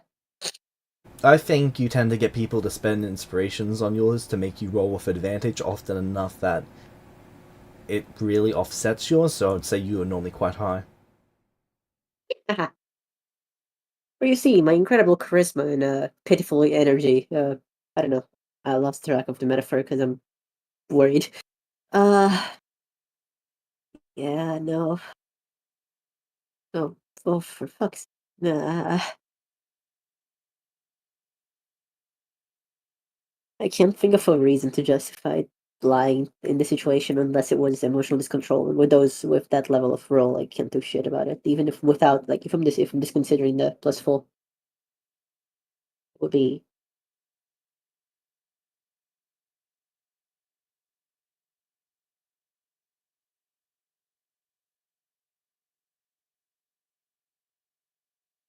So then what do you In tell the Strahd? distant future.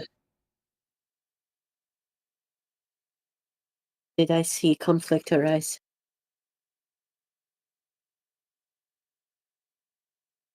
Decades from now. And you saw Rudius against me. He wields the Sun Sword.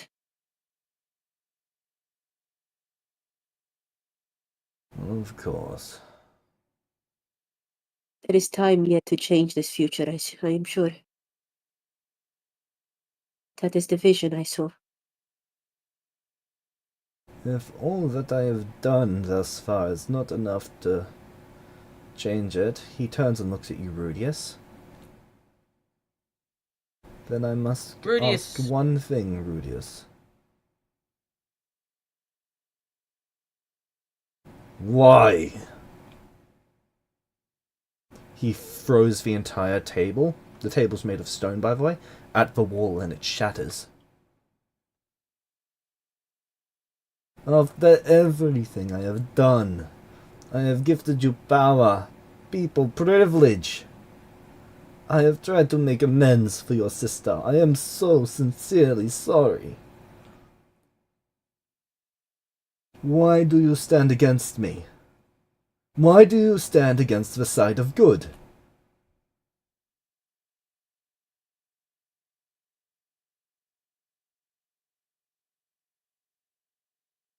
Rudius looked very confused when Elmaris mentioned mentioned that, because he was not planning on that in the slightest. Yeah, I know. So as, Wait, didn't you talk about the betraying shot in the village? no, Sorry, I could have sworn that. Yes. when? You spoke about it with your mother. Building an army to Yeah, go you against did. Strahd. You did. I know you did.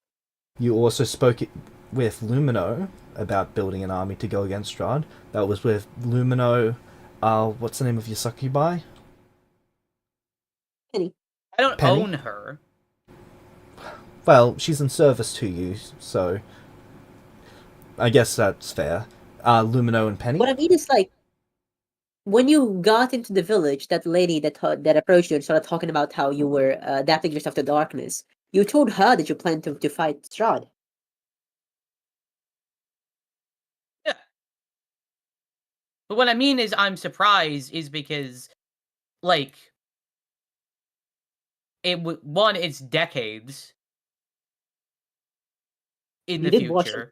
Mars watch the future for like 4 hours straight. Yes, but like this was like Rudy's spot. This was like a century it would take to like pull that shit off, or like get anywhere close to that. Also, I don't know what the fuck a sun sword is, so That is fair. You would not know what the fuck something. I don't know if I no, I do know. Hey, saw that shit. You've seen Strahd wield it. You wield one. It's ironic. Yeah, but he wields the Sun Sword, right? Yes, DA literal.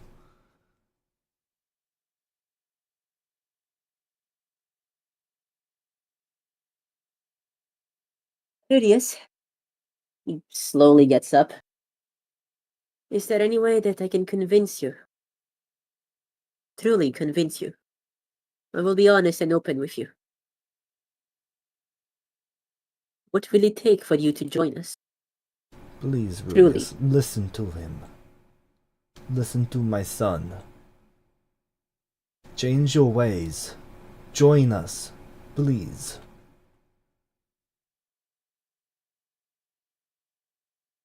It looks. By the way, I think you weren't here last session, right? Right, Rudius? No, I wasn't. So Elmaris is in a state of being like over emotional because he was Uh-huh. undead for so long, Uh-huh. and then he went straight back to being an elf. He's got like very little emotional control at this point. Mhm. So he looks like genuinely sorrowful at this point, and he's just kind of begging. Strahd's face is like a distraught parent. Like they just found out that their child is in a car crash that killed them. My... You know, there's Sorry, no... that was funny. Hmm. You rolled really well in deception. Right now, this is your chance. No, the fuck it isn't.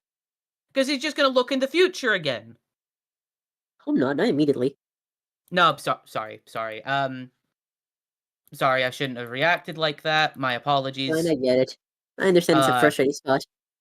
Well, yeah, because there was like never any chance for this to succeed in the first place. Then, if like this was an option, because I can't lie, I can't do anything aside from join him in this situation or just die fighting him. It is not a fair situation. I'm really sorry Like, that I'm part of it. What was the point of any... Sorry, I'm getting... I understand, it's frustrating. I apologize. I shouldn't be reacting that way. I get apologize. It. It's fine. Don't worry. I'd rather you list your criticism than to stay silent on it. So if there is a painful reaction, you should be able to say it. And I don't mean say it where you're screaming your head off, because first of all, you're not that sort of person. But say it in a way that actually gets your point across and your feelings across. So if there's something you'd like to say, anyone in particular, yeah, you're frustrated with the table, that's fine. If you were like being cruel to me as a person, I would tell to eat shit and die, but you didn't, so it's fine. I wouldn't do that, but like I just mean that this is just frustrating because like there was never any chance at this to begin with. If this is just how it was always going to be, because like I tried my best, and it's just frustrating because I tried it the other way. I tried being smart about it, but once again, it doesn't matter. Nothing that I do matters in the long term. In this, it's frustrating, I know. I just don't know what else I could do to help.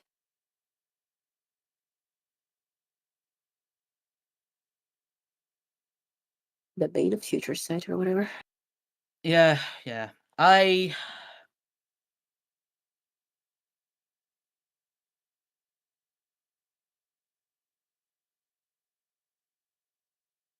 So let me try to solve this in diplomacy now, because at least that's something I can still do.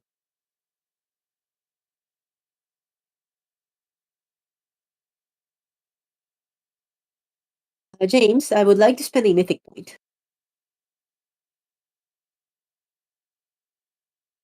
On? Met you before to roll Rudius lore. Okay. That sounds funny. What is the purpose of this roll? Figuring out how I can best approach this conversation. I do not think that there is any way to convince Rudius, because if there was, he would have been convinced by now. There is no chance that is applicable here. Oh.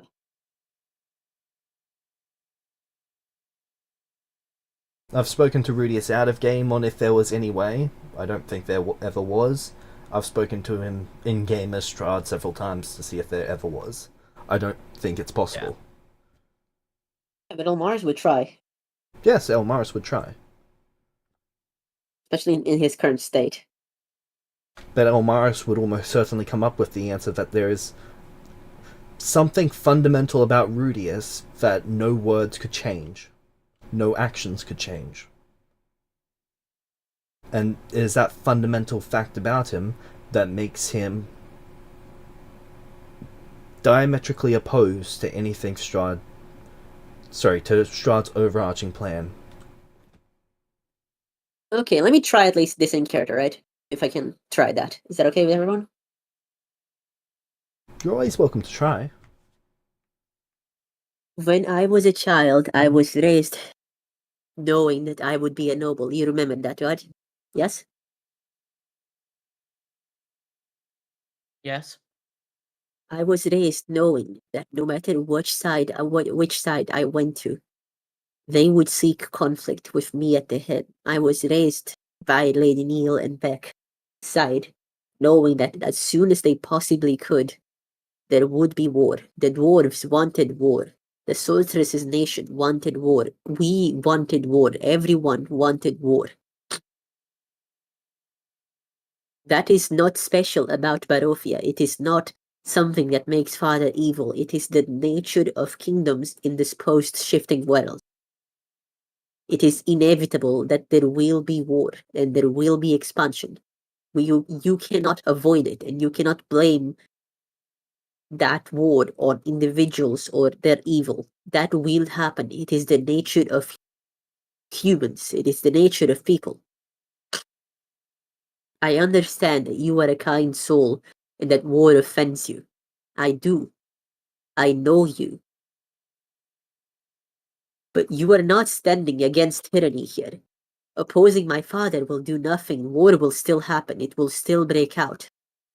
The kingdoms to the Yes. north and south will continue to war with one another. They will kill, Even- die in the millions, billions. Nothing will change. It's ironic that you stand so opposed to the concept and ideal of fate, because it takes away your freedom, your ability to choose and decide your own destiny. Yet that is what you intend to do to the population, to the entire world. You intend I to wanted subjugate to them under protect your my rule, sister. because you believe that will put an end to all fighting across the world when everyone is united under you. But your method of doing that is through controlling people, and people will always naturally fight against that. You're You claiming that this fundamentally will be... misunderstand me. I No, wanted to no, protect no, my no. sister and you. Where is that coming from? That's not the What did you- topic of Why discussion. did you think I left my kingdom? Because you didn't trust us.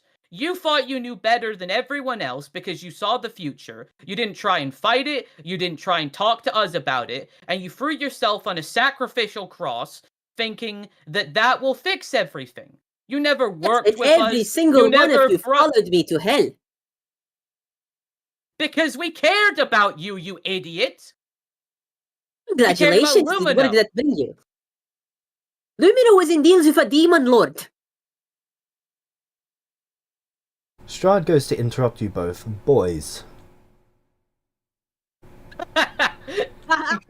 there's something that you are both missing right now. I want you to stop and think about it. You are upset about each other because of the free will choices that each of you made. You were upset that they impacted your lives in ways that changed them forever. That is what you are upset about, is it not?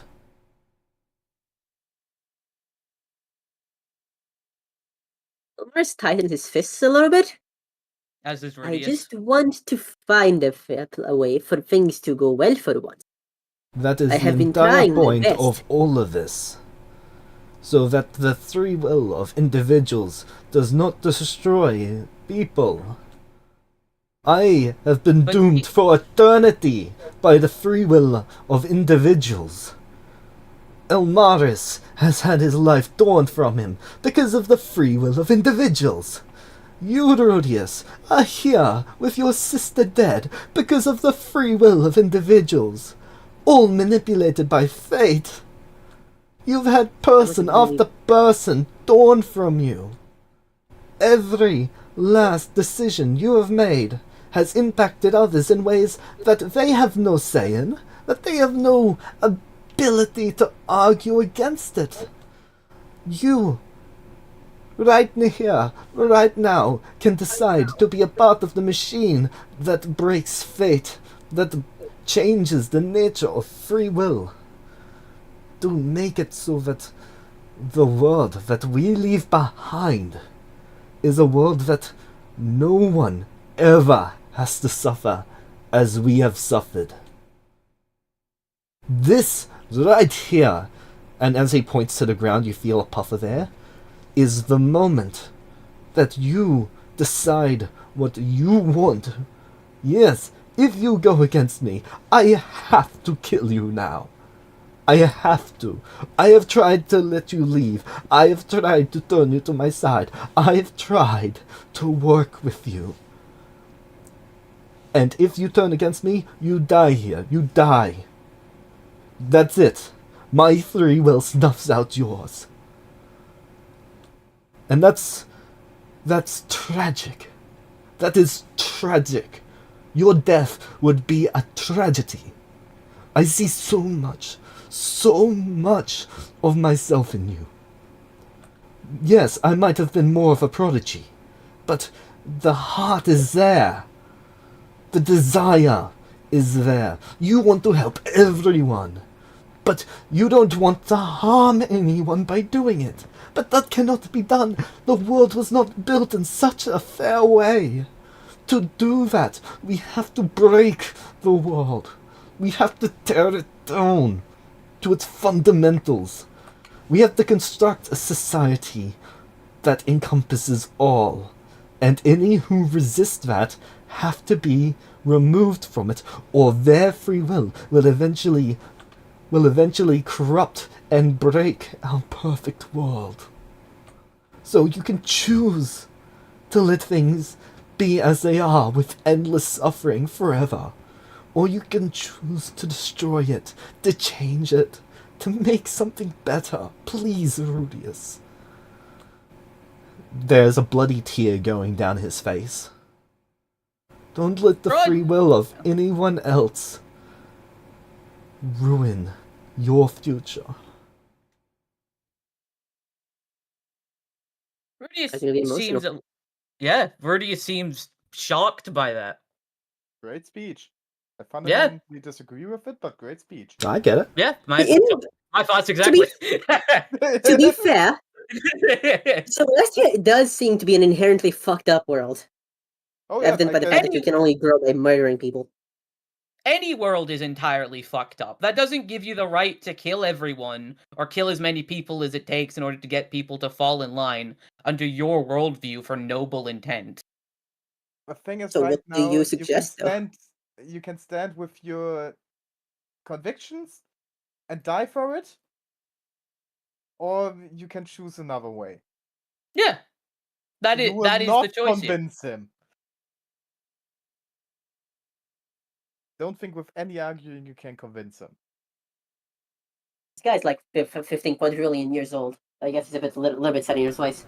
1,563. Oh, wow. Okay. Shorter That's than way less than I thought. Yeah, same.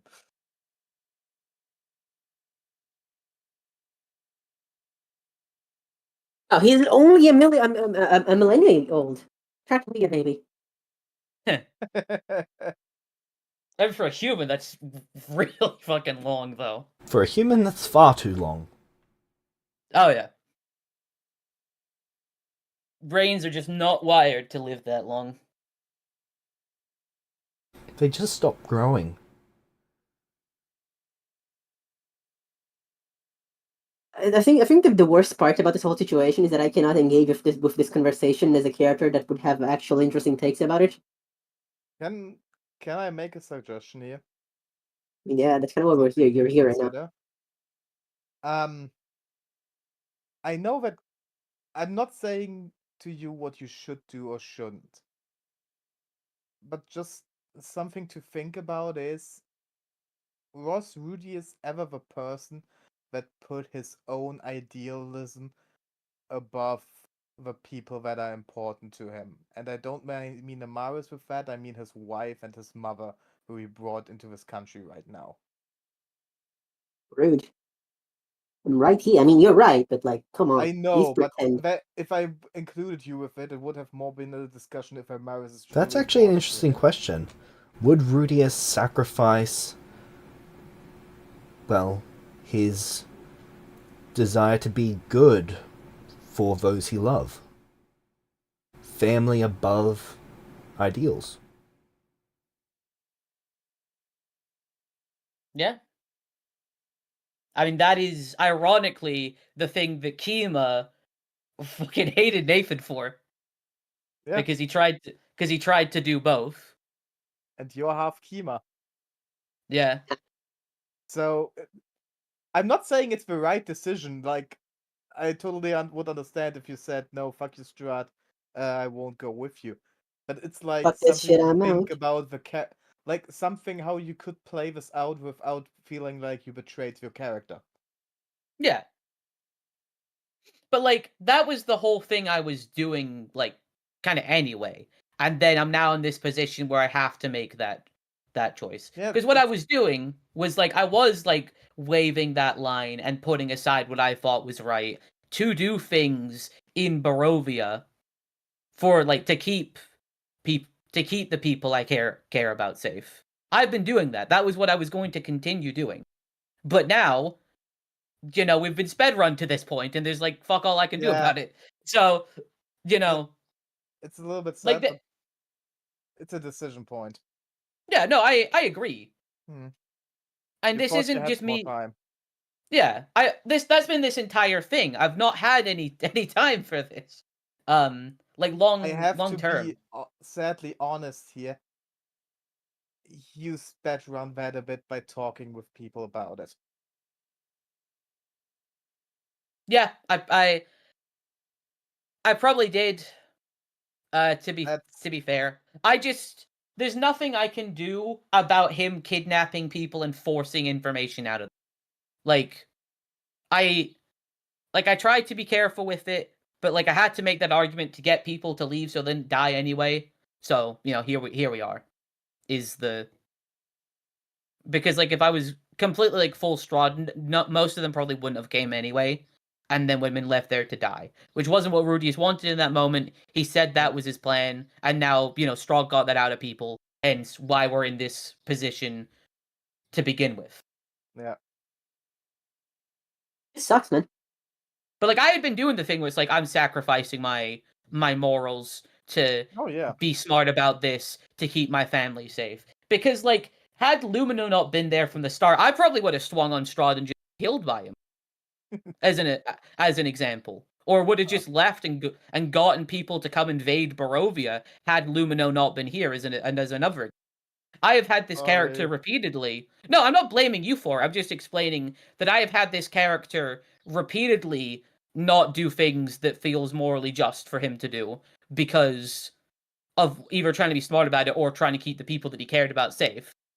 But now I'm in this position where it's either, you know, fully submit or die because I can't lie about it or try and scheme because he's just going to have Elmaris look in my eyes again and then I didn't truly join him, and then he I killed me don't again. have to look into your eyes.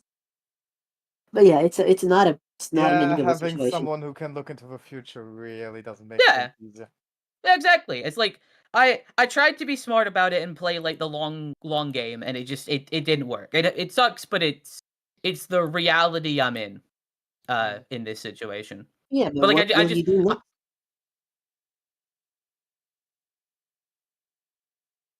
You stand at the crossroads of fate or whatever. Oh my god, I'm letting the accent drain to my normal voice. Oh no. Would be Rudius be like okay with a compromise? What?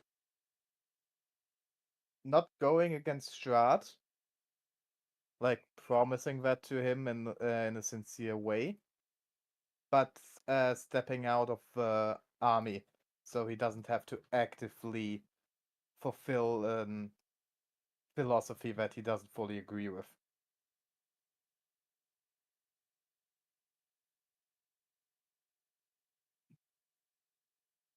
On the bright side is at least we can actually talk about things we can do about the situation, which is what I can say about God Aid. So you know, stepping up. We talked about yeah, sadly.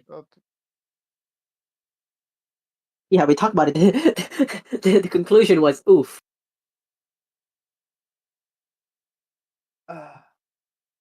And it's just another thing that might work more into his direction, but it Mhm. doesn't. I don't mean that he needs to feel good about that because it would still Yeah. most likely feel shitty. No, it sucks. Yeah, it's not a. There's no real good solution for him in No. this situation. I don't think. No, there's Well, not been a you good could- solution for this character since I entered Barovia. Has been the Well, truth you of could the matter. always draw his sword right now. I would like to go back to the moment before you guys decided to enter here and the conversations that I had with everyone but Elmaris. What was my recommendation in regards to Barovia?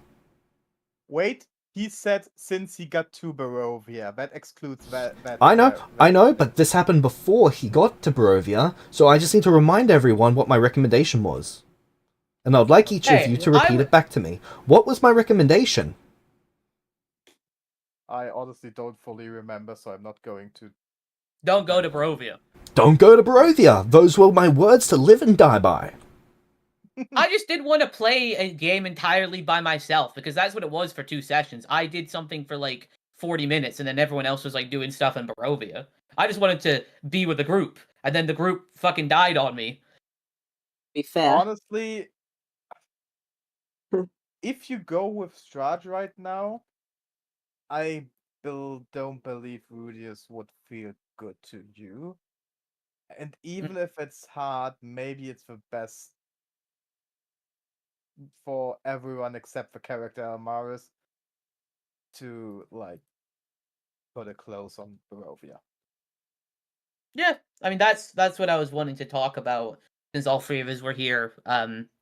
After the session concluded anyway, of like maybe we should just put the fries in the bag, as it were.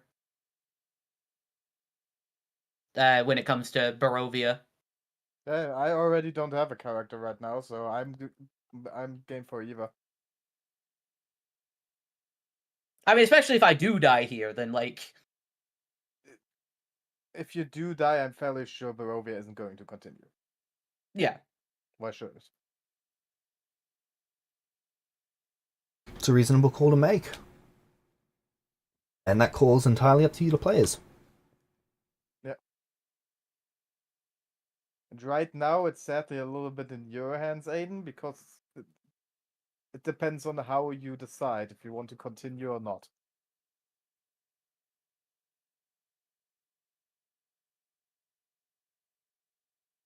Do you want to continue Rudius in a fashion that you might not enjoy? Or do you just want to say, let's go something else?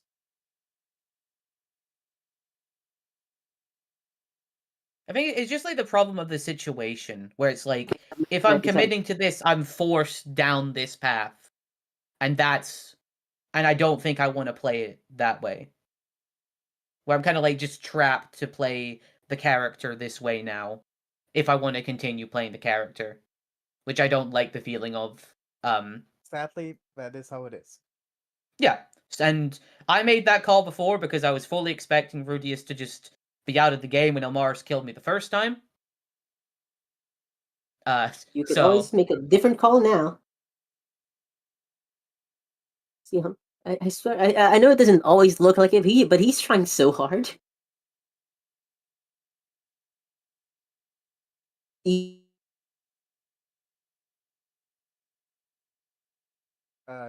I think you're cutting out if you wanted to say something.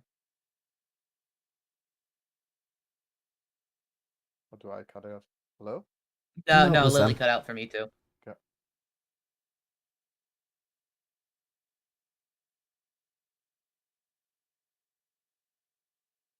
And honestly, in my opinion, I'm not really sure if I didn't recommend Barovia Barovia for any of you 3 because I knew the only player who was actually going to enjoy this sort of game was Elmaris. That's not true. You said later on that, like, as Barovia progressed, we would enjoy it. No, I said you would enjoy it in the later stages.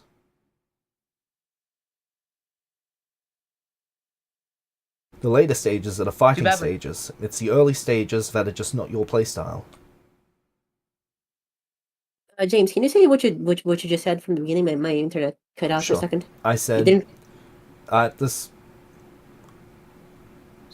my reasoning for not suggesting Barovia to Bonfit, Aiden, or Jess is because it is furthest away from Jess's sort of game's playstyle, not very towards Bonfit's playstyle, and Aiden's probably, like, if I was to give it a 1 to a 10, it's about a 1 for Jess, a 3 for Bonfit, and a 4 for Aiden. Honestly, I think I could have enjoyed it if the whole god shit wouldn't happen. That threw me off so hard. It's like a different role in the whole gist of things. Maybe, but I get what you mean. Mm.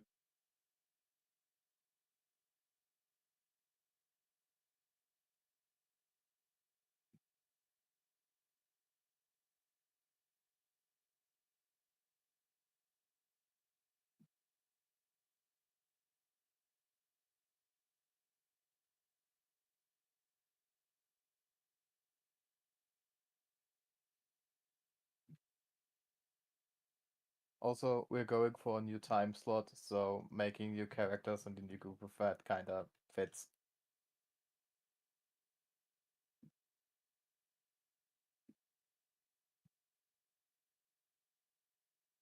Yeah. Not wanting to convince you of anything, you can make the decision, but just listing different things could come to my mind. No, I appreciate you're offering different points.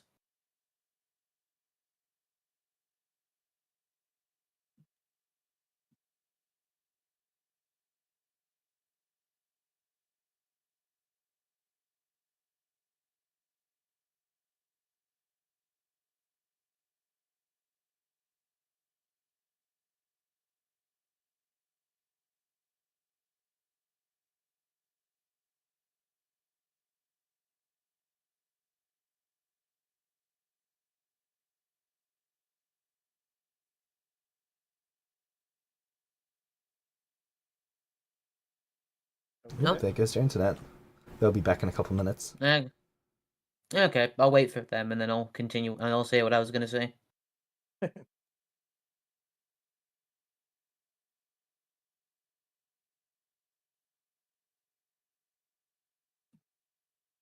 Welcome back. So it would. Okay. Well, Yeah, yes, okay, that would be I kind of missed funny. everything about that conversation from the second I should say that again because I didn't hear what was saying again. So That's okay, it's not something that Right. actually needs to be said again.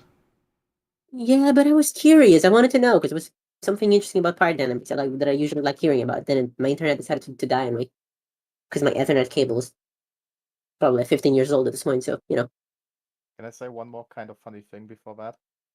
what do you mean one more? This would be then the second campaign where only Lily's character survived.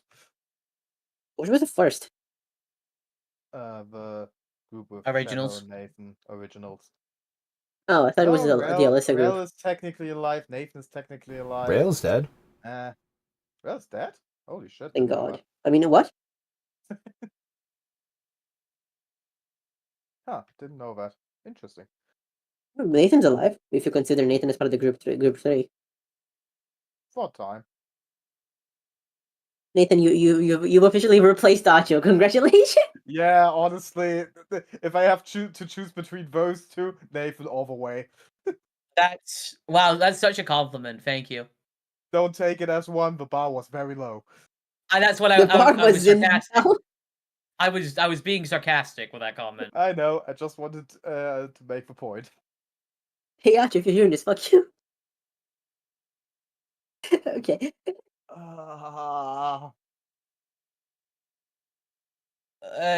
And anyway, Oh, man, I'm sorry. This is a terrible situation to be laughing. I just funny interaction goes. Brr. We either sit here in silence the whole time, or we give you some time to think about this while talking.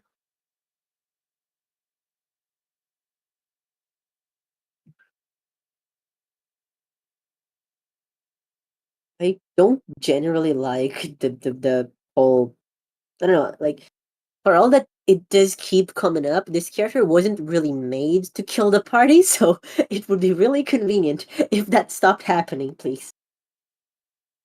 I mean, I take full responsibility for what happened to Rudius the first time around. Full responsibility. That was Elmaris doing what he thought he had to, and that was awful. And it affected his personality for the rest of the play of the game. It like irrevocably changed him. Ever since then, it just it's like fate. Ironically, decided, you know what? Fuck you. No, it wasn't Fate, it was Strahd. I will say this again. I do not blame Strahd for Chi-Chi.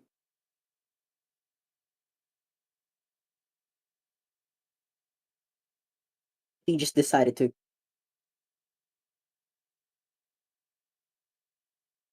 Well, I Have an can epic blame him gamer for a lot moment. of things.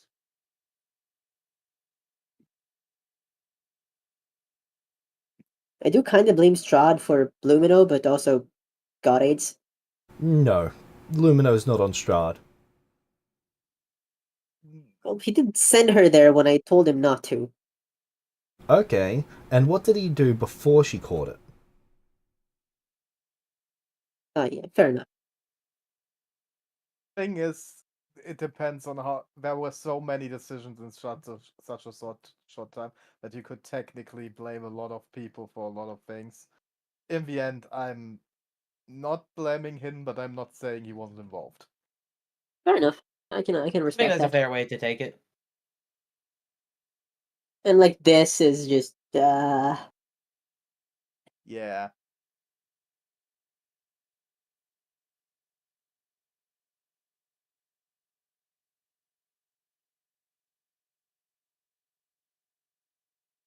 so I am obviously biased. I would rather you decide to you don't even have to exactly join Strahd, just you know, Sorry, Snuffy, whatever didn't happens see that happens. comment Fucking. until just now. Yes, that is Oh, exactly did you the say something funny? situation.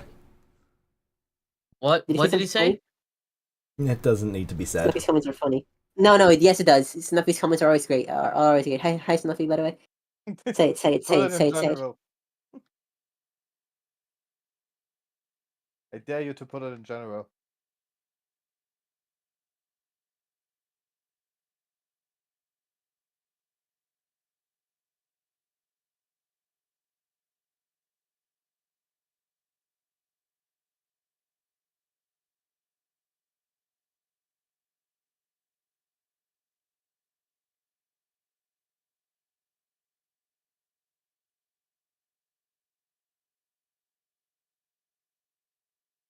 Say the situation is probably really. Oh, I wouldn't say it's completely out of nowhere for Rudis because he did talk about it like publicly.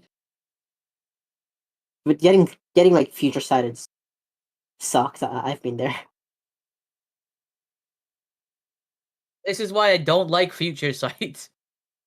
One Not likes even like future this sight. not even this situation. I've just not liked the ability for a long time. So it's ironic this is what kills me. Or it doesn't. It doesn't have to kill you. Just saying.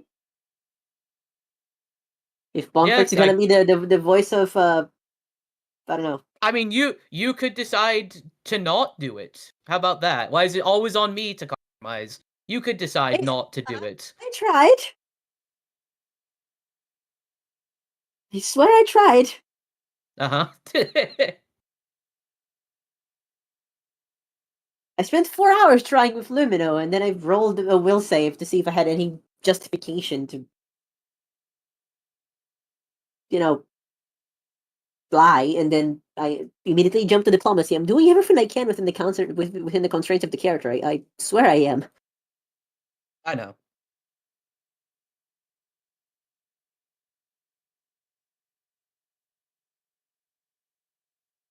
I didn't expect this situation when I planned the character around the idea of duty, so it just kind of escalated into a mess of.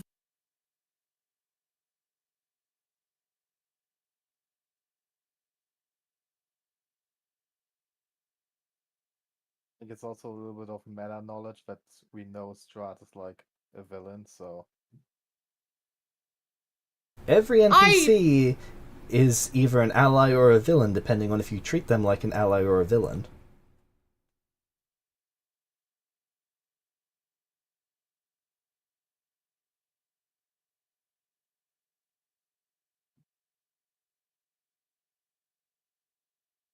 Kelhadre has killed more people than Strahd. Hadri is setting the bar in hell. Okay. Okay. You mean like that? Meteor Okay. Man. Meteor. It's all perspective and that fun stuff. Everything's true and nothing is forbidden. Hmm.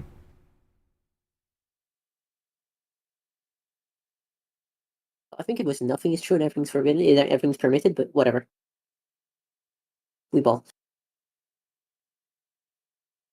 Okay, how do I persuade you? Wait, do you want me to persuade you, or do you want me to shut the fuck up and let you think? I'm gonna be real. I don't really think you can persuade me here. Okay, let's try. I have an hour and a dream, and I'm all out of dreams. Okay, so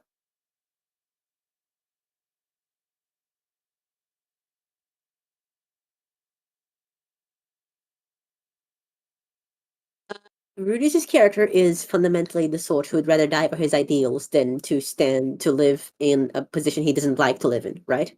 That's something he's done before. I completely support his decision to do that last time because the alternative was Anima doing the rapey things, and I hate her. Well, she's dead. She's too dead to be a problem anymore, thank God. But, you know,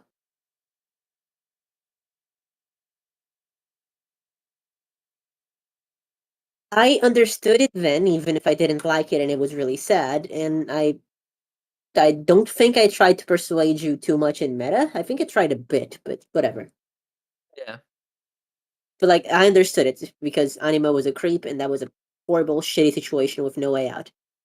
So like, yeah, okay, that was fair. Rudis' character is fundamentally the sort who's diametrically opposed to concessions of most kinds, even though he's willing to like postpone a lot of things.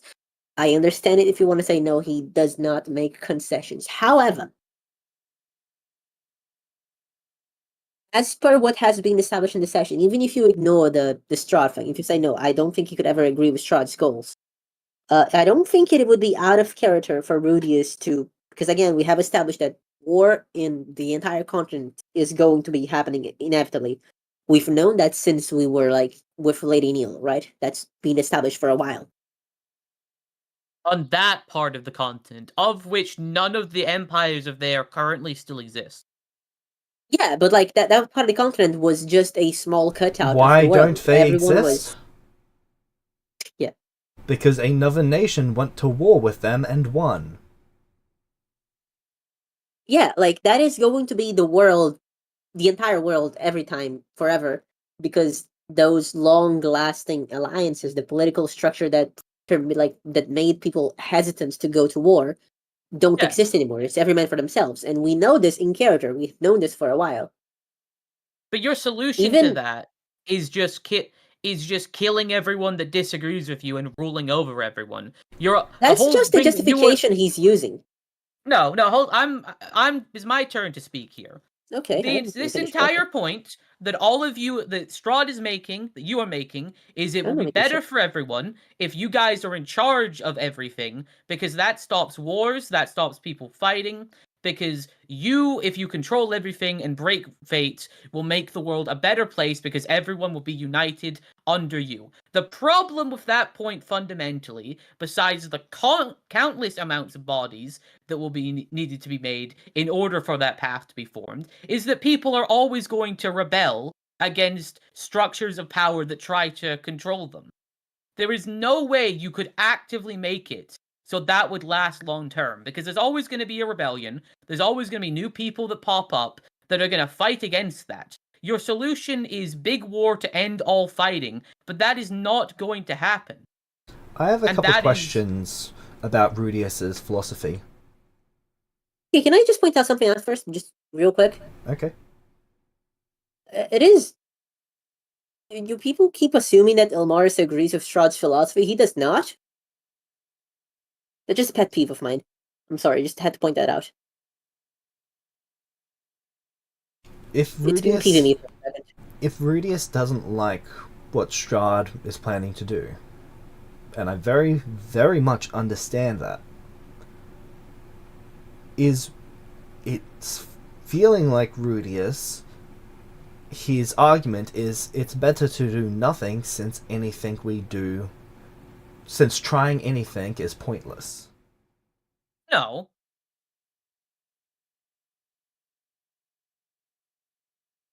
That's not the argument. My point is that, like, that specifically, there's stuff you can do to fix these problems smaller term and to build positive steps for the future. But there is always going to be conflict and fighting. The point, ending it may be impossible, but the point is to try and mitigate it. Why is it and to impossible? Because of the nature of sentient life and existence. So change the nature. That's what Strahd's suggesting. Change the fundamental building blocks of the world so that it's not the nature for everyone to fight for the sake of fighting or for the sake of individual power. Sure, and This every world time sucks, people have let's make tried a to better one. fundamentally, and every time people have tried to fundamentally fuck with reality and change how it works, that has always gone well and had no backlash that caused the thing they tried to do to fail, but just ended up with much more suffering. That's what happened with the making of the Warforged. That's what happened with the Gears of reality. Why did those things backfire? Because others interfered with it and made it backfire.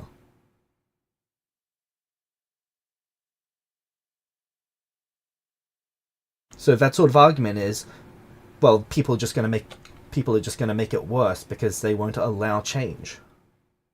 But change is what's needed to make things better. I'm not saying Strahd's method is the method to go with. I'm just saying that every time someone has tried to do something big, it's been fucked with by someone else to make things different but worse. The Warforge, a group of adventurers showed up and threw a corpse into the machine that was infected with, well, what it was infected with, to make it significantly worse. Alice's wish for magic. Hi. Yeah. What else can we look at? And that was people trying to play God with reality. And yes, they were stopped by someone else interfering with that. But that is just naturally what will happen when you try to fuck with reality and fundamentally alter it. That has been consistently proven. And that will not change if Strahd does it. Okay, but it's not reality that makes it worse. It's people that make it worse. Who's to say people aren't doing this through reality trying to fight against it being changed in the way that people want it to be? Then the answer to that argument is, there's no point in doing anything. Everyone should just kill each other. No. Because, well, if you don't change things, then human nature is always going to spark wars, bad things are always going to happen, and people are always going to end up dead until there's no one left to live. And that's why you fight for small change, to make impacts, to... Okay, but small change is undone by small change. If you don't change the fundamental rule set, everything will always be undone and redone. You'll be stuck in an endless cycle. Let's say you build up a society just like people did before. Then human nature within those societies will build up power. They'll do something cataclysmic that either wipes out a nation or causes something like this shifting to happen again, and then the powers reset and billions of people are dying again. That's just a cycle of death and destruction.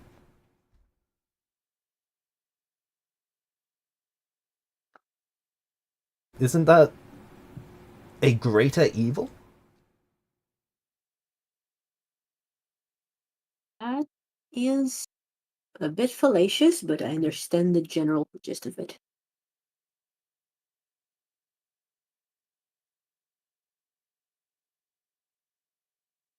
Is that sort of... Okay, I'm gonna play devil's advocate here. I kind of have to.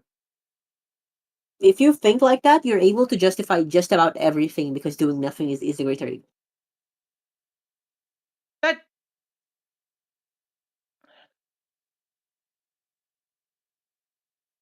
Yes, That is you can unfortunately justify just also- about everything, which does not make that argument right.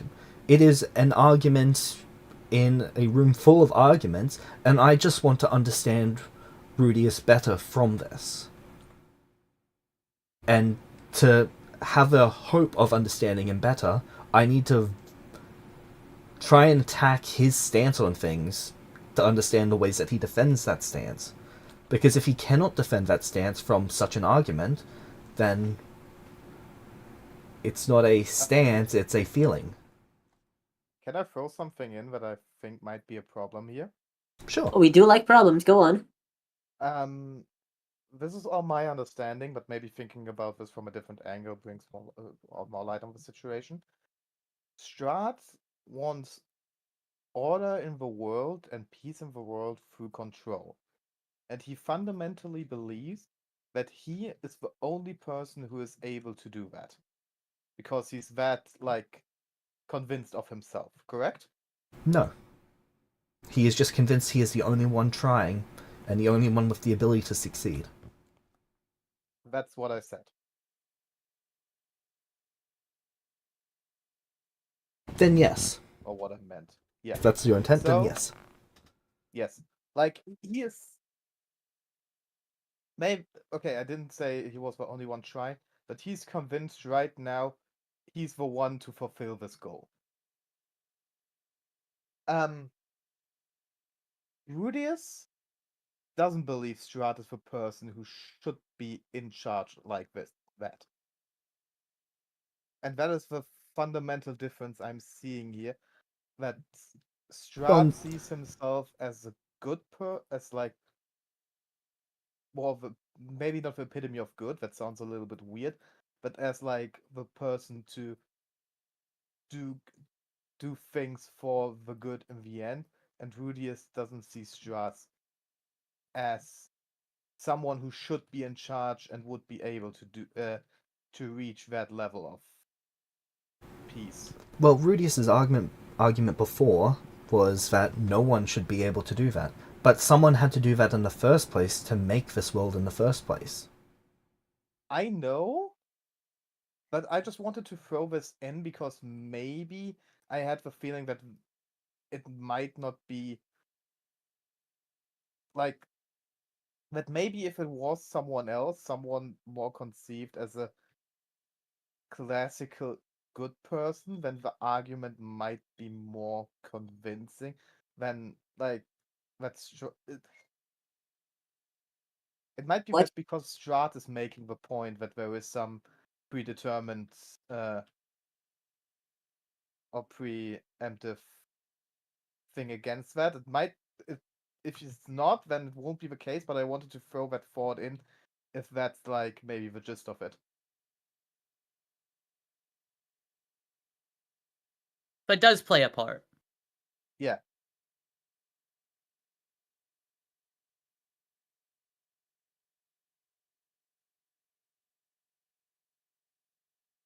It's not only That about would lead me to philosophy, ask it's then, also- would he be okay with someone like Nathan Deus doing that?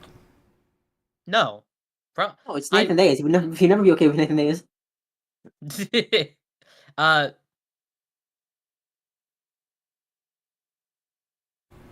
Rudius's belief is just that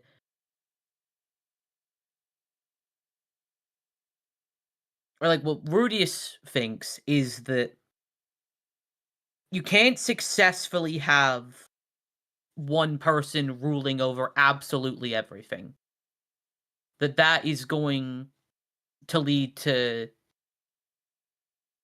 disaster, because there will be no one on Strahd's level to hold him accountable for the actions he will take once he is in charge of absolutely everyone.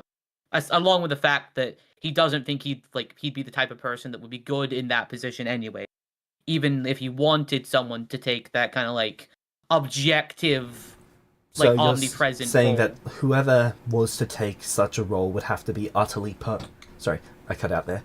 You're saying that anyone who was to take such a role would have to be unimaginably perfect in order to do it. Yes, that fit the person. So the argument's that would be basically required- no one can do that role. It's yeah, just not no possible. one could. Yeah, no one could possibly fill that kind of purpose and everything go all right because of it. And to get to that point as well, the cost is far too great.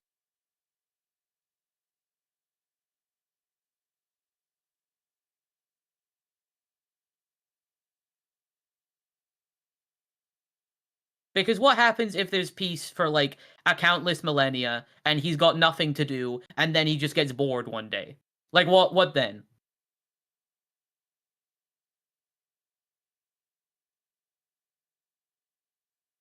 Like, I do not see Strahd as like, okay, I've just snapped away half the universe. I'm gonna go like chill on a farm for the rest of existence. Like he would, like that's mainly the Rudius's belief here. The person like to take that kind of role, you would need to be and to do it well for there to not be major consequences. You would have to be like absurdly fictionally perfect in that role for there not to be still to be suffering. And if there's still suffering, then you can't justify the cost of doing the action in the first place.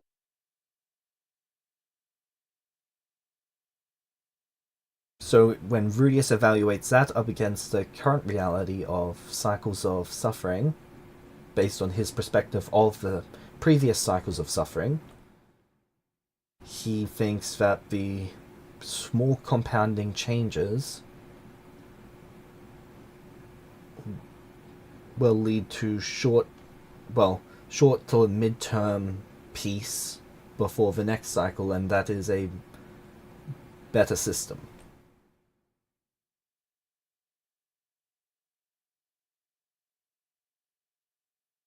Personally, my opinion is yes, that is a better system, by the way.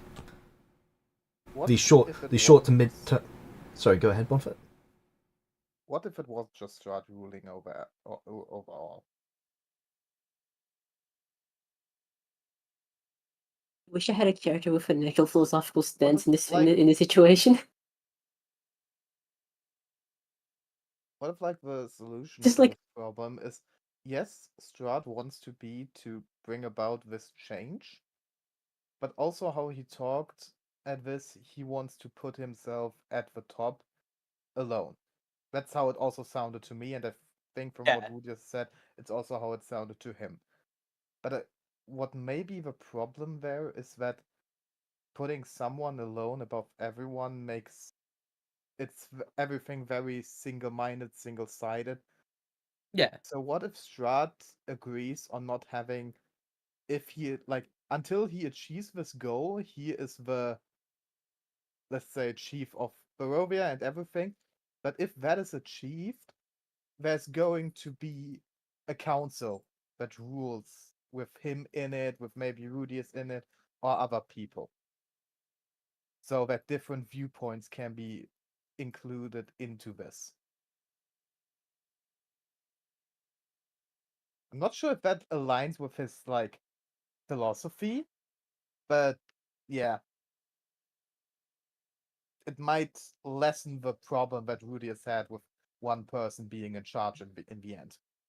I think one of the things that I kind of want to point out that no one has pointed out first, and please allow me to finish this one. For all that Strahd's philosophizing about this brand new world he's about to bring in, what he's doing is fundamentally the same thing every other noble ever is doing. There's no real difference. It's the same fucking shit. I don't like that either. Like, No, just yeah, because but like everyone is doing it doesn't mean it's okay for him to still do it. I think that yeah, but was it's the like it's the point. same. I'm not really saying oh it's okay for him to. What I'm saying is like Rudius would fall into the same problem of any noble that in charge of a nation that he went to would try to pressure him into aiding them into doing the same fucking thing because that's what everyone else is doing. He's just putting this nice little coat above it, but he's no more or less evil about it than everyone else. Mind you, again, this isn't like me saying, oh, so it's okay to do what he wants. I'm not saying that. If you don't feel like it, you don't. But I feel like it's important for this to be on the table for all that he's got this whole speech about what he wants to do to the world to bring about world peace and the infinite Tsukuyama, it's just the same fucking thing. He's just doing what everyone else is doing after the shifting, which is, oh, my people need resources I don't have, I need to take more resources. That is the fundamental truth of it. So the question then becomes, does Rudius just not want anyone to do that? Does he not want Strahd specifically to do it for some reason? Does he not care? What's the plan regarding the here and now? Because the reality of Strahd's ambitions, for all that he's real good at sounding like he's doing something amazing, is that he's gonna go about conquering people, because otherwise people are gonna be going about conquering him. It's the same shit. It's just humans humaning.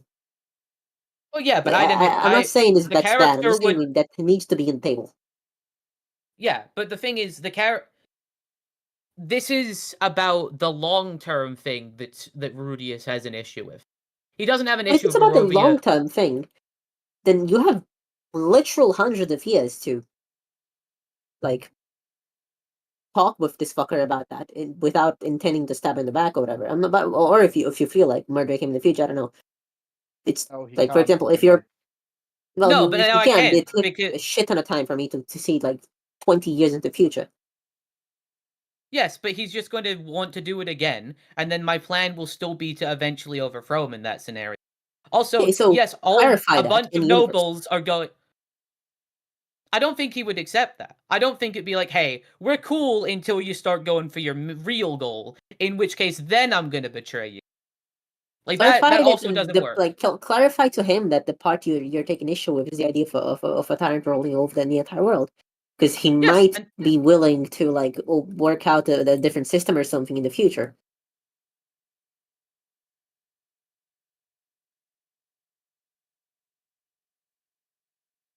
but his goal is actively not for that. I don't think there is any system that anyone could come up with to replace the current one. Like, let's say that Strahd changes the system so that it's one where everyone grows up, they're immortal, no one can have children, resources are abundant for the number of people that there are, no one can die. Sorry, I cut out there at some point. No one can die, no one can cause harm to others, and people can do what they want, like a creative world in Minecraft, and there's like 500 of each race. I don't think Rudius would even be okay with that. Even if that basically guaranteed infinite long-term niceness for the sake of short-term suffering, because like if only 800 of each race are being left, trillions would have to die. Yeah. And if there was more than Like that, there wouldn't be enough. And if there was more Like, people what- than that, there wouldn't be enough resources for everyone to be like that. Yeah. Like, the best case scenario requires way too many people for it to die to be justifiable in his mind. He doesn't think Strahd would be able to serve well in that kind of objective, like, omnipresent overlord position, even if that is the end. Like, if that is his end goal. I'm not talking Rudius about doesn't- Strahd being in an overlord position in these examples. I'm just talking about Strahd changing the system and basically making it creative mode Minecraft, or let's say basically changing it so that no person can cause harm to one another. Rudius does not trust that anyone could make those sorts of changes. Even if Strahd told Rudius that I'm going to make it so that no one can cause harm to another person ever and everyone is immortal for the rest of existence, Rudius could not trust Strahd, and I don't think Rudius could trust any person to actually wield that level of power. Yeah, he wouldn't, because that just sounds like an absolute fantasy in his mind. And then, because, like, what happens when you get bored? If you have the ability to edit reality in that way, so everyone's immortal, no one can hurt each other, no one can die, You're and you just, presuming like, that fuck he around for is the one with all of the power then, and not it being redistributed. No, but I mean, like, even if it is redistributed to everyone, then, like, Someone else will what is change the it again. point? Yeah. Because someone else can just disable creative mode, or people are existing that way, and then after like 5 million years, okay, we've built everything we can possibly build in creative mode. Let's go play Rocket League or something. Like, Okay, people but want to isn't change, that just a net positive or a net neutral? Seems like at worst just goes back to what it is. but it still kills way too many people for it to be The justified. same amount of people that would die otherwise because people are just going to war anyway. Yes, but smaller wars can be mitigated and fought against. It's not what's happening though. Our Because entire people aren't taking nation steps was to getting wiped out. take it. Because people aren't taking steps to do that, is the thing. Yeah, but there's no step that you could take against it that wouldn't result in wars anyway.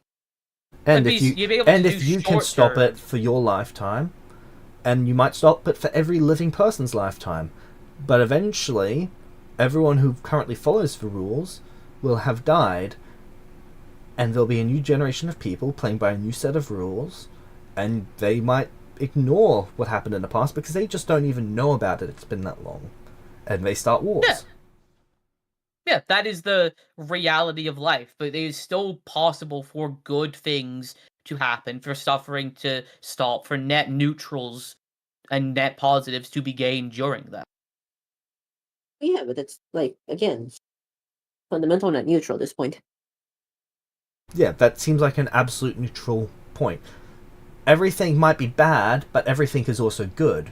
So we might as well keep things as they are, rather than striving for change. You can strive for change, but change on that level will Okay, not go striving well. for permanent change.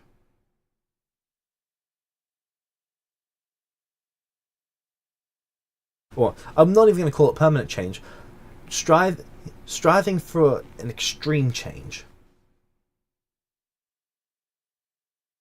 Of that magnitude, yes, because of the amount of people that will need to die for that to happen.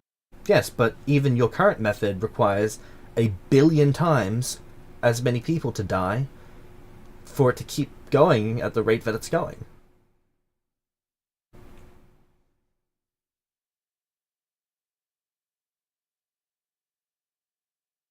Like, let's say every day 100 people die in your current method, which is so unimaginably lower than the actual number. But let's say 100 people a day.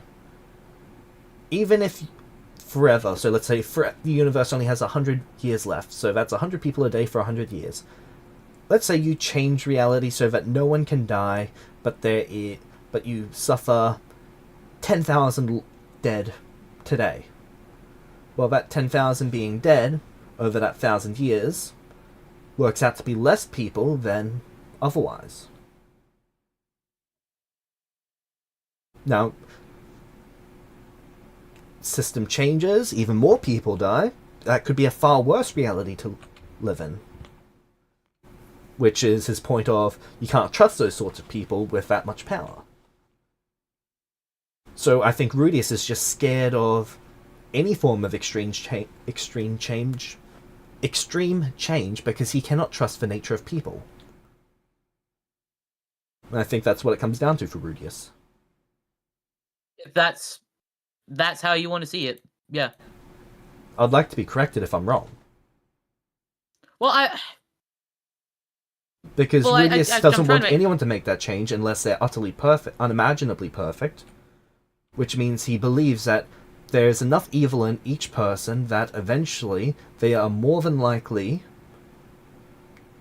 to take that power for themselves and use it in the wrong way.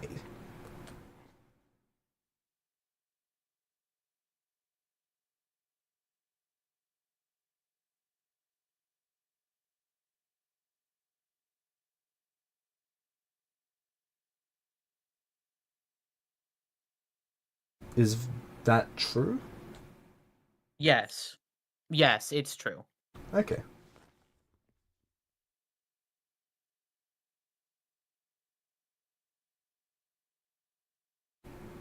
That's some reasoning I can get behind. I too have a That would be fear of amazing. humanity being overly evil with unlimited power. Profoundly amusing how Strahd and Rudius have this deep like philosophical disconnect in Elmar's whole like Elmar's perspective of this begins and ends that I'm doing my job. Good soldiers Just- follow orders. Good soldiers follow orders. Then my question is, does Rudius think that he himself You cut would out be again. Sorry. Does Rudius think that he himself would be capable of doing this job? Fuck no.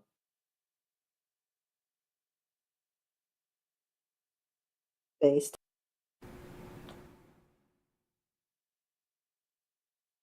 I feel a connection to Rudius here. Rudius and I have the same opinion here. What people suck? Yeah, people suck. Understandable. That level of he believes that level of ultimate power will ultimately corrupt people, regardless. Like he does believe there are still good people in the world, but at the same time, wait a second. Sorry, I have to interrupt here because that might be the solution. Elmaris saw Rudius killing Strahd as he was corrupted by that power. Sorry, what? You said Elmaris and then so and then something completely different, and I'm struggling to see how those two things are connected. That Rudius didn't betray Strahd, but he would Rudius wouldn't kill Strahd as long as he still goes with as long as he doesn't go out of line and uses this ultimate power for his own benefit or evil. At that point, it would be beyond Rudius's ability to do anything about. Rudius's only window for stopping Strahd is before Strahd achieves a certain threshold of power. yeah. I thought that might have been the solution. No, that was a good failed. idea. That was a very clever idea. Okay.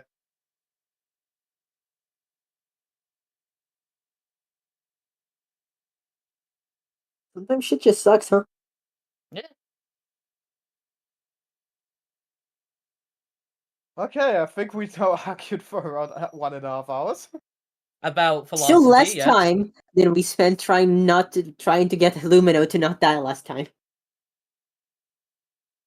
I mean, I've been yeah. I've been catching flack for that for like 2 weeks, by the way. So what Really? does what really?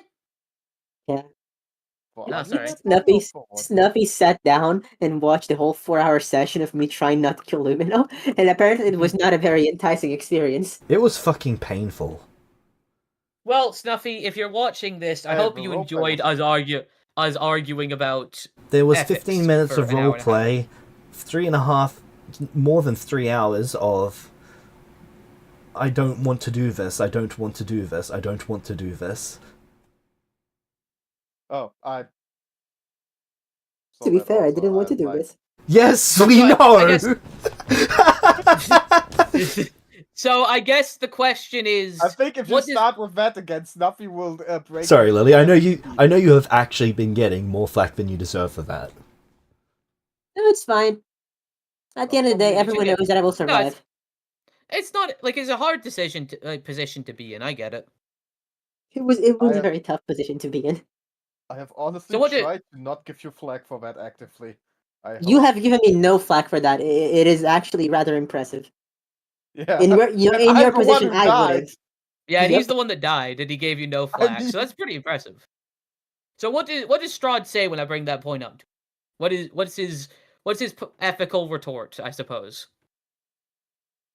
Fuck you, kill. To which point specifically? That you don't think anyone can do it because they'll be corrupted? Yeah. Does he say anything to that? Like when I guess when he has like, why are you doing this? And I like go on my fucking hour and a half philosophy about how ultimate power corrupts ultimately and other stuff that I've said. How does he take that?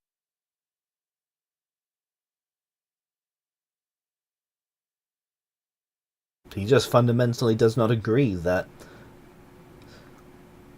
absolute power corrupts absolutely. He is convinced that he is beyond that, and has always been beyond that. He is steadfast in his belief Marvel's right that down. that there has to be change. Sorry, he is steadfast in his belief that... What was the last thing you heard me say? Steadfast in his belief. He's That- steadfast in his Steadfast in belief his that belief. the world, as it is just too much suffering, too many people being trapped by fate, which is the representation of other people's decisions, really. The consequences of actions of others and yourself. And that world is unimaginably awful, and everyone should be free from fate. It cut out again, didn't it? What was the last thing you heard me say? Then You're not really cutting out for us. Or at least for me. He's cutting out for me, Yes. but it just sounds like you're stopping talking. It's different. yeah, Okay. I guess that would be a better way of describing it. Did he say? Um, Did you hear me talk about fate and how he thinks that it should be Yeah. destroyed? Yeah. Then cool. That's the point I was trying to Yeah. make. So wait, does it if you think fate is the decisions other people make, That other people make and you yourself make. does he want to eliminate people making decisions? He wants to eliminate the consequences of decisions for all. How? That's If you a general if you have question. I absolute think- power, you should be able to achieve anything. Okay, but then like, I'm just thinking about the logistics here right now. Yeah, that's So my point. how- The logistics of this plan how don't make does- sense. That he has absolute power now. What does he do? He changes the rules of reality so that the consequences of other people's decisions do not limit your own options. Okay, so how do people then live together?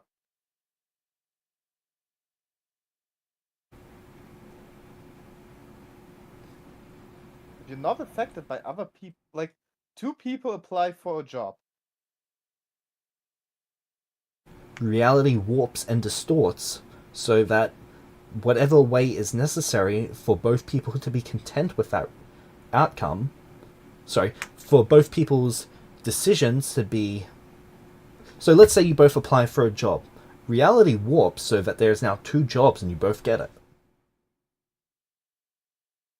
So he would basically, anytime something happens that might spark conflict in, like, not even like big conflict, just in a small way, as I just mentioned with the jobs, reality would warp so that conflict doesn't exist anymore.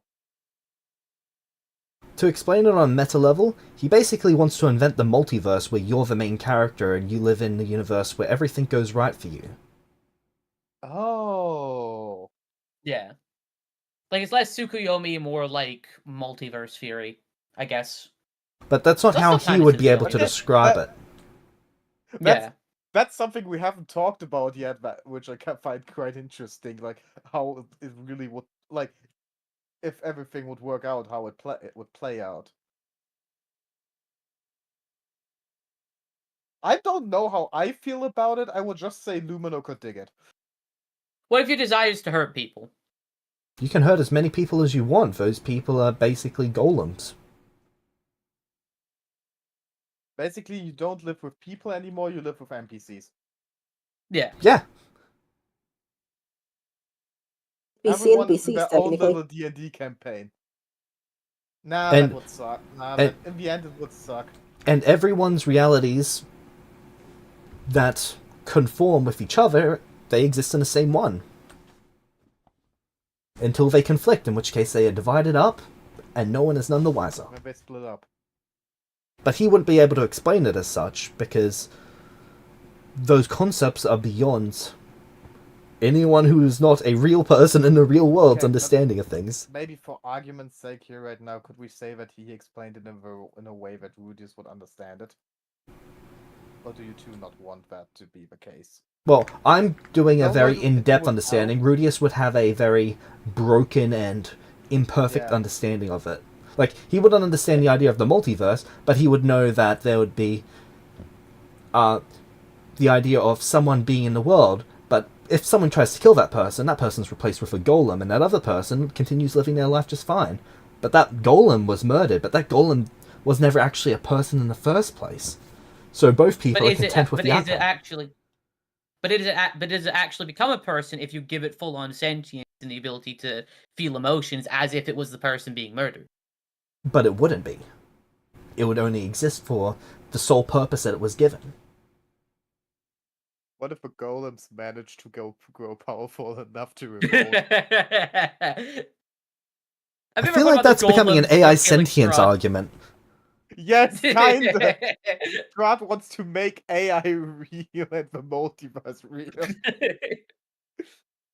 I'm just saying, he's basically creating this, like, subhuman race of things that might be able to feel. Yes, he is creating flesh rocks. Oh my god, that Yeah. that could play out so bad or so well. It's funny though. I guys kind ever of watched find it funny, but in the end, it might depend on luck.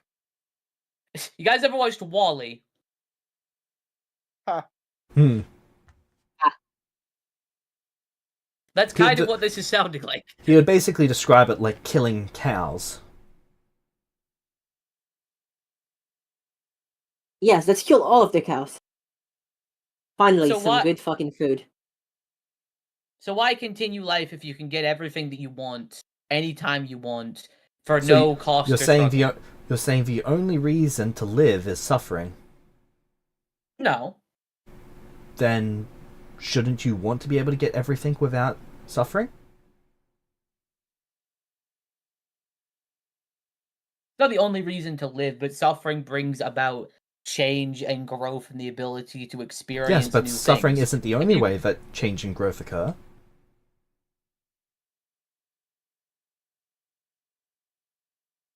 But is there no consequence? But there's no consequences in that world.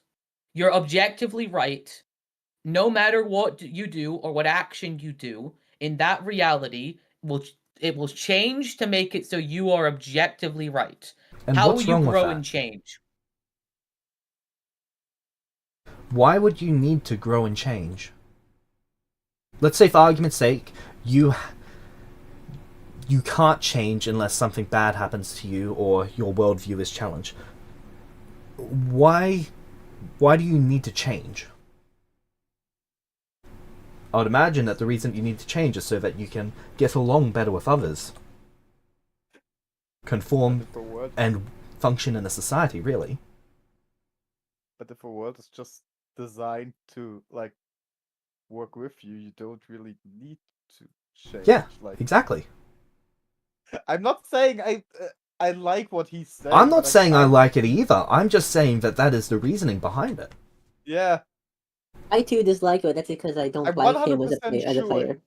I'm 100% sure that not even depending on the, like, power he manages to get, there will go something wrong with it.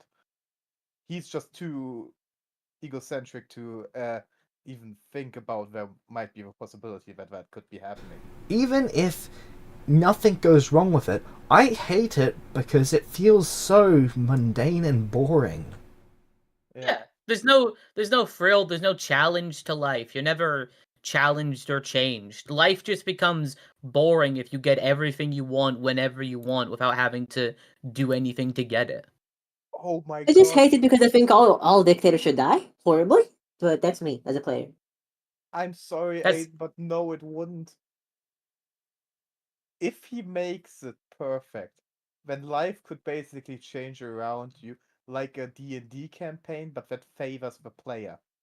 It's not that and that would be boring. No, it's not that there is no struggle. But it's that there's just enough. Yeah, but there's just enough. That's not what you said. That you feel. I said a D&D campaign that favors the player, not is. No, I know, but like that wasn't what he was saying. That wasn't his argument. That was reality changing to make sure you do and yeah. But what you want is some level of struggle eventually, so you get that level of struggle, nothing more, nothing less. It's basically okay, let's just say it this way. He has the perfect utopia in mind. If he can achieve that or not is a different question. But in his mind, it is perfect. You can't argue with with the idea because any argument you can bring, he would just say, but that wouldn't be a perfect world, so it's not what I want to do. And that is his problem. Yes, Yeah, Playground that- logic. it is. It absolutely is. He wants to accumulate power to make a perfect world, and everything that isn't perfect isn't means he hasn't achieved his goal. Playground logic. Yeah, basically. Lawrence is listening to like the 3-hour like philosophical conversation and it just evolves into that wouldn't happen. That wouldn't happen. I wouldn't let that happen. Honestly, I think I Elvira's like to imagine really- he's just like there. You guys know the Frisk face from Undertale? The funny thing is that Amaris might be the more evil person in this whole philosophical conversation because he doesn't really care about all of the shit and just want to fight some people. He doesn't care about fighting. He just wants to do his job. He That's like not true. his whole You stake in also this. want to fuck up fate. That is true. I do want to fuck up fate. I don't care about anyone else though. I just hate fate. You don't care about the solution. You just want to end the problem. Yeah, exactly. I don't care what The comes funny after. thing is that technically Strahd wouldn't fuck up fate, he would just become fate himself. And then I'm gonna fuck him up. Actually, his solution would how be did for you do everyone that? to be their own fate. Oh, genocide time then. And thus we're back to the Oh beginning. my god, I want to see where Strahd succeeds and then just tells Amaris everyone is their own fate, and Amaris decides to kill everyone. Including himself. Mars cannot kill himself. He's immune to fate. Fundamentally. Not a I straw mean, he reworks can how kill it himself. functions. Technically, You right have to now, overpower. everyone is fate, so... Yes, but you're No, also I the can fate of literally everyone see. else. Yeah, I can literally see the threads of fate. I can. Yeah. I can see that For bullshit. Elmaris, the difference would be that instead of everyone looking like they are ropes to each other, they would look like a ball of string themselves. Amaris would become a cat. Indeed. Unrelated, I'm imagining Brutus and Strahd having this philosophical conversation, and Elmaris just looks exactly like this. Where's session memes? I lost session memes. There it is.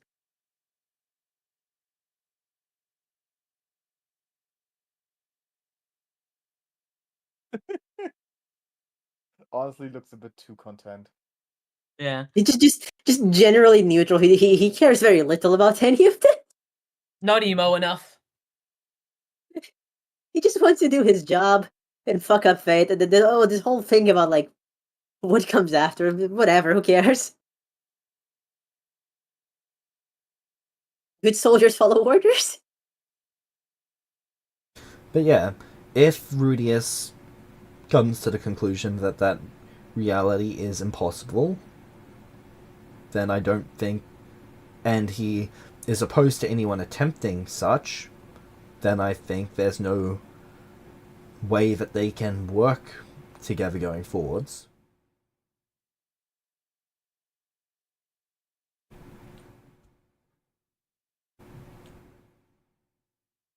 So then I just need to know if Rudius thinks that that is an impossibility. I think Rudius does.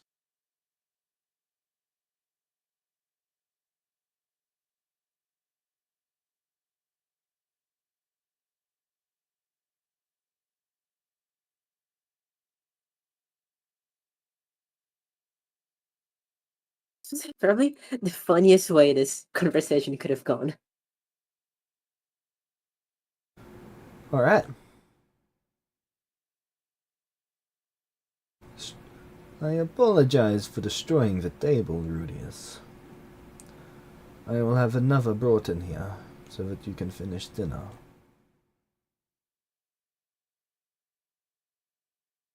Did I just survive by arguing philosophy with him? Elmaris, come with me, it is Don't time think for us so. to go. Lars looks at the table with his destroyed tea, Rudius, and then he Yes, Lord leaves. Strahd. enjoy your final dinner. Strahd walks out of a room with Thelmaris. All right. My tea, my precious tea. What do you do? I don't have an epic moment to spend on Rudius, but if I had one that I forgot about, I'd like to give it to him. Thank you. It's me as a player, by the way.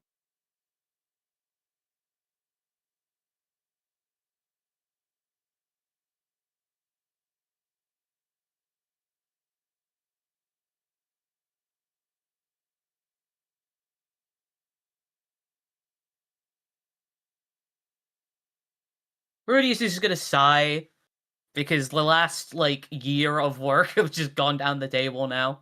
Gone down the drain. And I'm going to call Sorcerer's Dawn to my hand. Alright. One last time. One last time.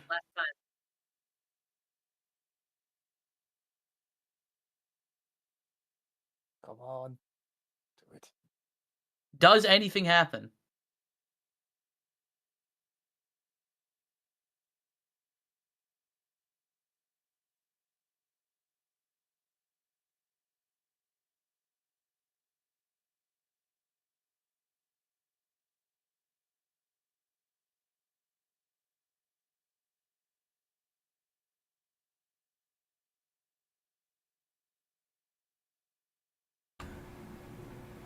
Does Rudius...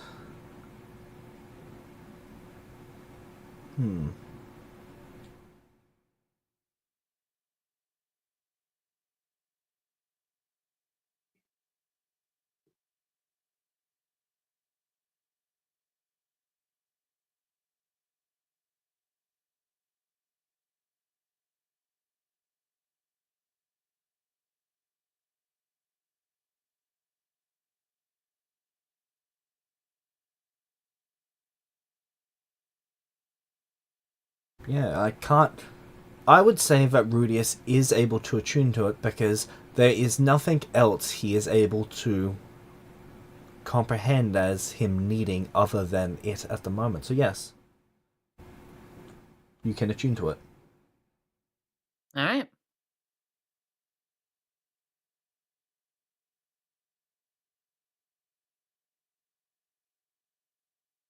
Anything can happen once I attune to it. You feel the power amplify your magic, like your magical circuits flowing through you. When they reach it, they are amplified more than 1,000-fold.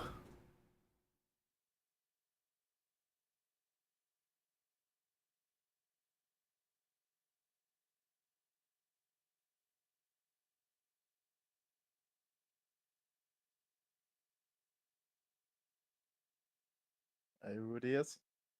Yeah. Fucking leave.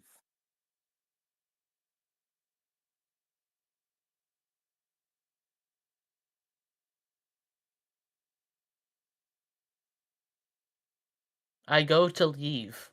What happens? Okay, so you go to walk out the door. Yep. The door does not open. It's like it's locked. Figured as much. Well, time to attack the door. Are you sure you want to do that? Essence casting.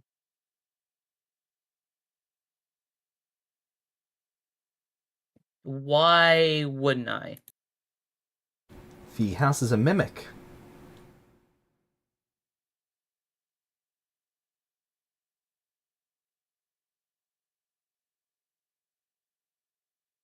What spells do I have? Let's see. It all comes down to gambling. Yep. Live by the gamble, die by the gamble.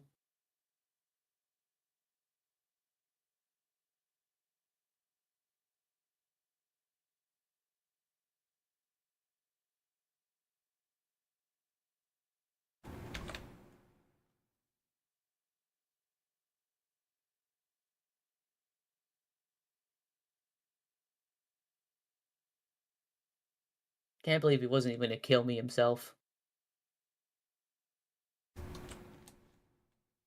Sorry, you go. internet's fucking up today. So what did I miss? Root is attuned to Sorcerer's Dawn. Hell yeah. Run, boy, run. Somehow, I trust you. If you need anything as a player, let me know. Alright, I need to see something real quick. Magus. About 40 minutes left. So we both.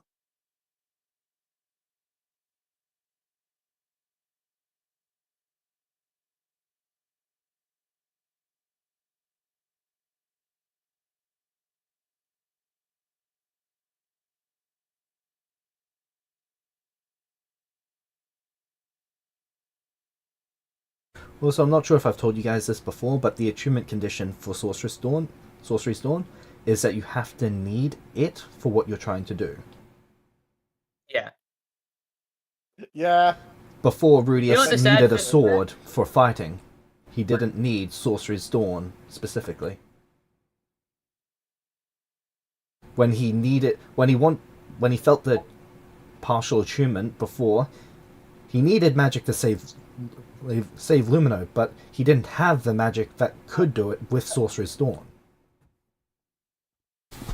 Which is why he met some of the condition, but not enough of it to actually attune to it. Having it wouldn't do shit for him. Yeah. And thus he didn't need it. James, can you kick me from the table, please? Sure.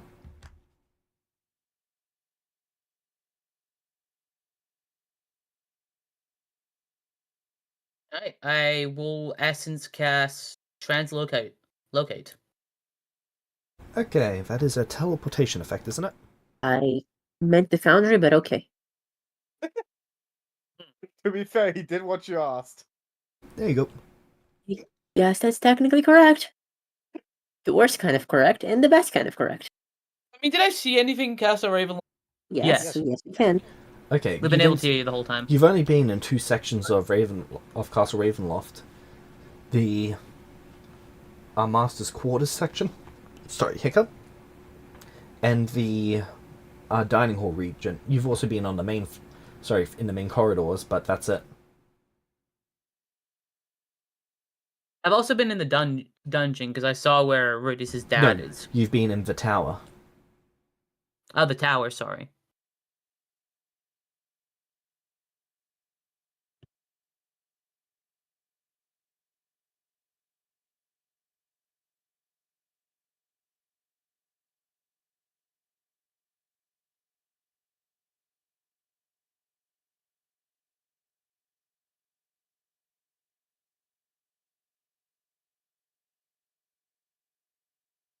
Can I get a check to see what I know about mimics?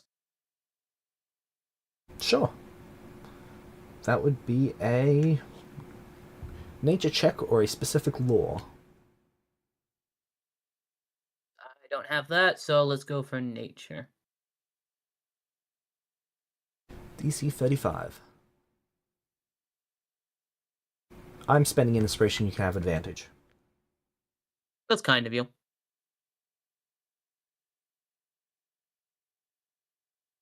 I'll just roll it again because it's not wanting to work for advantage right now.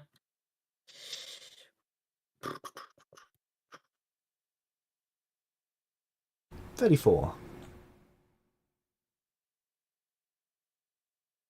Fuck, I moved off the DC. What did I say it was? 30... It was 31. 35. Ah, okay. Yeah, that's a failure. God, could people just stop phoning me for 5 minutes? One moment.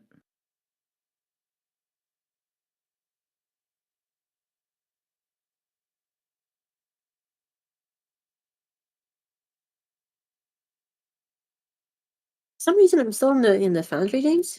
Yeah, I don't think you kicked me. I did. Oh, weird. Can't seem to log back on. It keeps Will you probably take a aside. little bit.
Right. Sorry about that. Anyway, Fine.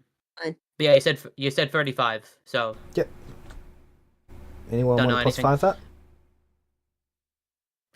sure, I've got a few left. So Alright. I'll That's a plus 5 success it. then. What do I know about mimics? They tend to be living creatures. They tend to grow into objects over time. A bit like shells. They tend to expand throughout the object.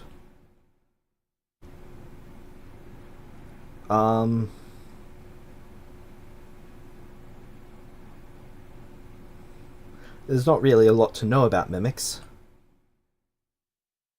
Is there anything Okay, you'd so like to there's no- particularly know? I mean, is there any reason not to just try and bust down the door? You could aggravate the mimic and it could crush you and the entire room. Okay. Uh, sure. I'll just try and teleport then. Actually, no, I don't have any thieves' tools on me, so I can't attempt to. Is there still cutlery? Yes. Cool. I wanna try and make a makeshift lockpick and open the door. Yep. You start doing so and the door is not locked. It just won't open. The mimic is holding it shut. Ah. It's Strahd's pet. I know. I wanted to see about it. I take it it's the same for the windows as well. This is the main hall, so there is a single window. Alright. Uh, Openable the- window? Let me check. Big stained glass behind Strahd's chair. Big stained glass, but it is actually openable. Cool, I'll open it. Okay, it appears to be being held shut.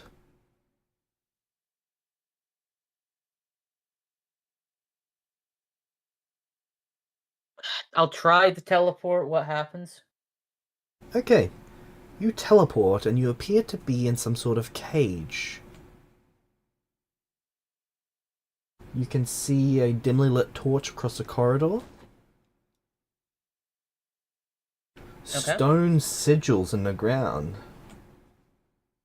What do the sigils do? I use Arcane Insight. No, you don't.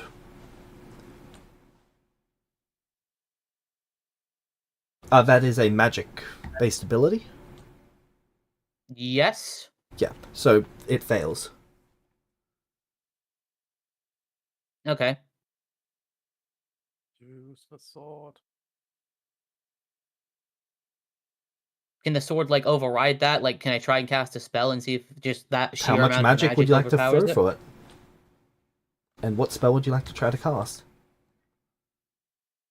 Uh,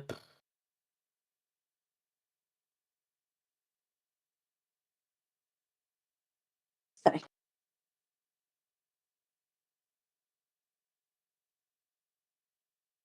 Oh boy.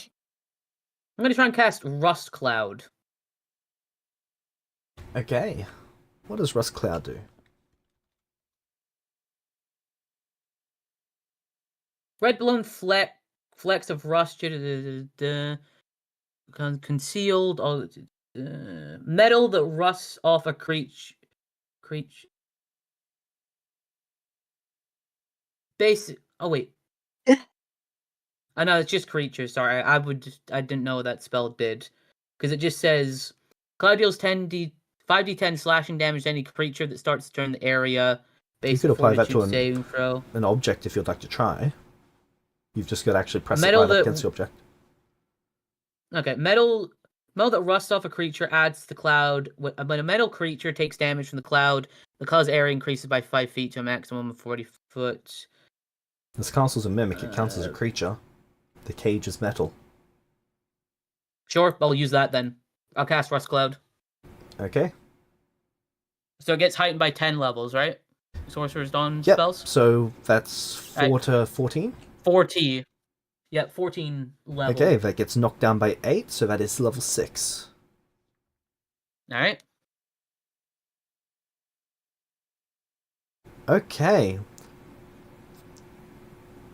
The cage begins to shed as you begin to tear through it. It's going to take 3 or 4 rounds for it to finish. Okay.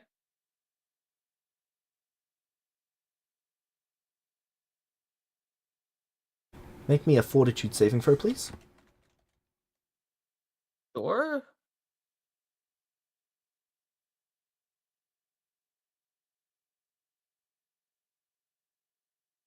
Natural 20. Oh, wow. Okay. You are taking half of this The damage. dice god's answer. As the room pins you down, you are not being crushed to death, though. That is a success. Cool.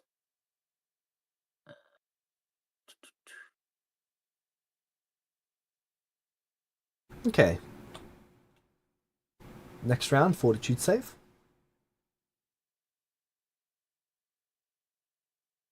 Moment. Foundry is rolling really slowly.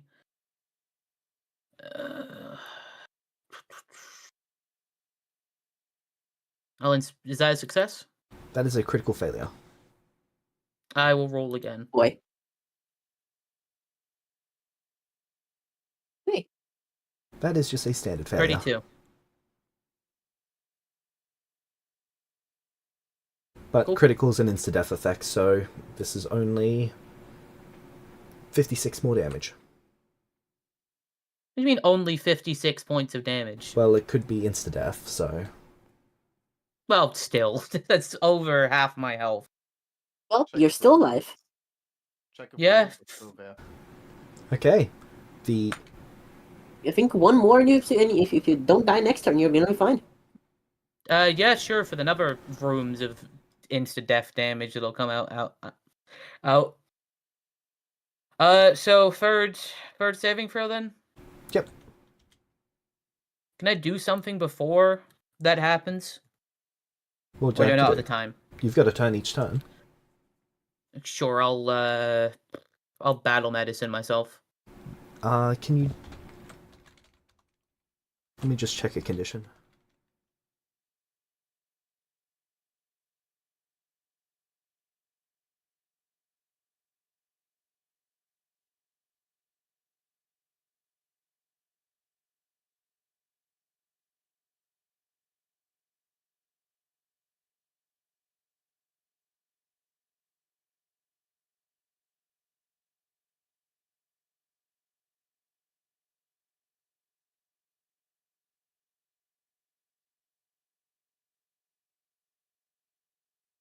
You are considered off guard, immobilized. Cannot use any attack or manipulate actions. Would you consider this to be a manipulate action then? Let me It see. doesn't say it, I don't but think so. You must physically manipulate an item or make gestures to use this action using battle medicines using a medicine kit, so you could not. okay, so I guess live or die time, I suppose. I guess I'll do the last fortitude saving throw. Oh, I need you to roll the... Before you roll the... Oh. I need you to roll the damage twice What do you mean For- the damage twice? for your spell. Oh, okay, so it got changed from 14th level to what? 8th. Sorry. Well, Minus 8. 14 minus 8 is 6. Yeah. Okay, so that's just... I suppose it would take the persistent damage. I'm not worried about you killing the mimic. I'm worried about you breaking down the door because the door's got separate hit points. Well, the chain, the gate. Are the runes still there? Yes. 29 for the first one. Terrible roll. And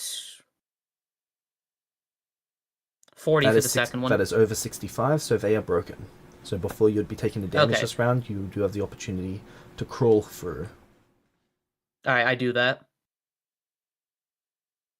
All right.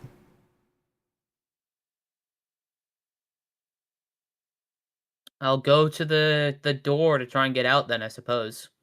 Unless I can see any other ways out. You can see the door. I take it is also closed. Yes. Alright, cool.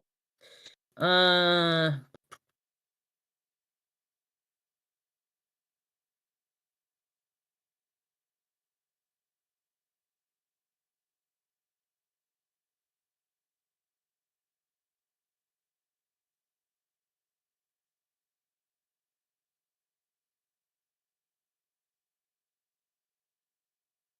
I'm gonna firstly one action battle medicine myself.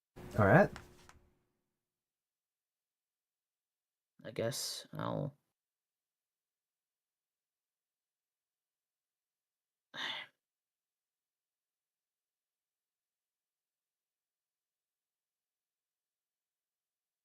That is a success, but not a very great one.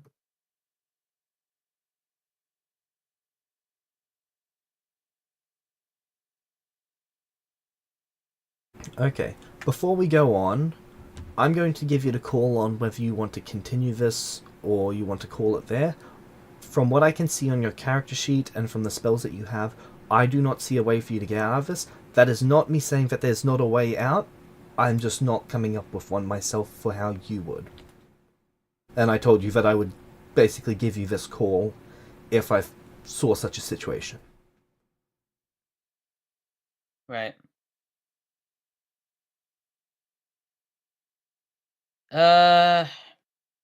This mimic castle is a bigger threat than Strahd. Yes. It's why he's so dangerous when he's inside of it. Yeah. I I